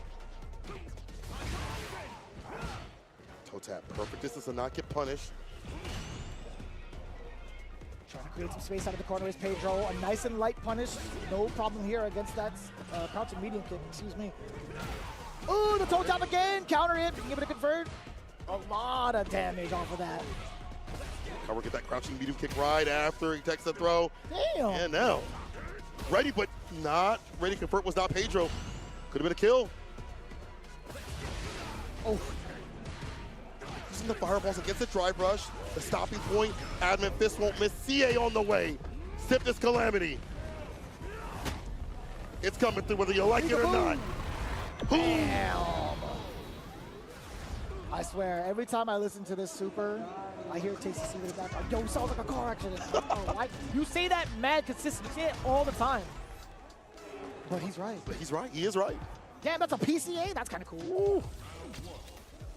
Fair to see that. But now, absolutely in form right now. These fireballs are stopping not Pedro from the dash up, the drive rush, the more activity you'd like to see from Ken. We're in. Tatsu ender for the damage. Delays, but a little bit too much. Pedro able to step that out and head Tatsu. Let's get on out of here. Excellent block on the overhead. NL still on the defensive end. A lot of aggression coming in from Pedro from the Jinrai. Delaying the stand heavy punch off of that drive rush. Look at the chunk of damage that you get off of that. Another meaty heavy punch. Still keeping it within range to continue offense. Pedro has to back off. He lost his turn. NL, what are you going to do to stop this? That's a clean opener for NL to stop that jump. However, the back throw for not Pedro. Playing mid-screen. NL, can he squeak away with a comeback? OD fireball definitely kill. Like the idea, but unfortunately whipping the throw completely. Tatsu sweep. But the corner delays the throw just a little bit. Not a perfect parry attempt. Uh-oh. Back it off. Oh, whip that could have been a whip punish. Oh, he falls the fireball. Run DB. He gets it. He gets the kill. It works out. The field goal is good, St. Cola. You saw NL throw out that fireball. Well, guess what? Enhanced DP going right past it with its invincibility frames. I like that. I like that call out a lot. And it would have been chipped regardless. That's true. That's true. Pedro riding the momentum right now. Pushing towards the corner. Empty lows. Blocks it out when the turn ends. Crouching medium punch. We drive rush right back up in the corner. Forward Pierce, DP, level 3 immediately. A lot of expenditure right here from NL. He wants to kill the drive gauge, get a huge lead. He has to go back to bite him later on, though. The deed is done. Wow. Oh, that parry. Oh, no! Oh, yeah! That's what NL's saying. NL just busting Ken through the wall. Serving up that Kool-Aid. I'll tell you what, man. NL looking mad sharp when it comes to that corner punch. He's rated out not Pedro correctly. Okay, OD fireball to return the aggression back towards NL. Forward throw. Let me see the knock on the door a little bit. No, you know what? We're going to keep busting it down with our knees with the throw. There's delay on the crouch medium. Didn't amount to much. However, still managing to get a conversion. A very, very quick rebuttal from not Pedro. That's a perfect on the board. Yes, sir. Now Pedro keep the pressure up the corner, keeping it very ambiguous. Maybe not every hit is hitting, but enough are to deal the damage that you'd like to see with Ken. If Ken needs damage, he needs to get it in the corner, and that's where the access point has been for Pedro. Also, OD Fireball to eliminate the perfect parry attempts from NL, switching it up. It's hard for him to find those reads, and that poke is definitely putting on some pressure. Game to game right now. They don't mind to use some OD gauge from his side, some OD Fireballs, but Pedro's nice and close. Gets the punish counter, run DP in their Oki time. Oh, that's counter hit. Side switch, opting for the damage. Drive rush on in there, knocking on the door, a little bit of a false hope. Okay, NL falling for it. He was grasping at that straw, whiffing that normal right in front of Pedro, giving him match point. Spoke about that false hope. See Pedro just backing off a little bit, thinking that NL could press a button. No go. That momentum change is so hard to read. NL can't put his finger on it just yet. Drive rush jab. Oh, that wasn't even a counter. Maybe caught him walking forward when he shouldn't. Target combo with the fireball, just walking out of space. Again, using that back walk speed to get out of the range that Pedro is trying to get these grabs on. You thought you could throw out that normal target combo conversion, and now full-on drive rush conversion. Being touched with the pickup right after. Frame kill caught him with it. He thought a butt was coming through. His final game, final round for Brazil. Not Pedro trying to stay alive. NL trying not to lose to live up to his namesake. Sometimes lose. Oh yeah, well, hopefully not today.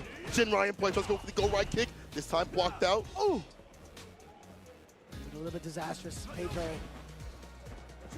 perhaps trying to fish for something NL's not giving it to him, or at least so I thought. Pedro finding out the timing against NL. A very early on, level 3, early set, but it's going to be fine. The damage output is going to be warranted considering how fragile Akuma can be. The drive gauge ever so important right now for Pedro, though. This is going to be huge. Unless NL does something desperate here, he could get away. A backdash. W. The overhead. Stampius to the fireball.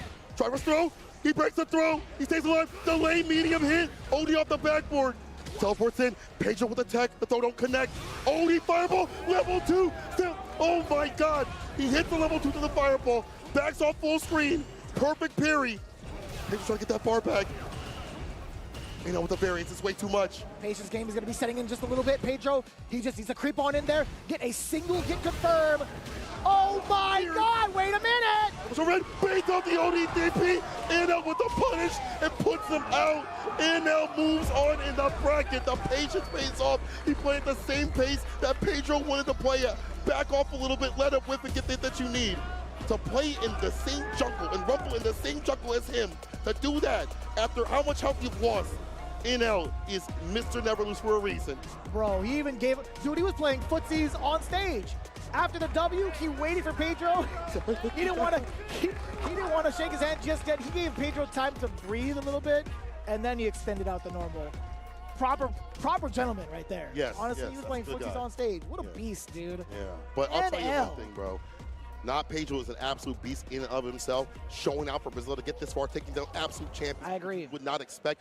This kid has a lot going on for him, and I expect a lot from him throughout the CPT season. He needs to travel. Get him out everywhere. Just looking at his run, right, prior to facing off against NL, he sent Kills You to losers. He sent DCQ to losers. He sent Momochi to losers. He sent Dogra to losers. He sent the whole world to losers at this point because of how much international presence is here. This guy, not Pedro, is definitely a threat to recognize, and for good measure. He's still going to be in the running. He is going to be in loser side. So there's going to be a very, very big run for him, especially with tournament life on the line. I'm excited to see how he's going to play and progress coming forward from that. 100%. As we move on to our next match, I see my other son, Zin, on the sticks Your right son? there. Yeah, he's my son. Yeah. Oh. Him and Lashar. Yeah. That's Him my and son. Lashar. Yeah, that's true. Lashar always comes up and is Happy like, Father's you're Day, my St. son. Paul. Yeah. I'm like, you're my son. However, Zin, we talk about him a lot, bro.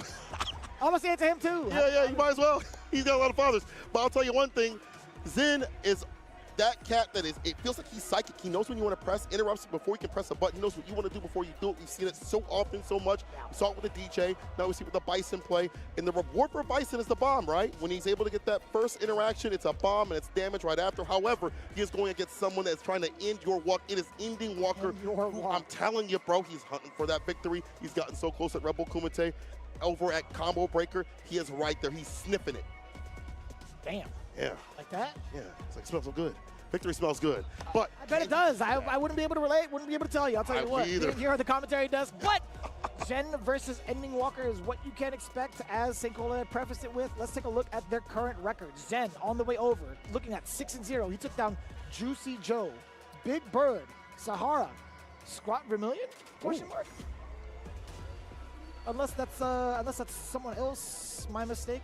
It's got to be someone else. I don't think it's Scrot, but either way, taking a look at Ending Walker's path right now, dude, he has been out of control. Dang mind. Out of control, this guy. Ending Walker has been doing such a phenomenal job thus far. A little bit of a tidbit as to who he played earlier. He took down Sien 2-0, Kaba 2-1, Kaba 2-0, Yamaguchi 2-0. Word. Burnout Fire, my man Kevin 2-0. There's a lot, man. This guy, both of these guys have had quite the run coming into their winner spot. And both very young players out here. Obviously, Ending Walker we've seen in the Street Fighter 5 showing out. Zen, pretty young in his own right, too, as well. Love seeing the new blood, because eventually we're going to get old and crusty and have to exit stage left, and good to see some other new gen players pick up and maybe go higher with these trophies and honestly pushing the game further. Yeah, so looking at the past performances as well, looking at Street Fighter 6, I think from Combo Breaker, right? I think Ending Walker had a really, really impressive run throughout the entirety of that as well. I'm going to look at it right here. Yes, sir. He had 4th place at Combo Breaker not too long ago. However, I will say a little bit of information is missing in between, because we did have 2 big events that had happened. We had Head Stomper as well as BAM. Yeah. That's a little data to gather right there. Either way, though, Ending Walker on the Ryu definitely has been obviously you can say Ryu's been improved, right? But the way that he's been playing, I feel like even if Ryu wasn't improved, any Walker would retain the same results. Interesting. For Zen, on the other hand, he's got a collection of characters. He's got the Bison, he's got the DJ. It's mostly been Bison for him. Right on. In this matchup, I feel like you have a faster Psycho Crusher for more damage if you need it. You always have the OD to need be to get through the fireballs against Ryu. But will someone like Indy Walker even use those? Walk forward, Hashokeki has been a big point for him. Stand fierce in the donkey kicks. He is so good about deleting your drive gauge before you even notice, so you better perfect parry. And it better be perfect. Interesting.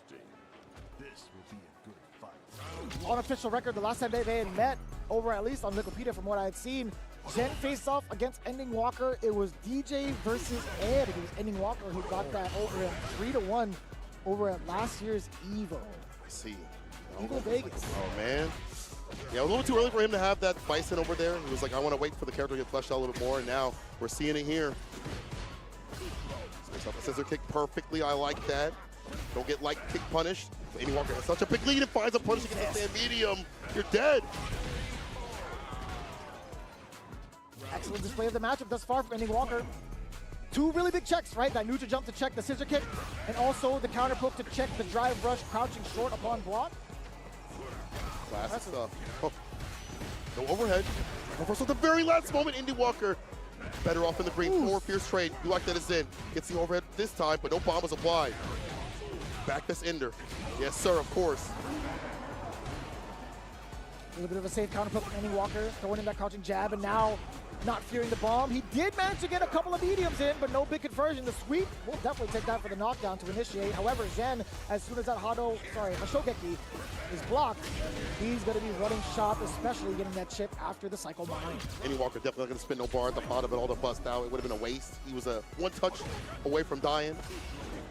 Both fully stocked. Storm. Trying to jump in too far out like that. Zen just kind of backed off right there. Right. Not overextending yourself. The sweep, the raw stuff. Not even going for punishes, catching him, staying. That's why it's landing. Back fist again. Drive rush to get that Oki now. It's the second time Ending Walker had thrown out a light normal after pressure from Zen. Hopefully he could take note of that and possibly get ready for either a frame trap or maybe whip punish. But I think he's going to be just fine here. Level 3, hot damage, both the life and the drive gauge. One more touch for Zen. Survive. That's the scissor kick. The stand medium kick is the measuring tool and cuts through with the scissor kick to do it. First game is in, getting better about what he needs to poke with, the damage he needs to access, and backing up from bad situations. He'll drive rush and wait a little bit, wait for him to smash that crouching medium punch and be like, cool, now it's my turn right after that. So hard to read, man. I mean, you made the right assessment too with the medium kick as a measuring tool, right? But that was towards the very end. How else can you reach Zen though, right? That's true. And perfect parry. Toss him. Anti-air, yeah, cross-cut DP can't lead for free. No back though, surprisingly, but this is fine for Indy Walker. He has such a big lead. Right here is perfectly fine. He can, yeah, do things like this against the drive rush, stand light kick, drive rush fireball. Lock him down as much as you can. The neutral jump almost landed against the slide. I mean, there was an attempt. Can't knock Ending Walker for trying to throw out a cross-up normal all the way down. The bomb has been planted. Zen, will he be able to detonate? Ending Walker, he definitely got a toolkit prior to the round starting, I'll tell you what. Forward throw again, I like that. But even before that, having no fear in his heart to be able to strike back when the bomb is on, considering how much damage can occur, that's where Bice is going to access it. Indy Walker either going for sweeps or preemptive buttons before like the 3-second timer hits. Oh, the fake out, but don't throw the perfect parry on the low. What a call out. Even harder to do this season, understandably. That's pretty slick. Yeah. You don't get to see that too often against the target combo, right? Yeah, not really. Lift off, back heavy kick, plus right afterwards, a throw. Prepare for what? Counter hit. I like this. Applying a lot of the pressure is Zen. There was an attempt at a parry. Ending Walker! Help me. No punish. Luckily for the side of Ending. It's a stop. A throw. One more touch. It's going to be another throw. It's in. Going continuously, not fearing like a crouching medium kick to any sort of anti-shimmy to a bust out. Nothing. Zen is just cycling through the weapons in Bison's arsenal, and Ending Walker has not found a counterplay to it. Ooh, yeah, the level 1. Just in case you thought it was your turn to play, you always have that threat of the reversal, crouching medium punch. Drive rush, the sweep against the drive rush, right back at him with a bigger button. There's a throw. Indy Walker got to get aggressive to build the bar back up. Cross-cut DP again. Spins the rest of the bar, the perfect parry. Punishing coming. We spin the bar, he will. To put him in burnout, to make him look ashy. Get this man some aloe vera, please. It's not going to be enough. We got the hell attack all the way down. Oh, he missed it. An opportunity. No, he didn't go for the kill. That could have been straight up CA. It could have been anything for Ending Walker. That could have been it, but still won't be able to seal it. That could have been dangerous. He's able to clutch it out with crouching medium kick into the Hashokeki. Final game. Oh my God. Oh my God. By the grace of the gaming gods. I don't know what else to say about that. My man did fierce, Shoryu, and missed his opportunity, and still managed to find a blessing down below to finish it off against Shen. Tied up here, 1-1. Both their faces showing no emotion, but you know they shaking inside. My God. If anything, they're excited. Oh boy. The Psycho Crusher, the damage and the carry, pretty significant. Ending Walker trying to make a couple of moves to force Jen to make an error. That's one error. Successfully counted towards Ending Walker against that misplaced scissor kick that could have been so dangerous. Cross-cut DP in hot pursuit. Forward throw, drive rush again. Checking the lows immediately. Jen backing away for now. Or so we thought. He was hiding the gun with that fierce from long range. Yes, sir. Moving that button a lot more. It's easier to parry than most people think, but that's included with the equation of the scissor kicks and other buttons. It's harder to read. Drive impact on the way down to kill some of that drive gauge. I'm assuming. Oh no, the medium puts him in burnout. The impact. No splat just yet. The dash up. The challenge. Right back at him. The punish. I think big though. Another wall sweep off the feet. No finish, but finds a stand medium kick right after the scramble scenario. Stays solid. Shin on set point. Oh my God, they are slugging out Waffle House style. No barricades, no chair barricades, baby. It's a free-for-all. I can't believe that image exists. It really does. See that last night? Oh. Wild. Plus frames on that. There was an attempt at a parry. Hey, not going to recover in time off that medium kick. Zen calling it out correctly with the drive impact. Very significant situation for Zen in favor of him. Burnout's there, the damage is there. Almost back facing the corner for Ending Walker. A slew of normals into the OD scissors. Knock him down. Bomb has been planted. Oh no, no counter strike here, Ending Walker. What are you gonna do about it? When Zen takes it all the way through over you. That was an insane sequence of offense coming in from Zen. So he backed up to get that stand pierce hit against the stand medium kick, like inviting him to use that tool, punishing it continuously, getting the bombs that he needed to have to at least enforce a little bit of panic, like this man's on the Titanic, but his chances are sinking down into losers as Zen moves on. I cannot believe that he was able to control and corral somebody that is so active with the Hashokekis and the fireballs and the bulldog style like Ending Walker. But that is Jin, man. We talked about it. He's psychic. I feel like he knows what you want to do before you do it. Has counters through and through.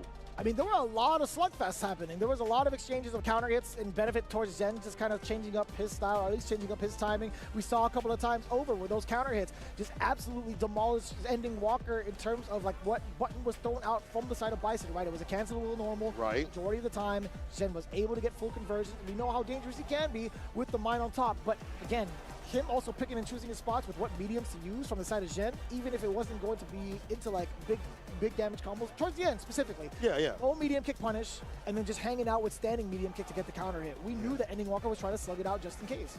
Didn't really overextend. I like that. Like, okay, maybe I can punish this, but maybe I can just use stand medium kick right after. Feel a little bit safer and solid, more solid.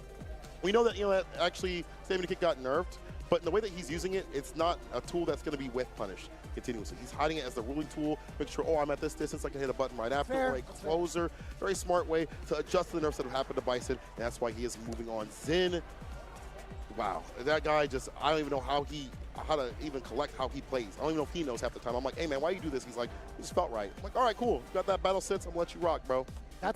Sometimes that's the answer that will suffice, honestly. Just it felt right, then that's a good assessment on the player. I mean, it got you the W, right? Yep. You gotta have that father and son talk with him eventually. Yeah, we're gonna have to sit down, but right now, father and son, it could be father and son right now. Punk versus Cryme. Cryme is such a young gun out here. I know Punk ain't that old, I ain't that old, but he's not even close, man. What is that, 26, 27? I actually don't know. I don't know either. I want to say like pushing maybe 25, 26. Yeah, he's still young, Maybe younger than that. I really don't remember. I mean, we've been following him for a long time, since 5, and it's been a minute since then. He was starting out mad young, but speaking of mad young, Cryme is what, 14? 14? And he's already taking out cats like who? Hikaru, Daigo, Phenom, John Takeuchi, adding Neo Judai to the mix as well. Cryme, He be putting in that work, man. Absolutely. Variety of characters too as well. We see the Ryu, the Ken. He's also played in casuals and messing around with Geef, but I don't foresee him using that right now. But either way, it just shows how dedicated he is to Street Fighter, being a student of the game, and it's led him here to have to fight the likes of Punk. Yeah, I think Punk has had a pretty commanding lead going towards the winner's side, right? I think his matchup against Latif really set him off over the edge in terms of the confidence level, because that was a really, really solid 2-0 against Latif's Bison. He also had to face off against Takamura and made all the right reads in regards to what kind of, like, what was going to be in, like, the bag of tricks that Takamura had in store for him. I think he played out the patience game really well. Took out Kusanagi, took out Flash. Punk has got to be feeling really, really good. The person that actually gave him the most stress was definitely Kusanagi, looking at 2-1. 2-1. I wonder if it was the Yakuma. Was it Kusanagi from Mexico? I look at the profile picture and I still don't know who is who. Still, I'm dead serious. yeah, it's hard because they don't have the the actual profile half the time. So It doesn't say or at least I didn't get to look closely enough at the region in regards to the profile pictures. And yeah, stuff, so they're both strong. So it's one of the Kusanagis, and you know it's good, right? You know they're both good. Commanding start right there. Perfect parry, try for a shaft right after. Try to go for the dive kick to call a throw, but Crime jumping on out. Forward fierce, trying to find a home, as my boy Brandon would say. But Punk, right where he wants him. Oh, not gonna get the cross cut. A pretty significant mistake. Crime is making it hurt a lot towards the drive gauge as well. Look at the Hostile Gekis. That is a bait. Punish counter. That was a smart choice. Not a bad choice at all, actually. It gets Crime off of you, despite you're in burnout. You do have level 1 to your name. Oh, that's a fireball trap if I ever seen it.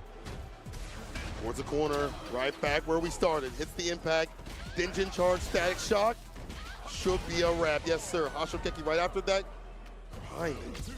The fact that he was able to push Punk right back to where everything started, fantastic. Pushback. Very good stuff, Crime. Now opting for buttons instead of fireballs. We saw what happened perfect parry at that distance. Oh. Overhead doesn't get cleared from the side of Punk. Crime with the big opener. He tried to solar plexus. Punk was already airborne. Makes sense. It's a range like that out. Drive rush did not clip the Hostile Geki, but that will. Hard knockdown. Crouch fierce for the meaty. Killing the drive gauge to air right there. Ooh, we'll get the throw. Whatever. Crime tried to call on a button with the tap parry. Did not work out. Has to hold on to a lot of pressure. Look at the drainage of the drive gauge from Crime. Sweet Lord. The whip punish instead. Going for that forward fierce to hit. Back rise, still there. Waits a little bit to get the stand fierce, drive reversal. However, Punk in burn up, but not out of options. One touch into a super will kill here. But can he find that open? He will delay. Damn, son, are you kidding me? Cap? That's kind of wild. That is actually kind of wild, because who knows when Crime would have switched it up between strings and Hostile Geki. True. Could have got the spin up the counter hit too. Worse for Punk. This guy Punk is insane right now. A challenge like that, wow. Tick throw. Stand fierce. Get the air go. Yeah, but DP won't work.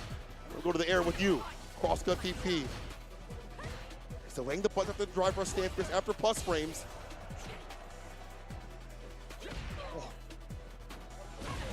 I don't like that control from Punk.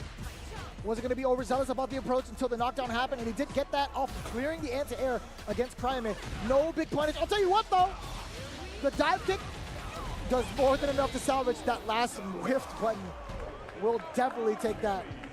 Punk being able to get the first game. Scary just a little bit, getting that low medium kick into nothing, and then immediately resetting the situation with the dive kick to clear out the rest of Crime's life bar.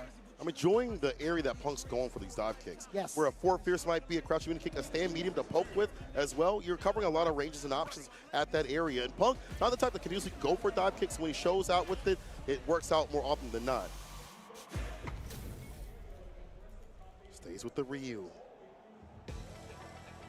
As he should. Didn't do too badly for himself. True. Pretty damn close in regards to round to round.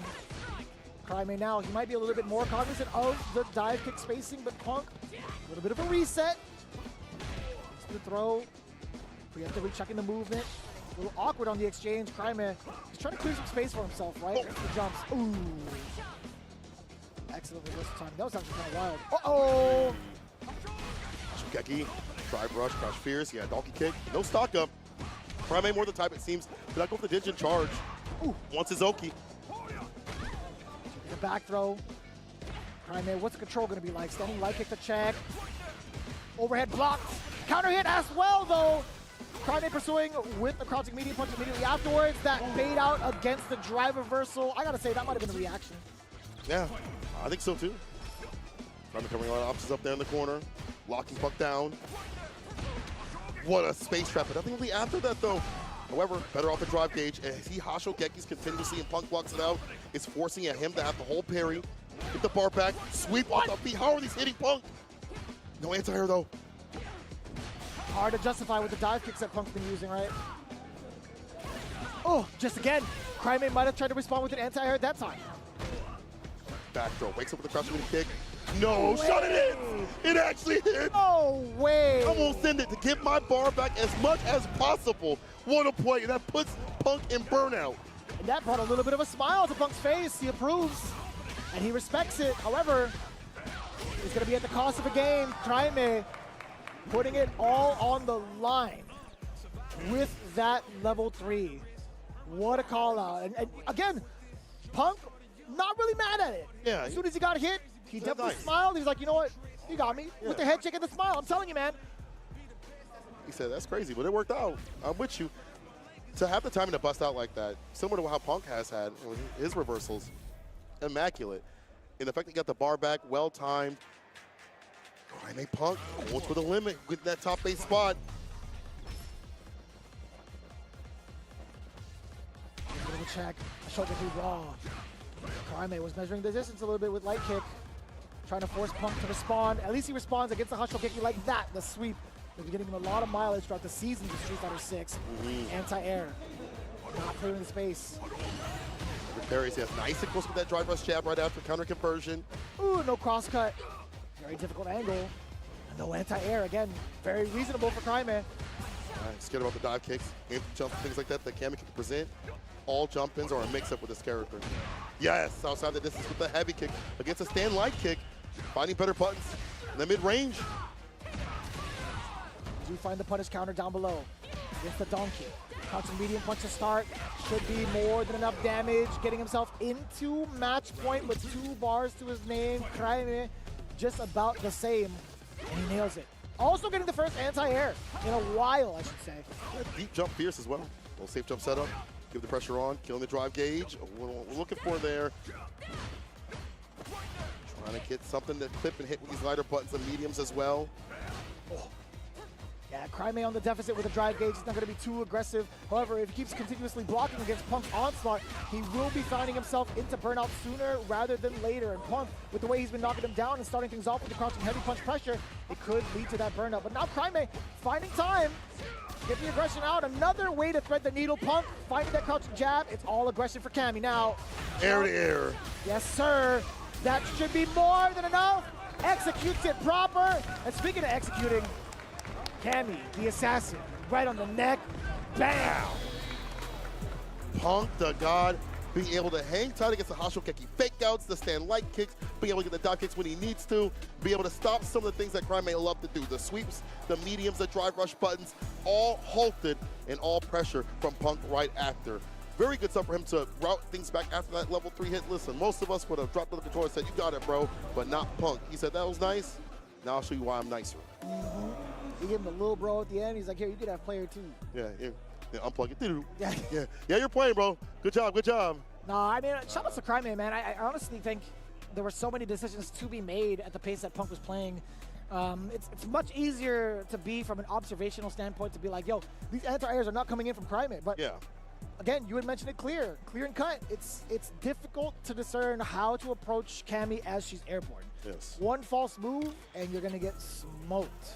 Corner carry, Oki, damage sometimes too as well. It's going to be a dive kick, empty low. It's going to be a throw, jump heavy kick in some ranges. It's hard to disseminate when it's time to hit a DP, a crouch fierce, an anti, or when it's time to block. And with that variance, to me, it shows that Punk has evolved part of his style because he's very well known for being a very grounded base player, controlling with stand medium kick and things like that. For him to introduce dive kicks and more jumps shows to me he's evolving his style to have to work against someone like Crime. So that's a big shout out to Crime in terms of his style, forcing Punk to do something like that he doesn't typically do.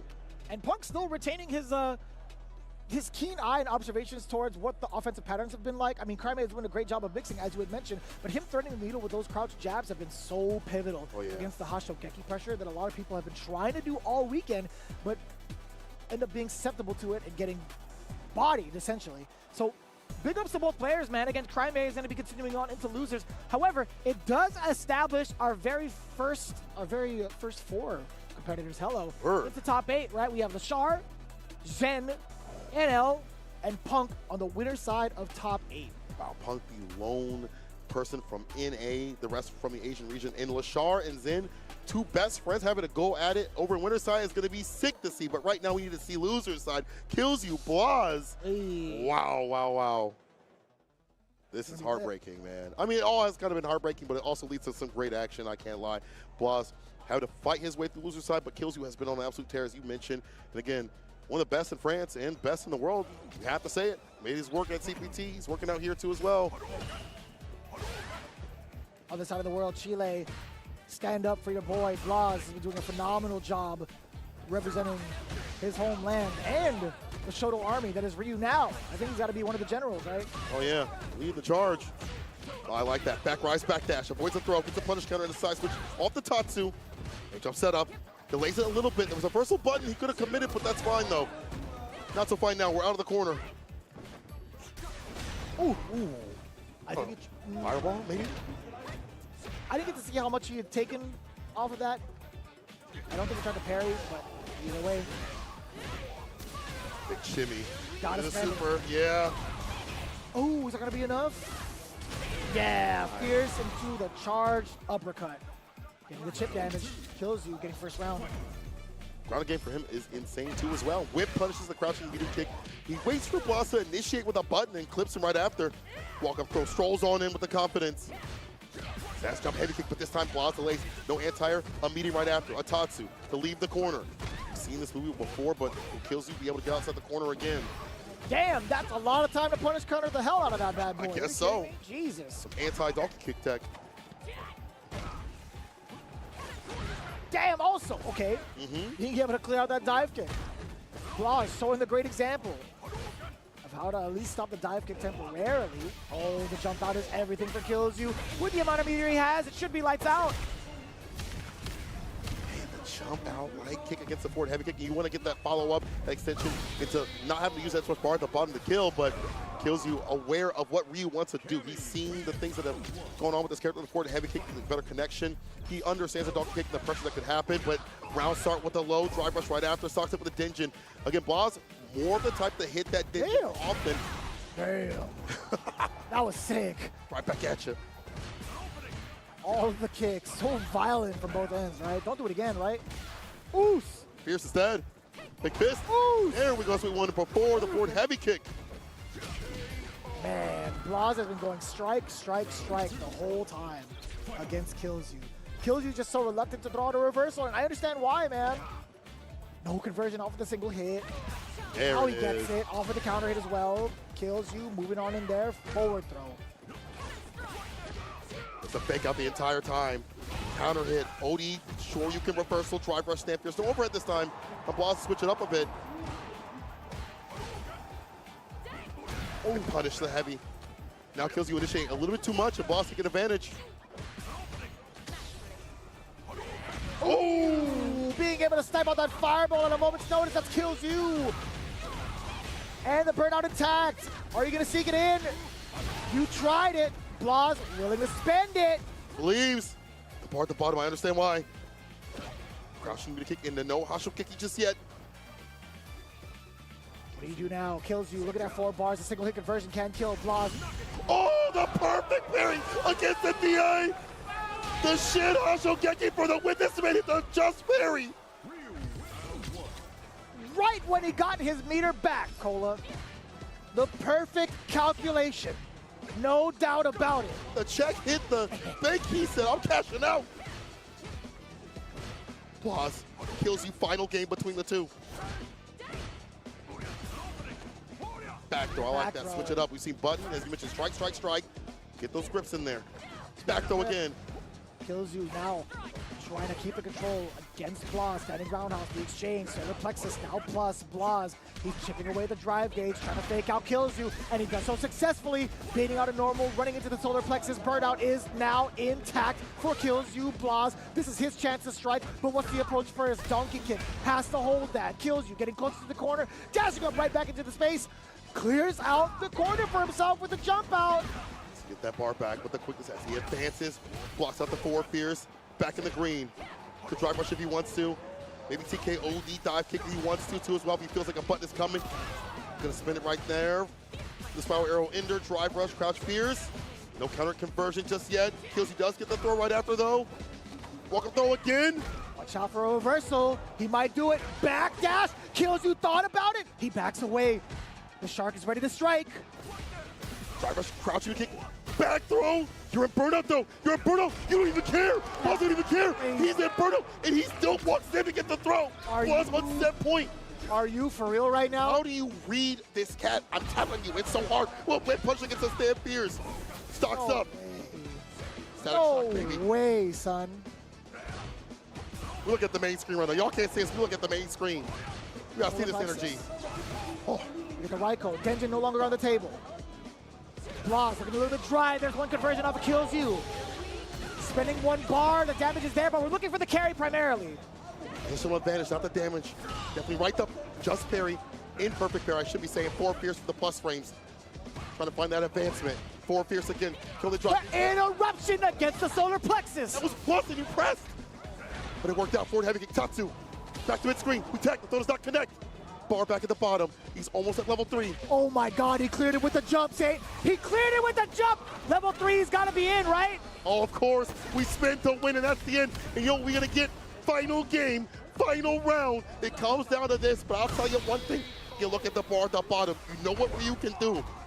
You know I can get that kill. The recipe's gonna call for level 3. And it's gonna be an explosive one.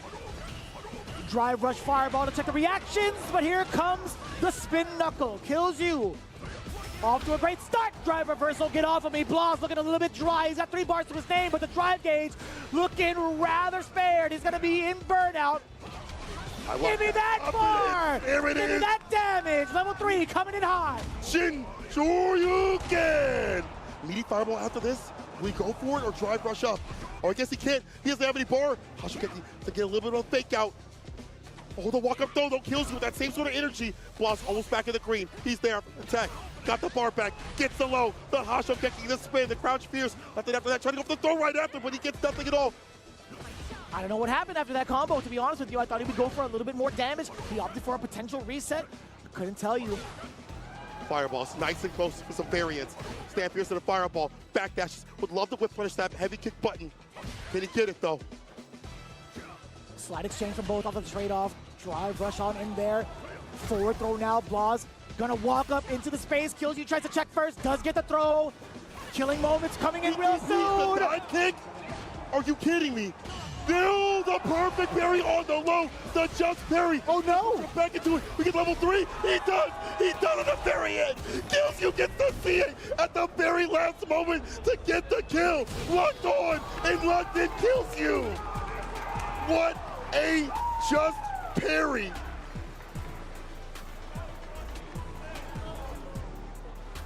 We were out of our seats for that one. Legit out of our seats for that one. The intensity of the defense from both sides. Hey, you a bad man. That's kills you. It's in the name. That's a bad man. To clutch it out like that. The perfect parry to get just enough bar to get the critical art. I don't give a damn what y'all say. That's got to be one of the biggest plays we've seen here at CEO. Viva la France. Kills you moves on in a bracket. To be able to acclimate in a life or death scenario, to get that low parry, the actual parry, the just parry, the perfect of parries. Mental fortitude is insane. People said that, you know, some of the changes weren't that drastic, but I'm seeing it right now. People aren't mashing that anymore. It's intentful. It's real when you're parrying. And you got to call it out correctly. Oh yeah, you do. Standing, crouching. With Ryu, you don't know if it's a low. That's a real overheads, man. That Ooh. that's some street fighting. Damn. That is definitely some street I fighting. love me some Street Fighter, I can't lie. Kills you. Lee. Another name on the board. Actually, technically, Another name in the dust. That's loser side. Kills you the first one to qualify in the loser side. Top 8. He's there. He's solidified. Well done to do so. But Blas, shouts out to him again. Another close to top 8 spot. I mean, to make it through such a ridiculous bracket, taking down so many names as we expect from him. I mean, that quality's up there. But I feel like people have kind of understood what to do against his defense and have to play around it. And usually it is such a tight game they have to fight him. So big ups to him. I only expect more from him throughout the season, as I have from that entire scene of Chile, Brazil. And speaking of Brazil, I do see Not Pedro back on the scene. Right on. Loser side going up against Knuckle Dew. Damn, that's going to be kind of insane. It's going to be the Ken versus Guile. You literally heard the audio cue. Yeah. Heating up. Perfect. Yeah, what more can be said in regards to the current history, or at least the current path, I should say, here at CEO 15. Knuckle Dew has been doing an amazing job of staying alive. So you ready? Dude's not even paying attention. No, not at Think all. about cards, bro. Not at all. He's thinking about the Blastoise and I know he just pulled. Yeah, that was godlike. It was. I saw the pulls last night. Oh, word up. My man went ham. Oh, man. Knuckle Dew is going to see, once again, the rotation of characters, but it's going to be the Guile. I think he's had so much practice against this character. I don't really care about what the quote-unquote matchup is. He's had so much to grind it out when he's left the country playing Kim players. Here, obviously, we has to fight likes a boost last season, so he understands what the game plan is. But now Pedro, they have an approach in the corner. It's hard to tell when he's getting that stand here. So he delays a lot of his buttons a lot. He walks out. He wants you to whip a button. He's trying to entice you to do so. And he doesn't usually overextend when he has you right where he wants you up in the corner. Ooh. Flash kick hits against the fireball, though. Just shifting right through it. No plasma can affect the American muscle. Forward throw. Moves well spaced out. The cross to bait out the parry. Well calculated from Dew. Looking at the burnout as well. Oh, you already know what that was. Low medium kick punish counter. That would have been flash kick. But either way, Knuckle Dew salvaging the situation with that Sobot kick. Round 2. Pedro at a deficit so far in regards to the momentum, excuse me. We do get the enhanced Tatsu. What's it going to be like? What's the offense? Knocking on the door. Knuckle Dew tried to move out of the way. Cross cut, DP. Back into the corner. No, there was an attempt. You saw the throw. It's true. Pedro, switch position. He goes for the light kick follow-up. Do a not flash kick there. It's going to be meter negative. Interruption on the drive rush. Not getting baited by the cross. Toss him. Cross meter kick, run cancel. Nothing right after it, though. And going to a run DP, it would have been victory. Yep, though. Oh, yeah, the 5-knuckle shuffle. You got to be going for the critical art, baby. Of course. 2 bars, gonna be drained. A significant amount of damage. Now you get to control with your fireballs. You have the OD. The switch up the pressure. The walk up throw from Not Pedro. That was actually smart. So that neutral jump resets the timing, or at least stalls out the timing for Guile to follow up with the second boom. I think that's why Knuckle Dew anticipated the block and went for forward fierce. Ah, I see. With the changes, you still do that. The boom leaves the screen a little bit faster. The heavy kick against the upside down kick. You're trying to kill a crouching kick by low crushing it. Didn't work out. Not Pedro. Ready. Take the trade. Keep him locked up in the corner as much as possible. Perfect carrying the OD fireball.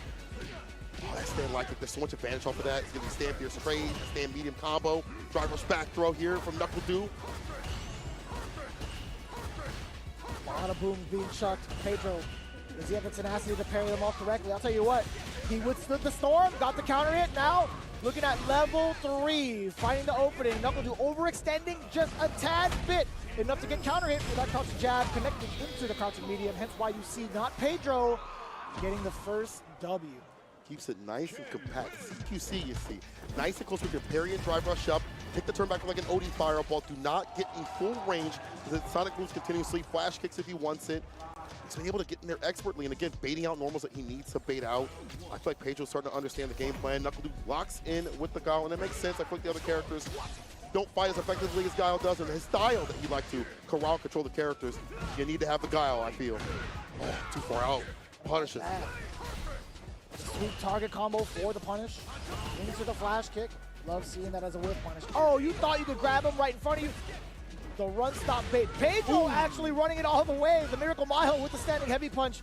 Only for him to actually be able to recover in time and get the DP. Knuckle Dew, though, getting himself out of the corner with all the booms. And now taking his turn right back. Pedro actually had an opening. Didn't take advantage of it. Gotta commit.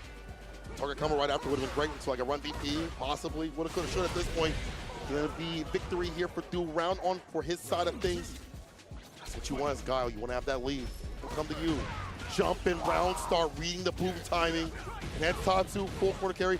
Oki, the most important part. This time, a backdash to finesse and bless instead of a safe jump setup. Very important throw tech. NuckleDu being able to create that space away from Not Pedro, duking it out, physical style. We do get the counter hit going into the level 1. Not going to set up the cross with the regular boom. There's the cross coming in. Still like a throw this time, but Pedro able to tech. Nice, easy parry. The parry is going to be so important for Pedro, right? Yep. Walking that range, get that crouching medium kick, that crouching medium punch as well. Tech-do, no! I thought two do, I tech two! And this should be it, no bar necessary. The fact that Pedro's able to walk down to take that much health and not expend any bar at the bottom means the final round comes down to 3 bars in your pocket if you want to dump out the damage. Careful now, OD fireball, drive rush, the fake out. Du trying to jump away, it works out to get the punish play right here. A level 1 Sonic Hurricane Ender. Pretty solid start for NuckleDu. Does get the counter hit again. You talked about that exact same string he's shown off in game 1. Not Pedro, still susceptible to it. Got the baby boom, solid puncher, intact, OD coming on in there, counter hit yet again, the damage is there, the drive gauge is gone. What are you gonna do about this to seal out the round? NuckleDu, Not Pedro, he's still walking up forward, he's still a dangerous man. He's got critical art. Again, we talked about that danger zone, we got the damage now for critical art. We have almost a full bar replenished for drive gauge. Not Pedro can be the aggressor here. NuckleDu looking up close to burnout. He could actually get drive impacted if he's susceptible to the block. Wait a minute. Oh, flash kick! Give it to me, dude. That's what I'm talking about. I cannot believe it. You trying to put me in a burnout? Nah, son, that's me. I'ma do that. That's what I do. That's what I'm known for. NuckleDu dang, son. I said, that's what I do. He's trying to take off that head. No, he took off. You are foul for that, Pedro, with the psychological warfare. Yo, Du be doing that, baby. That's what I'm talking about. Oh my God! At the last second to get the flash kick, that was sick. It was definitely that story. Du stays alive, out of hospice, full recovery. Final game between the two. Man. Bro, these matches. I can't sit down. Get this chair away from me. Get this away from me. You're gonna do the Travis Scott. You're gonna lift the chair. Get out of here. Ah! I like that upside down kick. He's trying to kill the crouching medium kick. Drive rush jab, though, is the entry point to start things off. Jinrai Ender. Overhead. And counter hit, standing like it does get the link. Yes, sir. Now on the offensive. I tried to get the red punish, but Nothing big out of it. Yeah. Nothing too big out of it. Not too bad. However, a little bit overzealous with the timing as to when he threw out that reversal. Again, OD flash kick. A lot more of a calmer approach from the side of Not Pedro. True, that's true. Pedro, though, with the confidence in the corner, the approach has been good. It feels like Du doesn't have that same sort of strength that he had before. Throwing out the booms at the tempo that he'd like to. Not have the timing with the wake-ups that he'd like to. The counter hit jab with the back fierce is going to be the rebuttal here. The return no receipt. No receipt. That's a bar, baby. That's the worst. Uh-huh. Ah, there's the flash kick. But you like that as Pedro. Closer to burnout. This is what you're looking for. You spin that bar wrong. Oh, counter hit. Too far out. Throw the pursuit. NuckleDu managing to get a little bit of clearance out of the corner. He's faked out. Knuckle shuffle incoming. Solid puncher. Look at the damage. You got to spend the OD version. One touch. Perfect parry to stay away from burnout. Knock him away. OD fire with a flash kick. So play right through. Final game. Final round. Once again, these matches are crazy. The field goal is good, ladies and gentlemen. He's clear. The field goal is good. Reversal jabs, counter and conversion, run cancel, enhance tops, of course. Max corner carry back against the wall. Big weight and bait, easy bait of it, eat him up. Level 3 coming through. That's a lot of damage. A lot of situational advantage here for Not Pedro. We're talking about back towards the wall. NuckleDu pretty close to burnout. He's got 1 bar to his name. He can't spend. He can spend. Excuse me, it's his money. He does what he wants with it. It'll be worth it though. We're going to a deficit. It might be that time. The impact, that sweat, and that's gonna be a referee dropping. Not Pedro for Brazil takes it over NuckleDu. This cat has been grinding. He has been working hard to take his kin to the top. Well deserved. Not Pedro from Brazil showing out for his country. There are scenes that are super strong that we don't know about. There are killers out there give him a chance to be on this stage. This is what happens.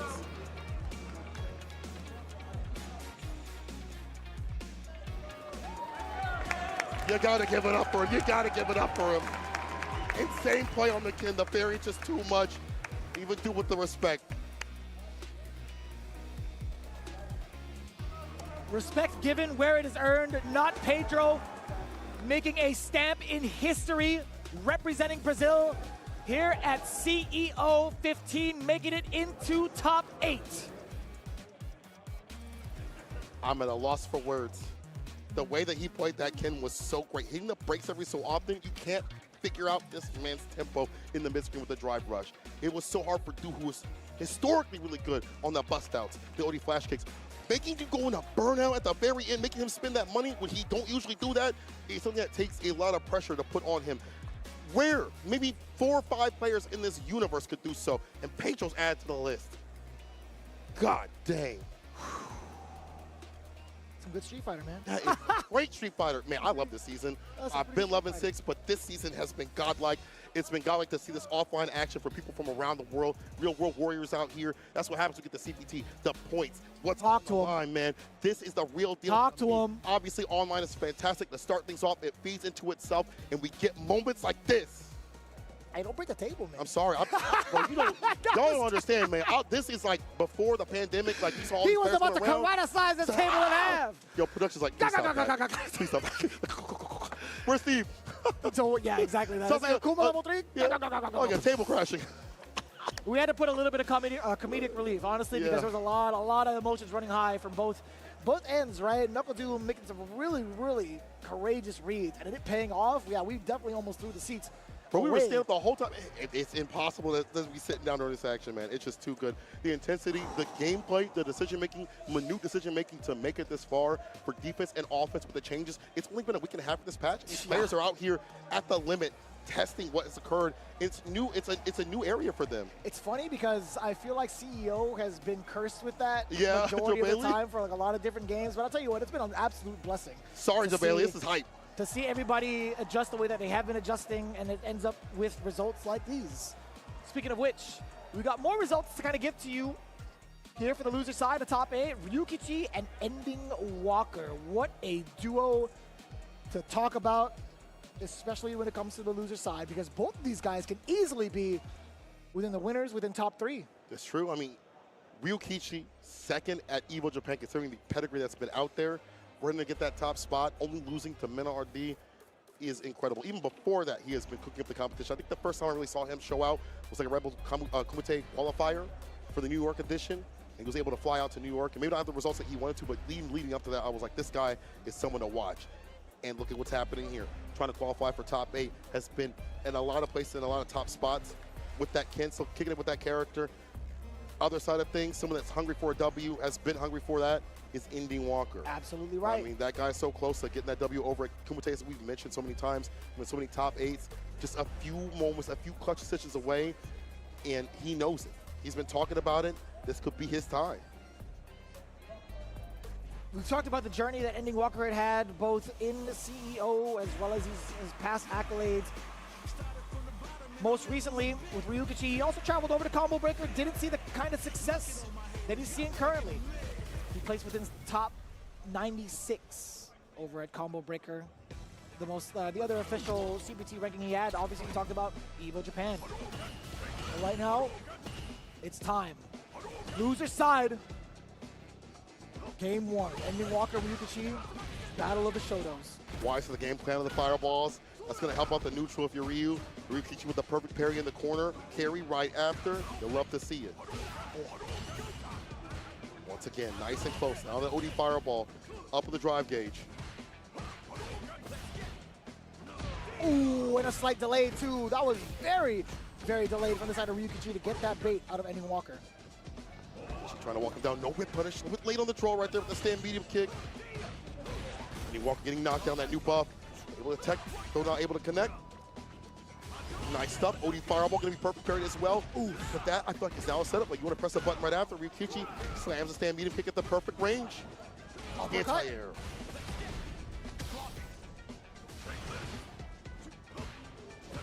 Hard to assess Ending Walker looking at the deficit, and he does so, yeah. Greeted with the fireball to knock his way into the second round. Ryukichi striking first blood.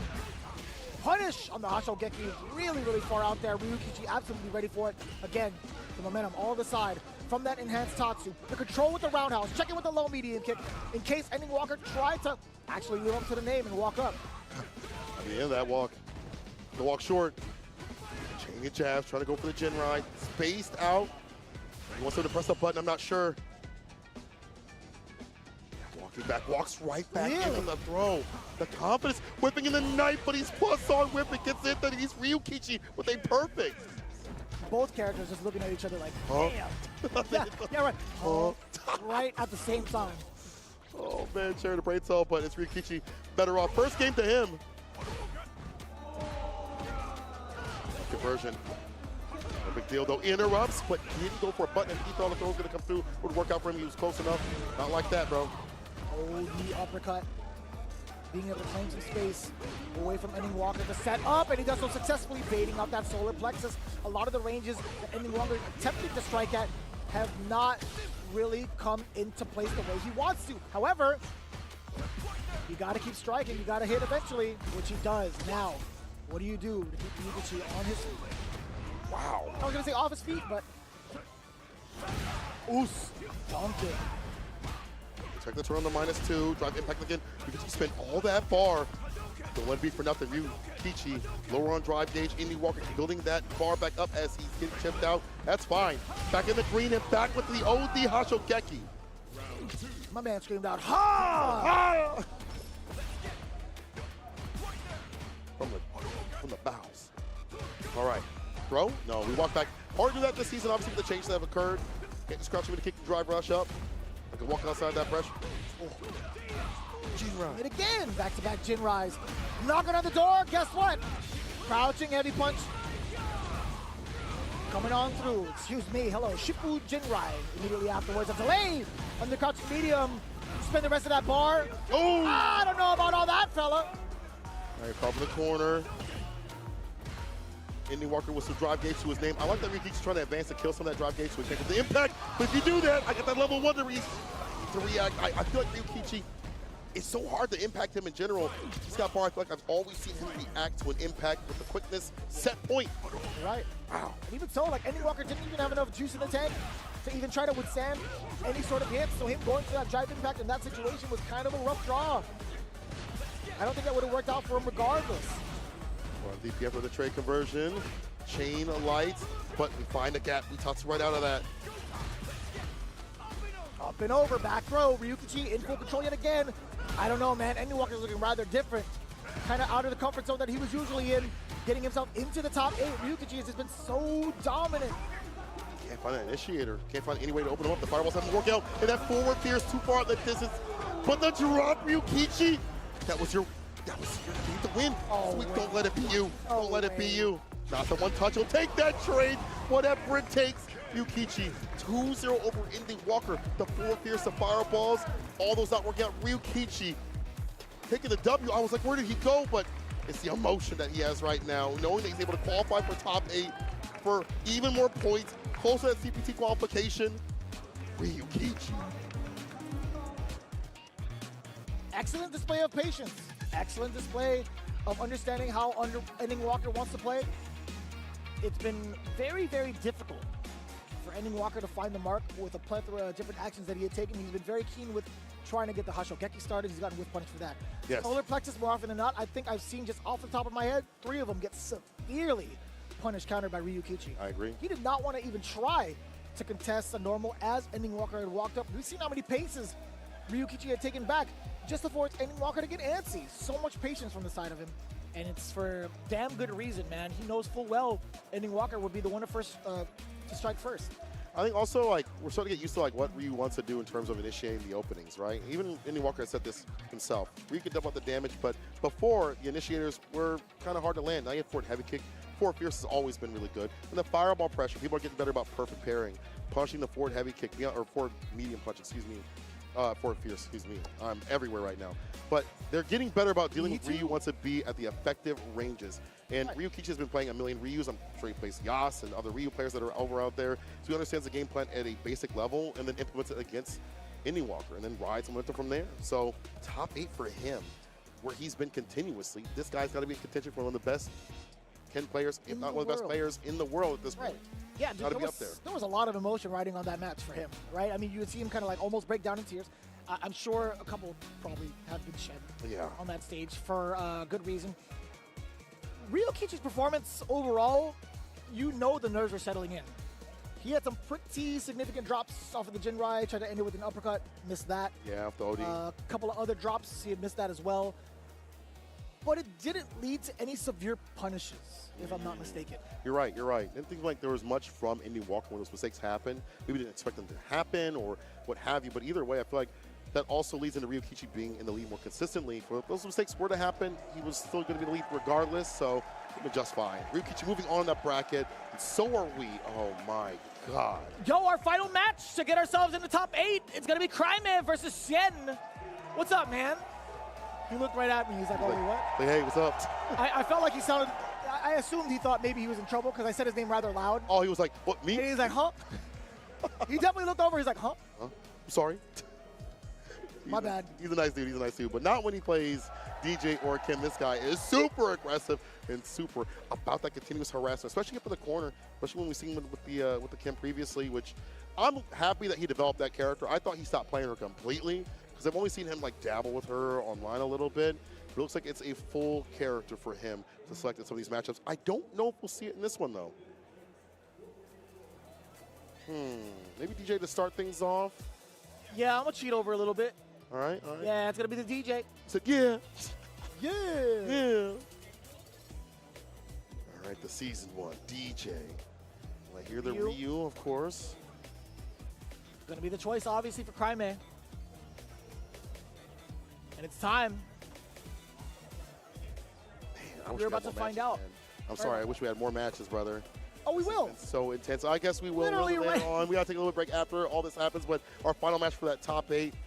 This has been some great Street Fighter all the way up, and it's going to continue to be as we have an Evo placer out here, Evo champion, excuse me, but also a CPT placer, along with Cryman, who's been showing out for Chile, showing that there's more great players out there. That scene, if again given the chance to go out, will cook out. You feel me? Again, this is for the final spot in loser's side of top 8. Ladies and gentlemen, let's get ready for it. Xian versus Cryman, game 1. Ryu versus Kimberly. A little bit of a last-minute switch-up. We thought Xian was going to go with the DJ. He's going to take a much more aggressive route. So he first gets the fireballs. Right now, it's pressure up in the corner. Gets it knocked out for the arc step. Overhead does not connect. No neck on it. No interruption against the drive rush, though. The jump in, but no commit to a button right after. Oh, punishes the whip on the Hashokeki. Oh, whiffing the roundhouse just right in front of him. No chance to respond. Back-to-back throws now. Cryman might be in trouble. No check on the jump out. Xian on the reverse foot. Cryman, what are you going to do to pressure? Xian running the needle with some of his normals as well. Find some space. Counter it is there. No big conversion. Cryman really trying to bait. You do get the cross cut. That's a toll you got to pay. That was the fake out the low right after. He hit the brakes with the stand light punch. Hits the crouch evening kick. Got what he needed. That was very smart stuff. I like seeing Shoto players do that. Use that stand light punch to kind of fake things out. Catch that crouch evening kick while they standing. She with a better round start this time. One slide applied. Meterless Oki. We love to see it.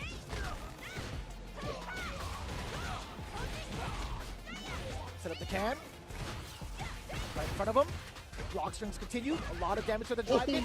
Cryman has been finding so much success just jumping out of the corner without any severe damage behind it. Nothing. This is going to be so much harder. Okay, I lied to you. The Hashokeki, a little bit of a gap. Enough for Xian to get out. The burnout is here. Drive impact is there as well. Set up the Denjin. We got one more drive gauge. Actually, it doesn't matter. He's going to use OD Hashokeki for the juggle, and the biceps coming through to bust the gut now into the chin. Shin Shoryuken. Cryman with the quickness, clearing out Xian. And I like the jumps. It's hard to get that crouch fierce. When it happens, it works out well for her. But these angles, the timings have been hard to hit that crouch fierce as an anti-air approach. You definitely cannot Tatsu. It's not going to happen for this character. Not at these angles. So you see the switch to DJ. If we're trying to jump, that heavy kick might be the answer, possibly. Maybe even slide if he can get that distance to do so. In the fireball game, might be able to lock down the floor game a little bit more. We'll have to see. We'll have to see. He's ride or die with a DJ. A little bit more of a presence both on wake up and on the ground. I think also Cryme being able to escape the corner for free has been bothering Shen a pretty decent amount, but right now Cryme taking to the skies, getting that big opener and the side switch. Counter hit. You thought you could press a button after Sobot? Not in front of this young man. Trying to get out something with a drive rush. Now, drive rush again into the throw. Tick throw yet once more. I lied to you. It was a whiff jab. 2 times over. Same exact strategy. Now look at Shen. He's bleeding all the way down to the floor. Shen throwing out the heavy. Oh my God. I was going to say heavy air slasher. No splat this time. It's a one-touch scenario. Drive impact up on 1 to stop that. Stop that. Gets a crumple. Machine gun upper. Shen's got a lot of more to play with. Can he get that impact here? Play around the idea. Bucky Slicer can't press the button after that. There's the impact at the very end. He'll get that win. Very well done for Shen to move him towards the corner. At level 1, saving the day. The reversal play. Standing on set point.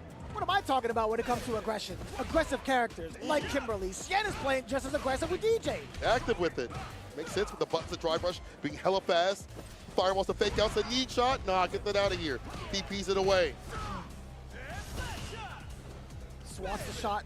Pretty important. Boy. Cool kick. Damn, that was mad forward. You still get the juggle. Forward throw, stand jab to whip. He said no. No dancing today. DP ender. Cryme with the fake out to jump in again. Going for the back throw. Shen's able to attack. But whipping the night, Cryme recovers in time to stay fine. Set point. 3 bars to his name. Lock to spin. Kind of grimy with Cryme towards that last strategy of whipping a throw right in front of Shen, knowing full well he is one to react to certain actions. In fact, a lot of players have been mad susceptible to that exact tactic, but Cryme back into the corner, forcing Shen to the corner. Excuse me, heavy slasher, trying to create the space. Start up a donkey, does get interrupted. Both going green. Some goblins out here, stand fierce, holding parry. He punishes the Hashokeki, finding better timings to collect some damage. Oh yeah, the back rise off, pulling the jump, heavy kick. Air slasher, fireball right back, no anti right there. They have the time to get that slide right after, or even a DP charge. Pick up with the fireball, back heavy kick. Not coming to an option, because if that impact would have hit, it would have hurt. Ooh, so scary with that neutral jump counter hit while maintaining the Sobot. By the time to get the bar back, he does. The fake out, no throw. D shot, the anti-air is there instead. Let's swat it out of the air once more. Hashogeki now, Cryme trying to drain out the gauge from Shen. He still has just about 2 bars, so what can you really do about it? Level 3, nope, I lied to you, that's critical art. Tons of damage, bar back, Ken! Okay, grasp Odie fireball, drive rush up if we want to, dash up and check that challenge. Shen should get the win right there. Wow, using a 4-frame at that distance. Man, oh man, imagine if he did a fake out like we've seen continuously, like Hashokeki or whatever, you would have got clipped and hit, you would have died. Oh my God. Oh my God, this game. These games are insane right now. Final game between the two. Deep in thought, both of them. Maybe check the notes, I don't know. Either way, man, a lot of deliberating going on. Definitely a mix of both. Cryme, Shen. A multitude of fighting game prowess between both players of entirely different eras. Shen now swinging fast and swinging hard. The Sobot, however, Cryme taking airborne again with a neutral jump. A tactic we've seen throughout the entirety of this set, paying off tenfold. Now, look at the damage intact. A throw will do it. He tried to bait it out, and Shen not gonna bite. Air slasher, you're stuck in place because you're in burnout. However, the big stop sign from the fireball from Cryme. Looking at match point yet again. Versus fireball, saving the day. Hella plus, trying to go for the throw, 2 for out throw. The jump is there. Trade. I like that Cryme doesn't go for a button. Tried to attempt the parry, but it didn't work out. But I do like the fact that he's able to hold back whenever he needs to. They saw it. Create some variance. Drive rush. 2 for out for the dog. Kick the hit. That's fine for Shen. No, it's not so fine. The neutral jump, collecting against the Sobot.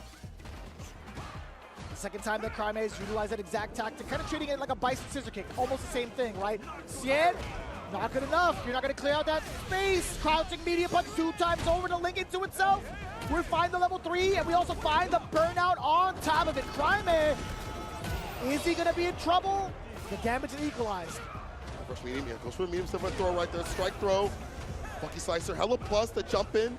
Cryme was hunting for the opportunity to hit that center. Can he find it? He does! Crouching to kick it into that shin. Shoryuken incoming. CA, it's Cryme from Chile. Moving on in the bracket. Chile strong. Cryme with the pop-up, well-deserved. Being able to weather the storm, the mix with a mad scientist, as Rich would say, it's so hard to deliberate. When Shin wants to go in, get that pressure, it's gonna be strike throw, a low. Who knows? But Cryme was able to hold tight and hit that crouch kick. Hashokeki hit confirmed. Yikes, man. We talk about the timing of these professionals.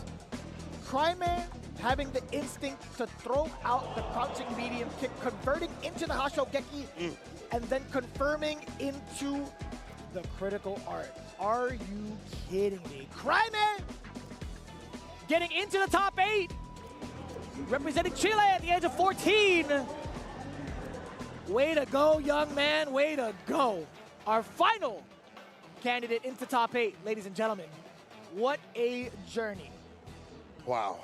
Up to this point, these past few days have been insane. This has been one of the most insane Street Fighter 6 tournaments I've ever seen, commentated, been a part of, watched at all.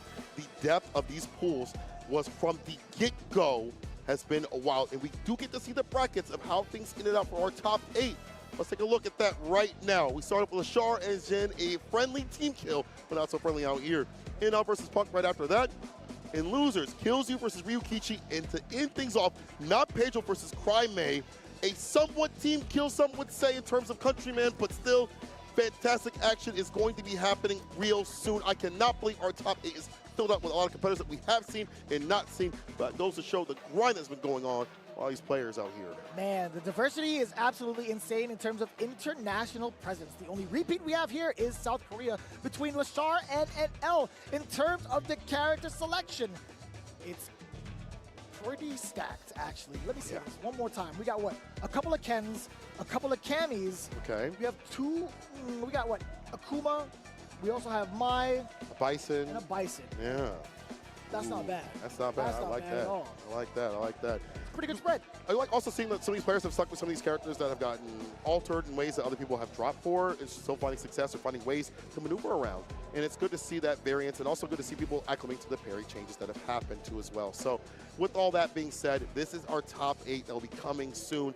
But again, up to this point has been more than fantastic. Again, some of the best Street Fighter I've seen thus far has occurred in the past 2 days. That's why I love some offline, baby. Yeah, it's pushing the emotional needle. I'll tell you what, man, with how much emotions are riding on the line, the emotions being shown up on the stage. Best believe that's going to be amplified 100x when it comes to the top 8 coming up real soon. Actually, well, let me put a break on it a little bit. Yeah, Let me my just say bad. there are going to be a couple of moments to kind of share the main stage. Again, this is CEO 15, is another celebration of fighting games here in the offline scene with our community here in Orlando. However, a big surprise coming in through, though. We do have a very special game to show you guys as we get ready for our top 8. However, in the meantime, you guys got to be tuning in all the way through. You guys can't miss it. We're doing a great job thus far, shouting out all of our sponsors, looking into it again. Everybody's been really throwing it down for the Capcom Pro Tour for a very good reason, right? Including the World Warrior now.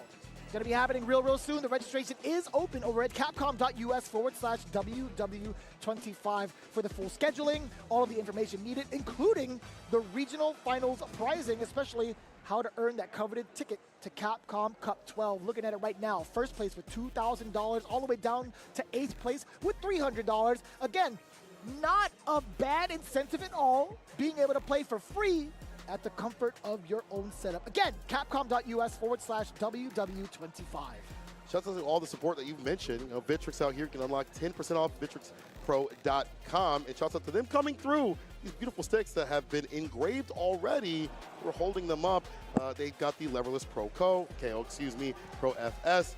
Go pick yours up right now, because I've already picked mine up. The leverless, and I already have the stick one too as well. The quality is insane. Once again, the leverless, very light, very easy to carry, because I have a bad back like that. And also shouts out to Turtle Beach, Razer Rank, the stealth wireless headsets that go for 80 hours. So for once again, someone like me that procrastinates in terms of charging up things, well, it's absolutely perfect.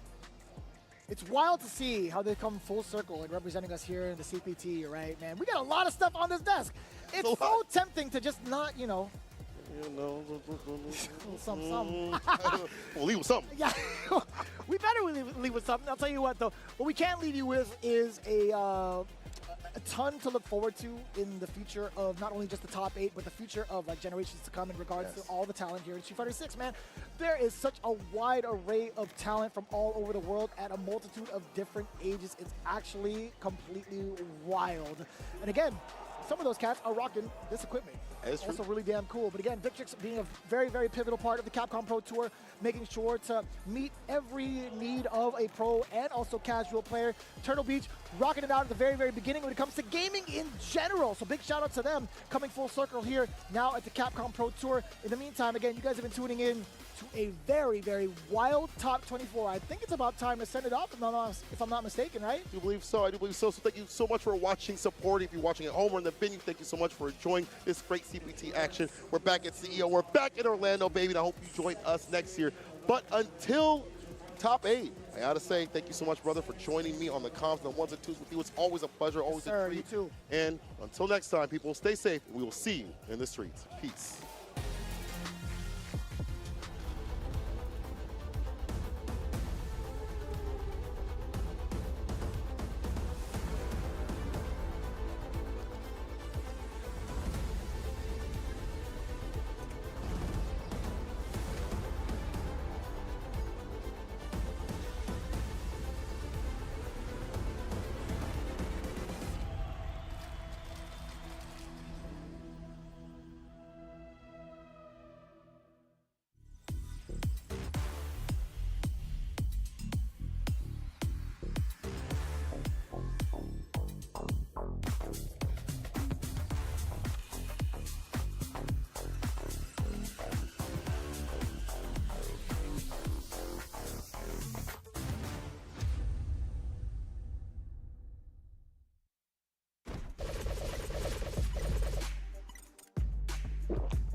Red Bull gives you wings.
This is gonna be a match to remember. Fight!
comes a new challenger.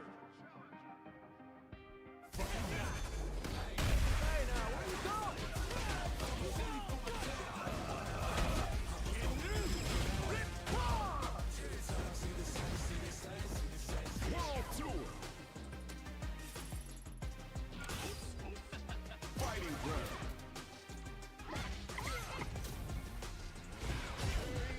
Battle hub. Engage.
Wait, hang on a second. Someone told me that I was going to be commentating with Justin Wong. Listen, James. I know you can hear me, right? You can hear me, right, James? Yeah, I can hear you. All right. Obviously, I'm supposed to commentate with you, but for some reason, Jabali thought I wasn't going to make top 8. That's why I beat his ass with ratio 4 yesterday. All right. So we're gonna do this. I'm a big multitasker, but you know what? You are my cheat code. I'm sorry, Eric. He's gonna be coaching me at the same time. Yeah, that's why you put the headset on so you don't hear me. I don't want to. Yeah, it won't be fair. But James, you got me right. Like if I'm gonna ask you, like, what should I do? I think you're gonna you're gonna give me some good tips. Oh yeah, for sure. I mean, look, are you gonna stick with the ratio 4, right? You know, just Don't tell people what I'm gonna. Oh, well, I'm sorry. I might have to call a blind pick now. Oh, okay, fair enough. But hit the opponent a lot, drain their energy, Yes. and block all their attacks. Okay, all right, got it. Thank you. That's simple, right? All right, James. Very easy. Okay, cool. Don't tell me wrong stuff, please. All right. Don't distract me. I got the headset on, so I think I should be able to hear. Okay, fair enough. All right, look, see, this is what I'm gonna do. This is how I do. He picked Blanca first. You know, I like to kind of pick Sagat first a little bit and be like, oh, what characters I want to play? Hey, that's a nice team, Eric. Yeah. You normally pick Sakura?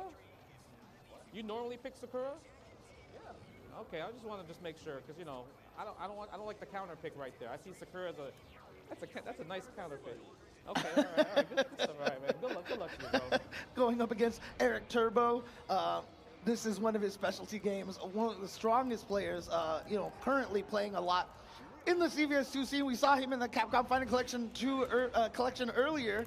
Oh my God! You see the damn? Yeah, dude. So like 50? I said, hit him, hit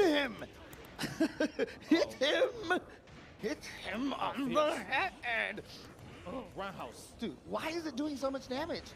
This is the power of ratio 4 going up against this Blanca. Chip damage. Let's go, Now, baby. Here's the advantage that Eric Turbo has, See, though. this is what what we call this. I am net positive now. His ratio 1 didn't do no damage to me. That's true, but he's got that Sakura, he's got that Bison. You know, he can do all those, the chip damage and the paint defense is going to do a lot of damage, right? No, that's annoying. The roundhouse Tatsu, oh, that's not good, though. Especially if you can roll cancel that, right? The roundhouse Tatsu. Oh, look at the damage on that. Oh, nice. No! Yeah, look at this. No, he dropped. No, actually, he reset. He almost had a reset there. Oh, Justin, you're dropping your combos. Come on. I am dropping. My bad. Come on. My bad. Don't drop your combos here. Okay, we got to spend that. We got to spend that. Yeah. Bait the roll cancel out. You see what I have to do a little bit. All right, but now it's danger time here. Oh, he adjusted the seat. I'm sorry. Okay, I'm scared. You got the gamer lean. That's what's happening right now. Absolutely. All right. Bison, obviously, if he can land the paint defense, that hit from a mile away. The 100 damage on every hit I just need will to hurt even on a ratio 4 character. Yeah, I just need to not let him build bar. Oh, that could have been big. Yeah. Nice anti-air. Oh, you're going for the level 2 already? Yeah, that's damage. Okay, all right. But I'm scared. Oh my God. Oh, you could die. That's crazy. You could die. I lost. You could die. You could die. No. Wow. Okay, he gave you a telling chance. me he deserved that? I outplayed him the whole entire time. And he just activated custom? Damn. That wasn't from me, okay? I think that was from somebody else. So. I actually thought that was you. No, I think that was someone else that you beat their ass earlier, right? So. That's true. Jabali might be a little salty right here. Right. It was a close game, but man, I really needed that first game actually. But I don't think I'm gonna have the same results right now, but we're gonna try. Come on, you had the Wong factor, man. Eric Turbo dropped that combo. You're supposed to come back and win. That's what the Wong factor is all about. The Wong factor. Okay, roundhouse. I'm getting these counter hits though. Oh, and yeah. All those little straight fireballs are going to be big damage. Oh, you dropped the combo again, Yeah, Justin. I didn't get the counter hit. Come on, man. Come on. You're supposed to be like this slide. pro or something like that, right? Oh, he's meter positive. Oh, yeah. He can hit you and do some damage here. Oh, that's a nice one right there. That's fine. Oh, see, look at that. I lost so much. Look how much health I lost. Yeah, but you gained some of it back, right? I get a little bit. Get a little bit back. If it was 70 seconds, I would have been happy. Okay, gotta wait for the Tatsu. He trip guard me. All right. Gotta hold that. Nice. No! Uh-oh, How uh-oh. did I get that? Uh-oh. You're on the, oh, he's on the right side? Oh, it might be over, guys. Nicely done. He has the combo here. Oh, no. And another punish. Oh, the empty. Oh, that's gonna hurt. Okay. Oh, boy. Oh, had the neutral jump, but was actually a little too close. Sakura made it under. There we go. See Okay. how stressful I am? Like, A-Groove is cheap. Can we just push the narrative that A-Groove is broken? Like, A-Groove doesn't deserve justice. This is why we should play EO, right, guys? Psych. No, Hey, just kidding. EO, A-Group got buffed a little bit, man. Okay. Yeah, he's trying to build that meter. If he gets the hit, oh no, that's. I didn't get that. I didn't get the combo. Come on, Justin. These So he links. just wants to super jump activate, dude. Just do it. I know you want to. Here's all the chip damage. Nice. Oh, God, that crouching heavy punch did so much damage. How did Justin's almost catching up here? I just need one fierce. Dude, that's it. Just the one fierce. That's the button. Yes! You see, I earned that. Look. With a pixel left, the comeback on M. Bison. This is why Ratio 4 is the narrative. Like, I'm pushing the Ratio 4 it should be tournament. It's like tournament meta. Because if I was Ratio 2, think about that. I wouldn't have survived. It's true. It's true. You would have had a couple of other characters, of course, but you know. I'm just saying in that position, that scenario. All right, but you see what I'm doing. I think I'm doing a great job calling out the roll cancels and able to counter and reacting. I am dropping the combos like you mentioned, James, but you didn't have to put me on the spot. Like, this is like a next level type of commentator's curse right here. Oh, so in other words, you're doing American resets, right? It's I'm not Canadian, though. Oh, that's right. You're doing Canadian resets. All right, here we go. Oh, my God. Oh, my God. Dude, Nice. that's three fierces, and Blanca's already lost half his health here. Ratio 1 versus Ratio 4. This is crazy. Ooh. Oh. He tripped right there. You gotta watch out for those roll cancel electricity. You are right. Oh, you got the hit. And He dropped it. He dropped it. I got lucky. yeah, but you also got the combo, which I'm surprised because I'm sorry, no, those Canadian resets. That's James, right. stop talking about dropping combos. All right, here we go. See if Eric can get a good combo with Sakura. Oh, the roll cancel Tatsu. Okay, yeah, he's just going for the chip. Actually, it's not a bad strategy from Eric. He's getting you to spend. He's getting Justin to spend the meter. Come on, Sakura. You didn't deserve that. Sakura standing heavy kick, obviously a really good button here. See that now? See, I didn't drop the combo. That was just hard. Oh no, that was. that Oh, was you got so baited. lucky. You got baited, Justin. All right, look at all this damage. It's adding up. Activation, yeah.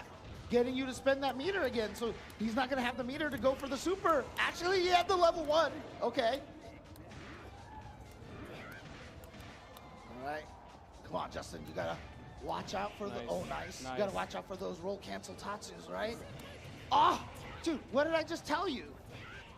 Come on, Justin. I'm giving you solid advice here. Are you? I wrote a 200-page FAQ about this game. Come You on. understand how scared I was? He was about to activate for the 3rd time in a row this that round. I have to be careful because one custom combo could end me, just like here. One activate from Yep. Bryson. Yeah, absolutely. Gotta watch out here. Okay. But the scary part right now is Justin does know the timing on how to punish those scissor kicks. Oh, the activation. Here we go. Yeah, there we go. And again, I think Eric. But Justin has too much meter right now. Yeah, there's no way you can. The custom combo activation to bait out the alpha counters isn't going to be good enough. Oh my God, the damage! Yo, Justin's playing Samurai Showdown right now, dude. He's just doing jumping, Spin the bar. air to airs. But Eric's about to get the meter. Oh! Here we go. Tried to go for the throw. Oh, Justin can't even talk right now. He's so nervous. He's crouching. Oh my God, I got so Medium lucky. kick caught Eric while standing up. Refunds! Let's go! No, I'm just kidding. I played good, but he dropped the combo a few times. I got lucky there. I told you to watch out for roll cancel Tatsu, and then you just got hit by roll cancel Tatsu. Come on, man.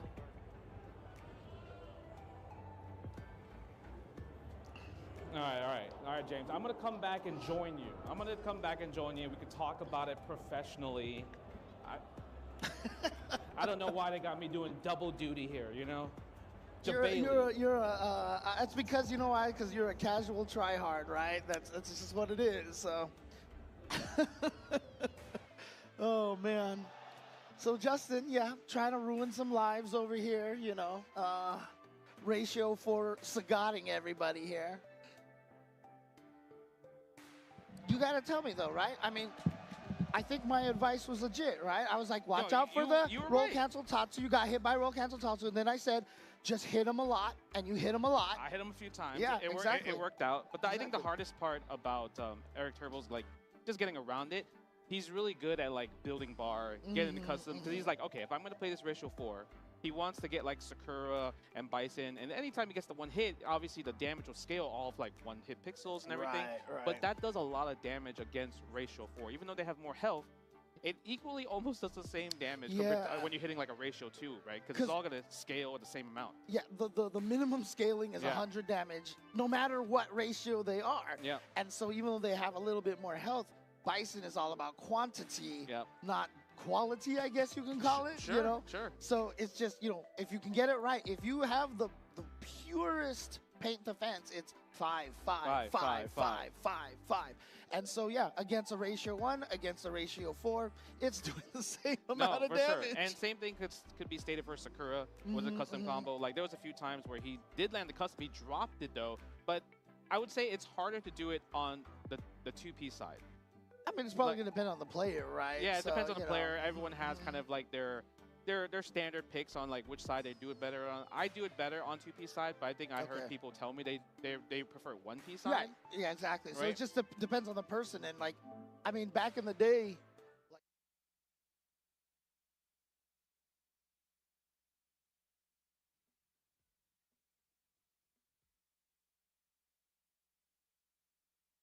isn't as good as the other, right? But for this game, it's super important because if you have 2P side, you can cross them up in the corner. Yes. Right. Yes. 1P side doesn't get the ability to do that, so it makes kind of like just jump-ins, like empty jump, like after a knockdown, super ambiguous, especially in the corner, right? So people will RPS, people will coin flip in these scenarios, in these situations. Do you remember 2-player CVS1 Nako? Oh, that's from CVS1, huh? Yeah. Nightmares, trust me. That's the only character I really lost to in CVS1 back in the day. But you know what? We got our next match here.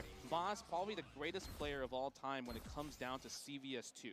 But I would say versus Silent Scope, CVS2, amazing player, content creator for CVS2, doing all the combo trials. So if you guys are trying to get into CVS2, please check out his YouTube because he literally has combo trials for every character, even beginner guides on like all the different grooves and stuff. What they do. Yes. Like, and he's really good at the game. It's Silent Scope 88, if I'm not mistaken. Silent Scope 88 on YouTube. You know, and you know him more from back in the day as a ST player. Yeah, this was actually surprising to me because I knew him as, you know, the follower of the Cammy legacy in Super Turbo, but then, you know, he started really leaning into a lot of that CVS2 content, and I was like, oh, so actually that's his real game here, right? I would say, I think it's probably towards his real game now, like that's his main game now, but during kind of like the pandemic and everything, I would play him so much. Like, really? Yeah, I would play him so much like through online and everything earlier days, and it was super fun. Like he's actually amazing at this game. And he uses unorthodox teams. I'm assuming that we're gonna see Chang, you know, Chang Choi. Okay, so I actually talked to Silent Scope about it, and I was like, hey, I asked him, so why do you only play low tier characters? You know, and the thing is, he just has like that type where he's like, oh, I like characters that are interesting. Right? Yeah. It just sometimes it just happens to be low tier. Well, I mean, to be fair, most of the time when characters are interesting, they're low tier. Yeah, but the thing is, the way I feel like Silent Scope plays, like especially when I was watching his top 16 match, it was so impressive. Right? Yeah. He was, Oh, yeah, right, yeah. Right, he was fighting against PvP, and he was fighting against like a top A group player and one of the best players in the East Coast, and his K group, Gao and Chang, were looking like they were top tier. But the thing is, this is a different beast, right? This is Boss, and I feel like the one thing about Boss is he has also gotten better at this game ever since the pandemic. I like the shirt, the no cash value token on there. He kept CVS2 alive. He runs CVS2 Nationals, the rolling pick and everything like that. But the thing is, he also changed his character. He used to play Vega, a Bison, a Blanca. But now he switched to Yamazaki, and he thinks Yamazaki is so much better because... Really? Yeah, the thing is like the level of Japan has gotten huge with K group. Yes, yeah. So you couldn't really rely on Vega anymore because Vega just gives K group so much bar. Oh, I see, right. Okay, gotcha. I mean, trust me, I understand the whole low tier concept because, you know, I mean, like I said, both of us are Cammy players in ST and such, and, you know, I'm using Kimberly right now in 356. Let's not talk about that. All right, but the thing is, she's not low tier. Yeah. She's not low tier. Look at Chang. Chang's doing good, but the thing is, Boss is the master of trying to land custom, and he also has an instant overhead custom activation. If he wants to. Oh, really? Yeah, jump heavy kick is amazing, but Silencescope's doing a great job using the down forward heavy punch slide. Gotta guess, that's why he jumped. Look at that. There it is. Yeah, there it is. Okay. Yeah, obviously Silencescope wanted to stay safe, so he crouched, and Boss caught him by surprise with that instant overhead. The crazy part about that is I think Silencescope recognized that he wanted to go for instant overhead. That's why he jumped back first. Boss read that he's going to jump back. Then he activated on the landing because your first thought, like you mentioned, is always down back. Right. And in case a lot of people don't know, when you activate the custom combo, you do have a lot of invincibility at the start. Too much. Yeah. Probably. Now that we, you know, play the game a lot, you know. Ooh, instant overhead in the stun. He knew. Oh. He knew how many hits it was going to be. Nice dash forward. Sometimes, oh my God, that hurt! You know what's crazy about that? Silencescope was trying to find a way to get that level 3 super, and he's like, man, how do I get it? Simple answers. Run forward, crouching light, and it just hit. It just hits. Yeah, and I mean, for a ratio 1, that did a lot of damage from Rugal. So that's the easy super because it's double core circle forward punch, right? But if he was able to do wall press super, it does way more damage, it actually right? did more. Yeah. But that's quarter circle forward, half circle back, exactly. Right? Much harder, confirmed. But Silencescope got those. Like he definitely has it. It's not that hard. It's not that hard. Nah, it's pretty tough. I can't get it. I get the shield if I try to go for it. Oh right, but isn't shield half circle forward? You know what it is? Because I get the negative edge from pressing light kick. Because I'm trying to buffer in the middle of my 2 crouching light kicks. The crouching heavy punch right there from Bison. And this is dangerous here, obviously. Yeah, Morgan doesn't have bar, needs to be in rage, right? I think Boss is probably gonna get like a few hits here and there, and then activate maybe when she's closer to K group range. So kind of waste the bar of K group, right? And Boss is just like, he knows every route to activate for Bison's custom combo. Nice. Okay. Oh no, but he got hit. And so this is going to be a problem. Look at the damage. Okay, but Silencescope can dish out damage here, but he drops the combo. Did the combo, yeah, on landing. Oh, he just went for it. Used it like a DP, basically, there. Looked like he was just trying to hit it. Or he was just... You know how when you get upset when you miss a move and then you just got to do it right away? So the one thing that Silencescope actually has been seeing on his social media, he's been trying to figure out, okay, if I do JD, right? Because JD is not the same as parry, right? When you parry, you actually get a guaranteed punish, while JD just gives you better frame advantage. Right, yeah. So he's been exploring doing JD into Raging Demon or pressing standing medium punch Raging Demon. So I think maybe when he JD'd that stand medium kick, it felt like he labbed it, and maybe that's why Raging Demon came out. Right. So I don't know. We'll see. It could have been he was trying to do like medium punch into Raging Demon, and it just was he pressed it too early. Yeah. He just pressed it too early. Because the other thing too is, if I'm not mistaken, you know, if you do the Raging Demon really fast, you can actually cancel the stand medium punch before it hits, right? I feel like that's like a dog stalkers thing, right? That's like something that y'all used to do like a lot, or still do now. Yeah, because I mean, obviously the inputs are really weird, and if you couldn't cancel things on whiff, like you'd almost never be able to get them outside of like coming out of block strings. Oh, look at that, Choi doing some work over there. I love Chang. I think this is one of like Capcom's best character creations. The fact that you're like, you know what? I know people wanted Chang and Choi both, but then we couldn't, like, you know, like if we had to choose characters, we could put both of them. Let's make them into one. It's amazing. Okay, nice. Oh, misses the throw. A little bit too far for the throw.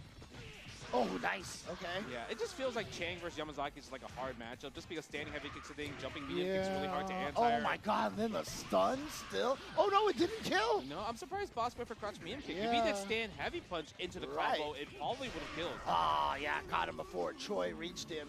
Yeah, and that was a roll cancel version too. Yeah, Choi being really annoying. I'm not talking about John Choi also, by the way. He got macros on, so what can we say? That's true. That's true.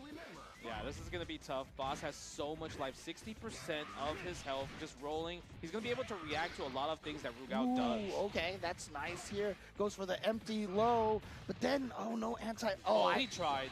That was cheeky. I can't believe that worked. You know why? Because the thing is, he tried to walk up throw it. Yeah, Right? Took too long. Yeah, maybe he wasn't expecting it. I think Boss was also trying to bait out maybe wake up DP or wake up button, wake up super possibly.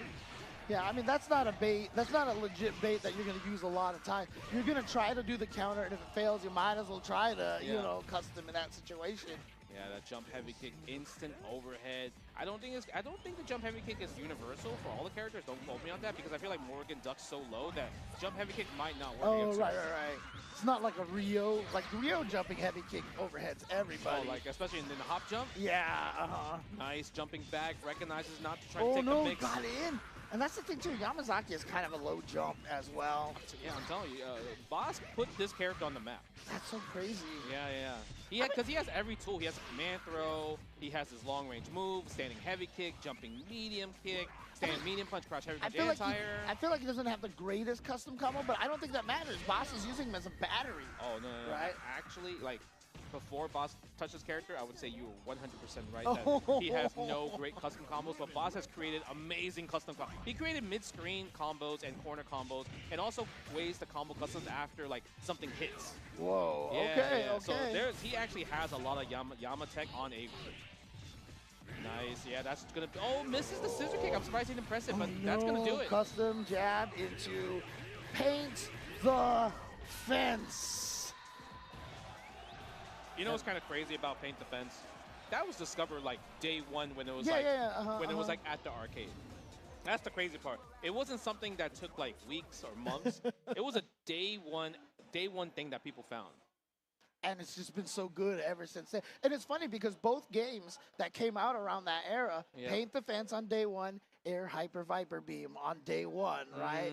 The first day that came out, Tom and Tony put out a combo video on Shoryuken, and it had Air Hyper Viper Beam at the very end Day of one? it. Yeah, Oh, day that one. means they played the game early. That's what that sounds like to me. That's definitely what that sounds like to me. It's not hard to think of, right? I mean, come on. Yeah, but like I said, that's Boss, greatest of all time when it comes to CVS2. No matter, I feel like he hasn't lost a tournament in America probably like over 10 years. Really? Every time he comes to America, I don't really see him like ever losing. Maybe he's gone to a loser bracket a few times, and even then, I don't even know. I think he lost like maybe one or two crazy, like weird things. I have to ask Scope Okay, look, listen. I know the one person in chat can tell me the facts because he's always watching CVS2. Yo, if Gunter, I know you're awake, bro. Oh. Like every time Mr. Dial? every time CVS2 is on, he is literally in every chat. If he can confirm for me if he's there. That if Boss has ever lost a tournament for, when like in the last 10 years, right? Yeah, I mean, we've got a lot of people here that have a lot of information. Like I see Windy Man in there might know as well. But let's check the bracket though. Let's see on the loser side. Oh yes, of course. Let's see who's coming out. So we got 2 old, 2 unserious. And the crazy part about this, I was like, I thought that was Min at first. Because that's right, But the thing is, he enters as 202 serious. Right. So I thought he was trolling because Min sometimes be trolling. Versus Jabali, and obviously on the other side, Flocker versus Con. And you know what's the crazy part about Con? He was my first round match. Oh yeah. And he's coming from DR, and I know DR players, they love playing CVS2, right? And when I first played them, you know how when you go to your first round match, you're like, okay, it's gonna be, pretty relaxing. It's not gonna be too hard. Sweaty. It was sweaty. I was like, okay, K-Groove player, just defending, trying to snipe out my fireballs and everything. And also Flocker. Flocker is like, obviously you know him as the Marvel 3